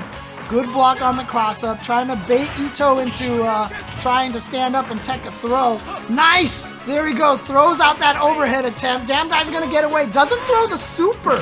He had the super, I'm not sure if he just missed that or something. Ito is gonna take that trade, but you can't trade that all day. No, Damdai misses the super! An execution error, he pumped it too slowly, but the crouching medium punch gonna take it for Damdai. Whoa, man. Damdai missing the super. I think he thought at the last second, he was like, I gotta do the super carefully. And then he just input it too slow and it didn't come out. Okay. Nice drill timing from Ito to get in there.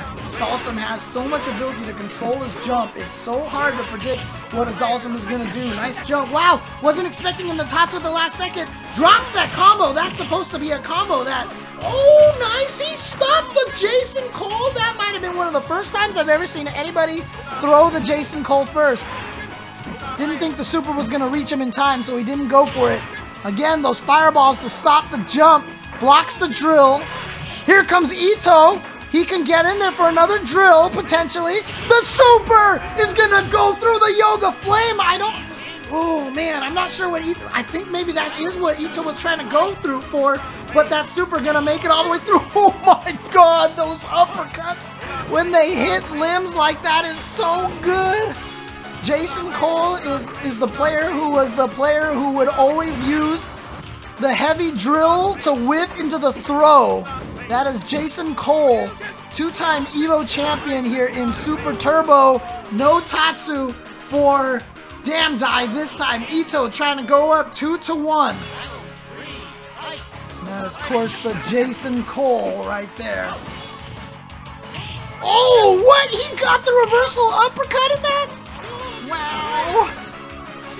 Oh, yep, that's why you have to be careful trying to anti-air those jumps with the fireball, because he can drill or punch like that. He has so much control of what he wants to do. No uppercut from Damdai this time. Yeah, you can see Damdai's looking for the Jason Cole now, too. Nice light drill. Whoa, that was supposed to be a super. Came out as an overhead. Uh-oh, the knockdown. Here comes Damdai. Tries to get in there with the heavy Tatsu. Not quite chipped to death. Watch out for the super. He activates it. Throws it away. What? An anti-air with the fireball to hit the medium kick from downtown. And there you go. Damdai goes up 2-1. Holy moly. Holy moly. Dalsum's worst matchup? Oh, that's a great question. Might even just be Vega, to be honest with you. And that's why Vega is #1. Did he get him in time? No. Ito just missed, but a Tatsu's gonna connect. Goes for the crouching mini kick, knockdown with the fireball. Goes for the pressure. No unblockable Tatsus in new Ryu mode because new Ryu Tatsu has startup on it. So not gonna hit on frame 1. Oh, beautiful jump medium kick again to make it so he doesn't land on that fireball. It's scary though. Gotta watch out for that super from Damdai. Ooh, nice. Beats out the Tatsu with the standing medium kick. And now just needs that one more hit, and there's that neutral jump medium kick from Ito 2K that has been doing so much work for him.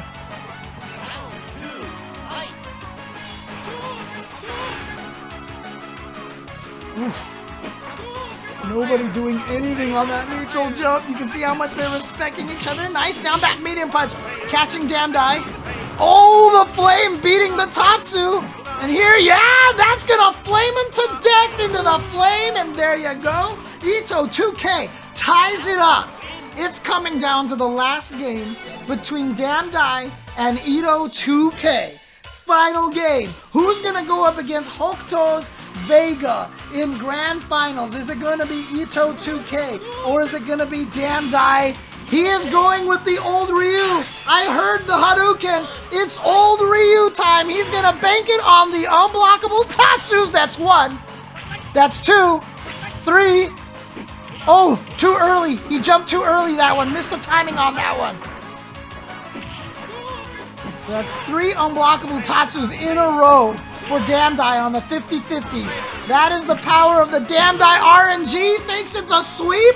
Is Damdai gonna go off of the back of this unblockable Tatsu to get him? That's gonna be a big combo, not a stun.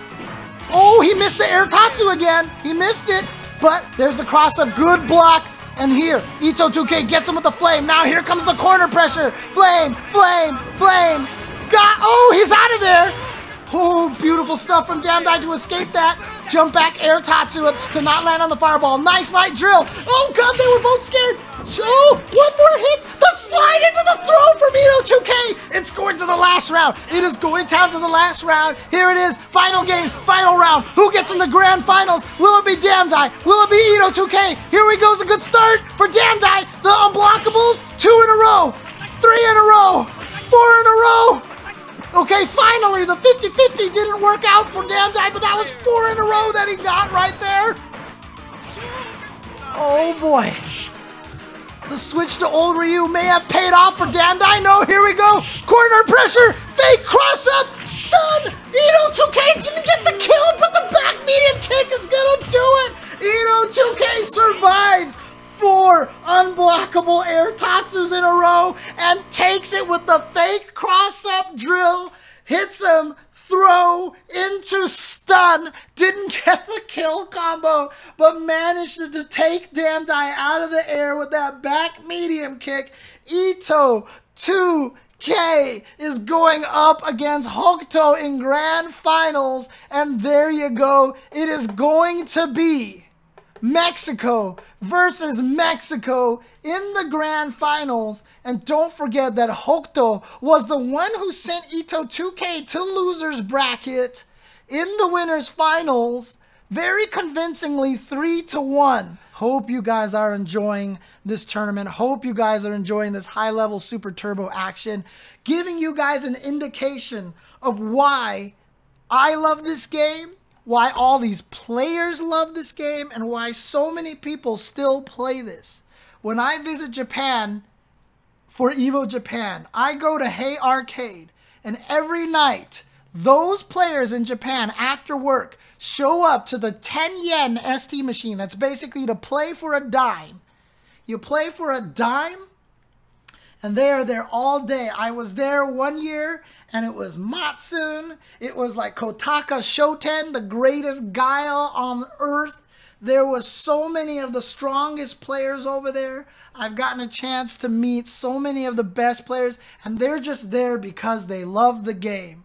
They're there because they want to spend a good time after work playing some Super Turbo. You can see why we all love this game, because Super Turbo is just the epitome of hype. But again, the Matcherino, $3,676. Here we go. It's grand finals time. We've got Hokuto versus Ito 2K. It looks like the match has already started. Hokuto taking game number 1. That wasn't my fault this time. Here we go. And Hokuto, who won this 3-1 last time, is in prime position. He's already taken game number 1. He has the first round of game number 2. It looks like Hokuto is poised and in position to take this whole tournament. There we go. The knockdown, the corner pressure. Here we go. The pressure, he missed the throw. He came out with the back medium punch instead of the throw. Hokuto gets the, and that's the media roll, and there we go. Ito tried to wake up with the super, but you can't actually reversal super with Dhalsim, I don't think. I think Dhalsim is one of the characters that can't do it. And here we go. Hokuto is 2-0 over Ito 2K. They're playing in Mexico. It cannot be any more appropriate than this. The stun right here, just to start. Oh my God, look at the damage. Oh, and a perfect to set Hokuto to tournament point Hokuto looks like he might be able to take this super easily without any struggle. Here we go. Ito 2K trying to go for the cross-up drill. Missed it. Here we go. Noogie loops. Drops it. The nerves are hitting Ito 2K. Here we go. Nice, but the trade means you've got to deal with Heel Ball anyway. You still have to deal with this. Nope, no up flames for you. Wake up super to try to get it. It's not going to happen. There you go. Hokuto takes it, and if I'm not mistaken, that is it. Hokuto is going to win this 3-0 over Ito 2K almost effortlessly. And he is your Matcherino Cup champion. The two players from Mexico playing in Mexico going to win the lion's share of that $3,679. Alright, yeah, so, yo, that was an amazing tournament, right, Stream? Okay, That's not like an amazing tournament. Is that in there? Oh, okay. Hey, can you hear me now? Yeah, I can hear you. Okay, there you go. There you go. Yeah, Sweet. yeah, everything's good. What's good? Yeah, bro? you're good. You're good. All right, but I mean, like I said, I'm here. Good stuff, by the way. Good stuff to Matcherino. Good stuff to you, Arturo, doing all that work, getting all the stream out there. But I'll let you do the interview unless you want me to ask some questions as well. But otherwise, I'll let you guys handle the interview. I mean, hey man, I did like a 3-hour podcast with Hokuto already. But you know, yeah, go on ahead, James. Take it away. No Yeah, worries. go on ahead, bro. Is Hokuto there? Is he here? Yeah, he's here. Oh, He's here. Yeah. I was muted. Yo, What's up? yo, congrats, dude. Congrats. Yeah, thanks, guys. Thanks. Yeah.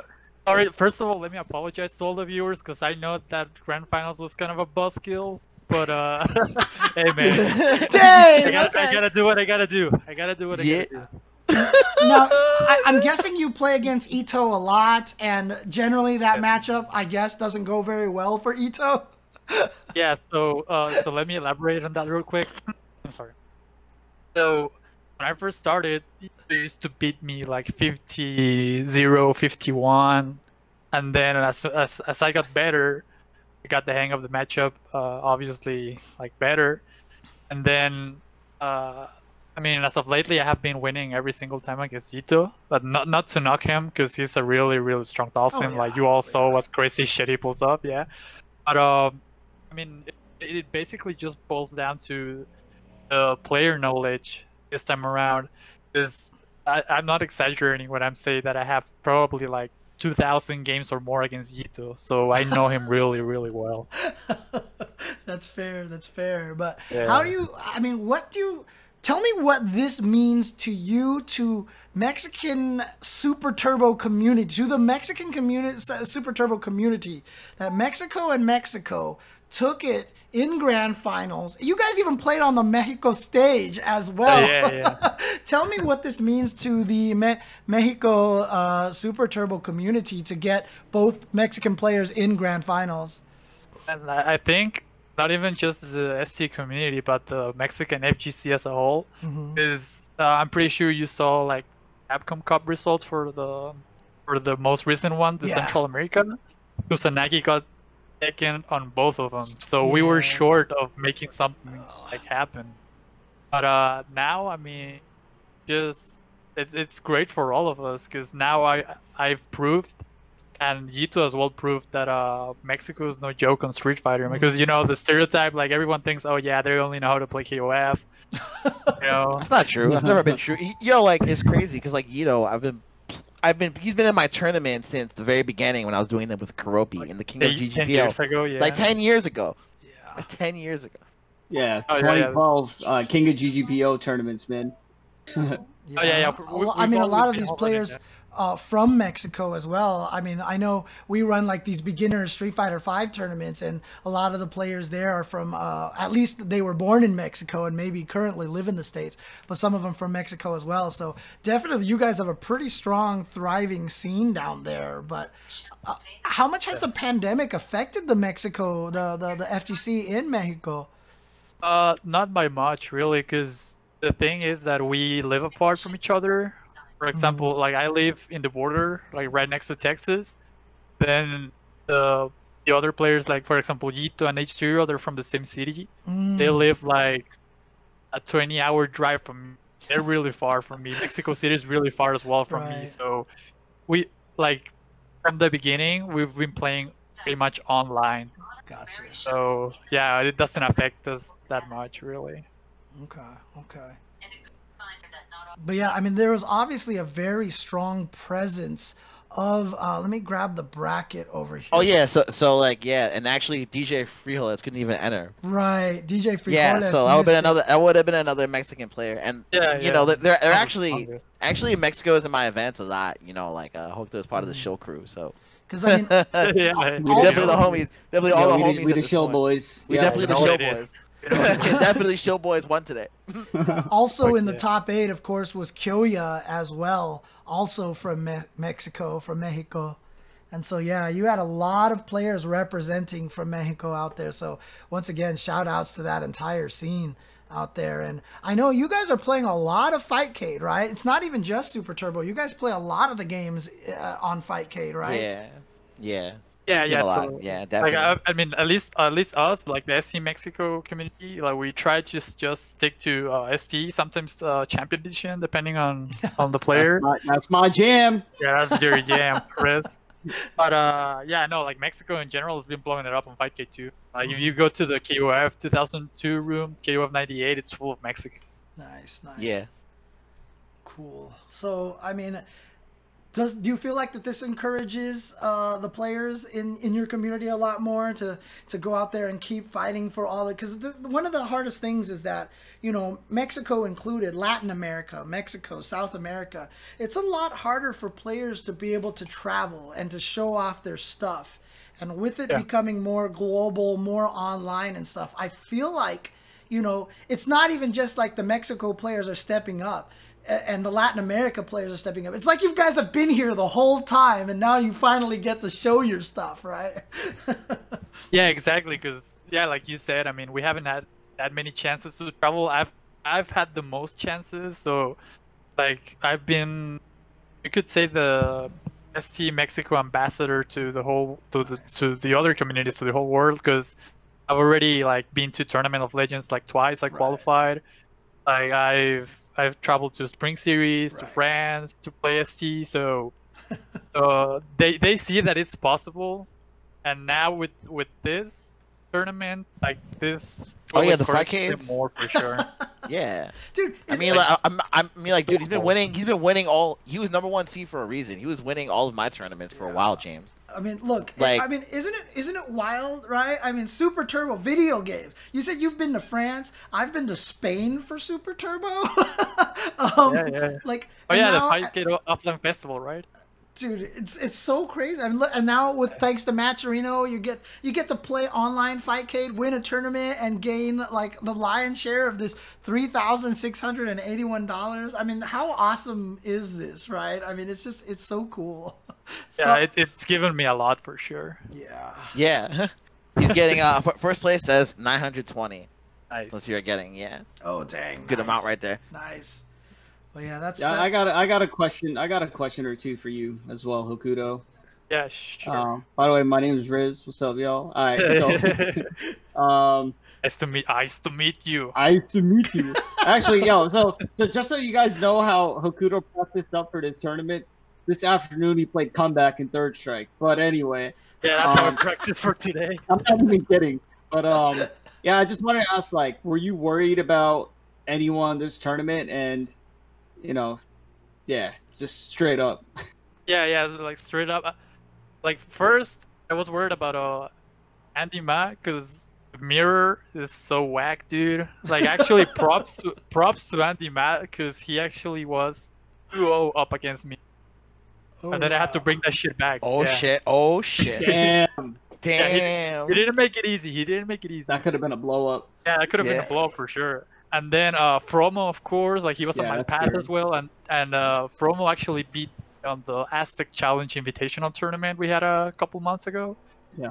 So yeah, I mean, because if I play like Fromo on first to fives or something, like lately I had the upper hand, but like in tournament he beats me, so that was like tough for me as well.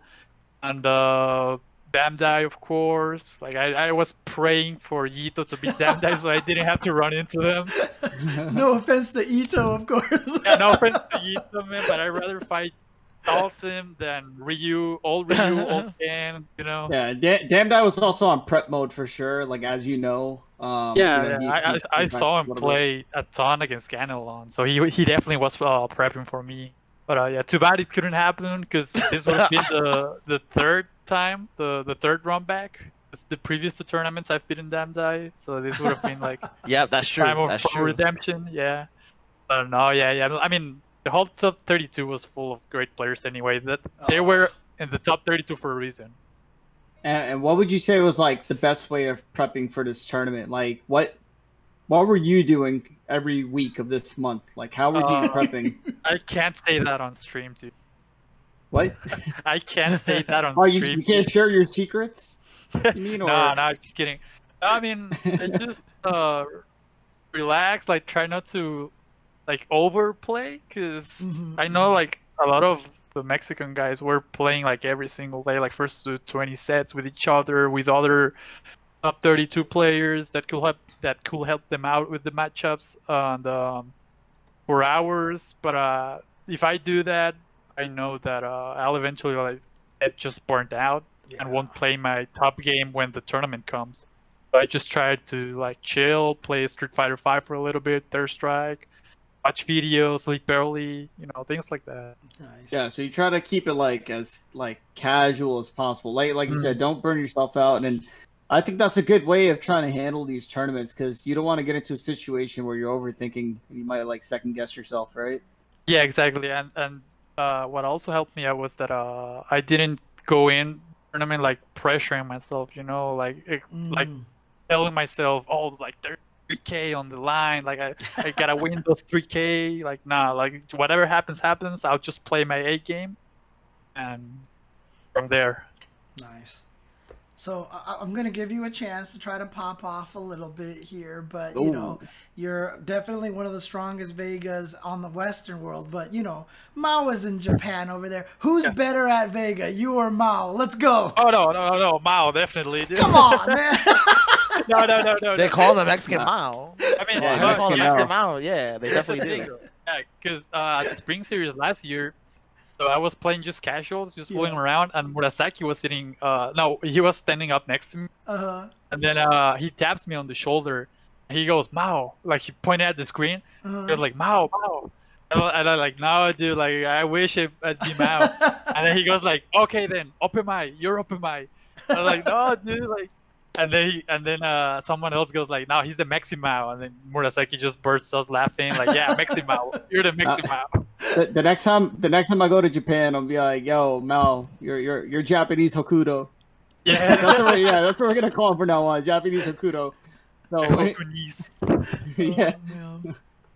But yeah, no, like I learned from Mao, so I can't, of like, course. I won't be able to top him. At least not now. Maybe later down the road. No, yeah. He's the strongest for sure, but I'm up there as well, I think. Nice. And I mean, the last thing that I'll ask is there, you know, I know that there's a lot of people from Mexico probably watching these streams right now, so happy that you won this tournament. Any message that you want to give to those players and the community out there who are watching? En español. Yeah, go for it. Gracias a todos los que me estuvieron apoyando, a todos los que estuvieron viendo el torneo, no importa en el canal que lo hayan visto. Yo sé que ahí estuvieron todos presentes viendo el stream, a Kyoya, H0, Yito, Goromax, Duro, Pitufo, todos, Debian, Elliot, todos los que me apoyaron y apoyaron a México, gracias. Y pues bueno, sí se pudo hacer el top 2 mexicano de perdida. Gracias a todos, de verdad. Awesome. Yeah. If you guys have any other questions, but that's good for me. Congratulations. I mean, again. yeah, no, I mean, it's just the homie chat as usual. It's funny. It's funny how it all turned out that way. I got questions. Yeah, I got questions. Go for it. I got a couple Go ahead. more. When are we gonna see the exhibition match, though? How much money needs to be put on the line to see first at 10 between Damdai and Hokuto? We'll play for funsies. Funsies? All right, when? We gotta The people want we gotta to do know. a prize fight. So we gotta do a prize fight match. Prize fight? Nah. Let me have my moment, damn it. Yeah, you're right. Yeah, let 'em- That's how Hokuto doesn't want to get burnt out. I respect it. I No, respect it. and then like I don't see like people coming up to Damdai after a tournament telling him, "Hey man, like let's money match right now." Like, Yeah. No, but Damdai would I do don't that see that after shit winning a happening. tournament. Damdai would do that after winning a He tournament. would. Yeah, Yeah, he he really would. people would not do that to him. So, but yeah, I mean, no, I'll play Oh. Damdai on the first and later. But in reals, we reached a stretch goal, so I have to play you in the first to 10. Oh Yeah, that's shit, true. we're doing that tonight? I mean, I'm like, down. You down? I'm down to do it right now. He's pumped up. All right, yeah, we can do that right now. But also, guys, we still got to get to that $4,000 goal, in which we can have this again next year. Because remember, like we're not quite there, but we're almost there. Yeah, how long are you guys gonna yeah. leave the Matcherino up here? I mean, like, I still gotta do. I mean, I'll probably leave it open like a day or two. Okay. Why not? You know, like, Yeah, keep we can wait, like, a tagging me day or on two. those tweets, Art, and I'll keep putting them Yeah. out there. So. Yeah, 'cause at this point, like, it's close enough where it's like, damn, like, you know, like maybe let's try to do like a little bit more to get 4,000. But you guys know Yeah. our streams in 4K quality. Let's try to get to that 4K ourselves, yo. That's all I gotta say.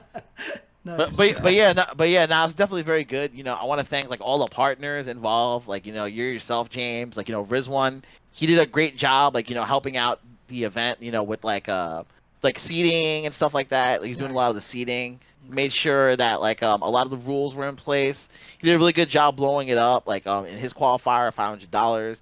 I know James yourself. Like you did a great job with your qualifier as well. Sucks that the other Mexican qualifier didn't get to play, but I still mean, had a look, good tournament. I'm sure Yeah. DJ Frijoles is super happy that that a fellow Mexican player took it anyway. So I'm sure he's proud. I'm sure he's very Yeah, of course. proud. Yeah, Yeah, for no. sure. And then of course, shouts to Matcherino for actually believing in retro games in general. Yeah, They're like a huge believer. They're actually a huge believer in retro FGC. So that's awesome. Yeah. And I was saying on my stream as well, Art, like there's very few people out there who do as much for the retro FGC as you, Arturo, because like not only are you streaming him, but you're streaming him at like the highest quality. You're always running like all these KOF tournaments, and that's thanks to that's thanks to the Brooklyn crew though. That's thanks to Jose, NYCVF, and Brooklyn Video Games, yeah, and Tech Monkey. and also the MVC2 stuff. Like I don't know if you guys have watched MVC2. any of Art's MVC2 streams, but they like you can count the pixels, dude. Like it's ridiculous. You remember? You remember at Combo Breaker, like when you saw the HDMI ST for the first time? Top 24. Yeah. Yo, Hokuto, you gonna buy like that? You gonna buy a Darksoft now? That's the question I have for you. Yeah. He was talking about it. Yeah. He's going to Disneyland. He's trying to get a Darksoft. Trying to get a Darksoft Third Strike, James. Yeah. nice. Yeah. Yes. Nice. Yeah, like, I was telling Art the other day, like I'm just Yeah, we're missing talking one about prices. SIM. Yeah, one SIM memory, one CD drive, and have my cartridge converted. Hey, good look! to go. If anybody out there can find a CPS board for me to mod with my Darksoft, I still have a Darksoft. I just don't have a board to mod. So Damn. Really? No, all right, like we gotta help James. because Yeah, look, yeah, I- I'll I- buy so- the same. I have an ST and I have a Vampire Savior. Ain't no way I'm modding those, dude. Yeah. Oh, the original board. Oh yeah, the original board. Yeah, Yeah, just skip so- him that way. Yeah. Yeah. Someone get me like an MSH versus Street Fighter. I'm down to mod that. Yeah, So- And the mod MVC. has to be Darksoft. Yeah, those are the most moddable. yeah. But yeah, James, it's awesome because like we can keep retro games alive during this time in a big way. Yeah, I mean, I was telling people, sorry for the shameless plug here, but the classic Tetris streams are starting tomorrow. I'll be commentating that in Oh about shit, you're gonna do that? Yo, Damn. boom. yeah, in about You're gonna be 12 esports. hours. Boom. So You're I gonna be mean, teleporting to Tetris. I mean, look, you can see in my background, I've got the Nintendo up there. See, you can see it right over Oh, let there. me see. The Nintendo's see. right, I chilling remember right over there. So Oh, awesome. Good shit. yeah, so all the retro gaming, dude, all the retro gaming. It's all about that, dude. It's all about the retro games. Yeah, yo, that's awesome, man. You should get some rest, bro. Like, I don't mean to keep you up. Oh no, I'm tomorrow. You know what? I would go to sleep right now, but I'm so full of energy thanks to all the G Fuel that I have drank. So, shout outs to G Fuel. Blair. I'm definitely shouts to them. I'm definitely gonna be drinking up the G Fuel tomorrow on the stream at 11 in the morning to keep myself awake. Okay. Absolutely. So shout outs to them for all the G Fuel that they sent me. So. Wow, that's sick. Man. Oof, what an event. What an event. Yeah. God, Yeah, for sure. That Ito versus Damdai match is gonna go down in history, dude. That was a ridiculous That last round match, was crazy. Yeah. That last round, I did not think it was gonna go down like that. Yeah. We got this like off a throw, and then all this crazy shit happened. Once he had the throw, I was like, "Dang, this is gonna be." I was thinking Damdai's gonna win. Yeah. Yeah, as soon as he got that meaty drill, I was like, I actually in my brain, I was like, if he throws him, he might stun him, and then that's definitely what happened. And I was like, oh my god, Damdai missing the 5th air Tatsu as well. He had 4 unblockables in a row, and the 5th one he just missed the input. Lost. Yeah. Oh man, but good stuff. Congratulations once again to Hokuto. Great game all around. Yeah, no, thank you. Yeah, now at this point, I'm just left wondering like when we're gonna secure the next. We definitely got to secure the next one. Yeah, let's get it to 4K. Still some time left, and you know, if you're down to run that FT10 tonight, maybe just give people a little bit. I'm down to do it right now. Yeah, we can do it. Yeah, so I'll get my stick. Hokuto is like, yeah, please bring it up to more. That will increase my cut. I've increased my cut for a little. Get it to 1K. Yeah, for sure. Yeah, let me get my stick. I'm just gonna stretch for a sec. I'll be right back. Give me like 2 minutes. All right. No problem. Cool. Hey, Art, before you go, yeah. You're streaming on Team Spooky right now, right? No, I'm on my own channel. Oh, you're on NYC Furby right now? Yeah. Okay, so what I'm going to do over here, I'm going to go ahead and call it a night for myself. I'll raid everybody over to your stream, and they can watch the first to 10 going over there. But I probably should be getting ready for sleep and all that stuff like that. Yeah, that's all I was saying. Thank you, James. Thank you for stopping by. Thank you for your involvement in the cup and everything. This was amazing. No problem. Let me know if we get another one and stuff like this. Anything that Matcherino.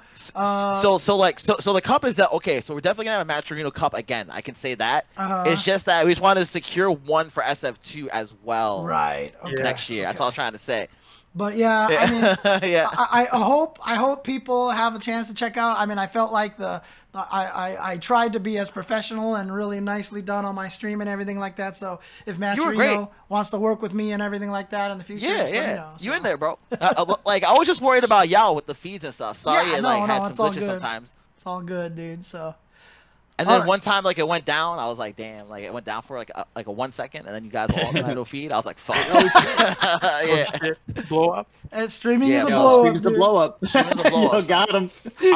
I'm feeding like 6 streams too. And I was just and then of course I was just popping off to my boy who also does. I was popping off to Ian, Sab and Deuce. About how godlike it is, and then it goes down. I was like, oh. You know, pride comes before a fall, Art, dude. you know this. Be like that. Be like that. Awesome. All right, bet. So I'll get the stick. We'll do the stretch goal first to 10, and then I'll be right back. Thank you, James. Yeah, no problem. Thanks you. Congratulations again, Hokuto. Great job. And thank you, James. I'll talk to you later, Riz. Talk to you later, Art. Have a good night. Yeah, you too. Thank you. See you on Super Lore Boys next season. Peace out. Let me know. All right, later. All right, there you go, guys. Thanks for watching. Hope you guys enjoyed this. I'll raid you guys over to Arturo's stream right now. But thank you guys for watching, and I hope you guys enjoyed the Super Turbo action. Hope you enjoyed the hype and excited and educational Super Turbo commentary over here. Follow on the Chensor Dynasty here, twitch.tv/jchensor, so you know when all the other stuff that I do goes up and everything. Also, any subscriptions, donations, bits, gift subs, all that stuff like that. I gotta shill for me as well. So there you go. All of that stuff would be hugely appreciated. Shout outs once again to G Fuel for helping sponsor this event tonight. But in the meantime, guys, please wear a mask, take care of each other, be excellent to each other. Black lives matter, trans lives matter. Let's just treat everybody as well as possible. So be excellent to each other. Party on, dudes. And I'll see you next time here on the Chensor Dynasty. Peace. Be excellent to each other. And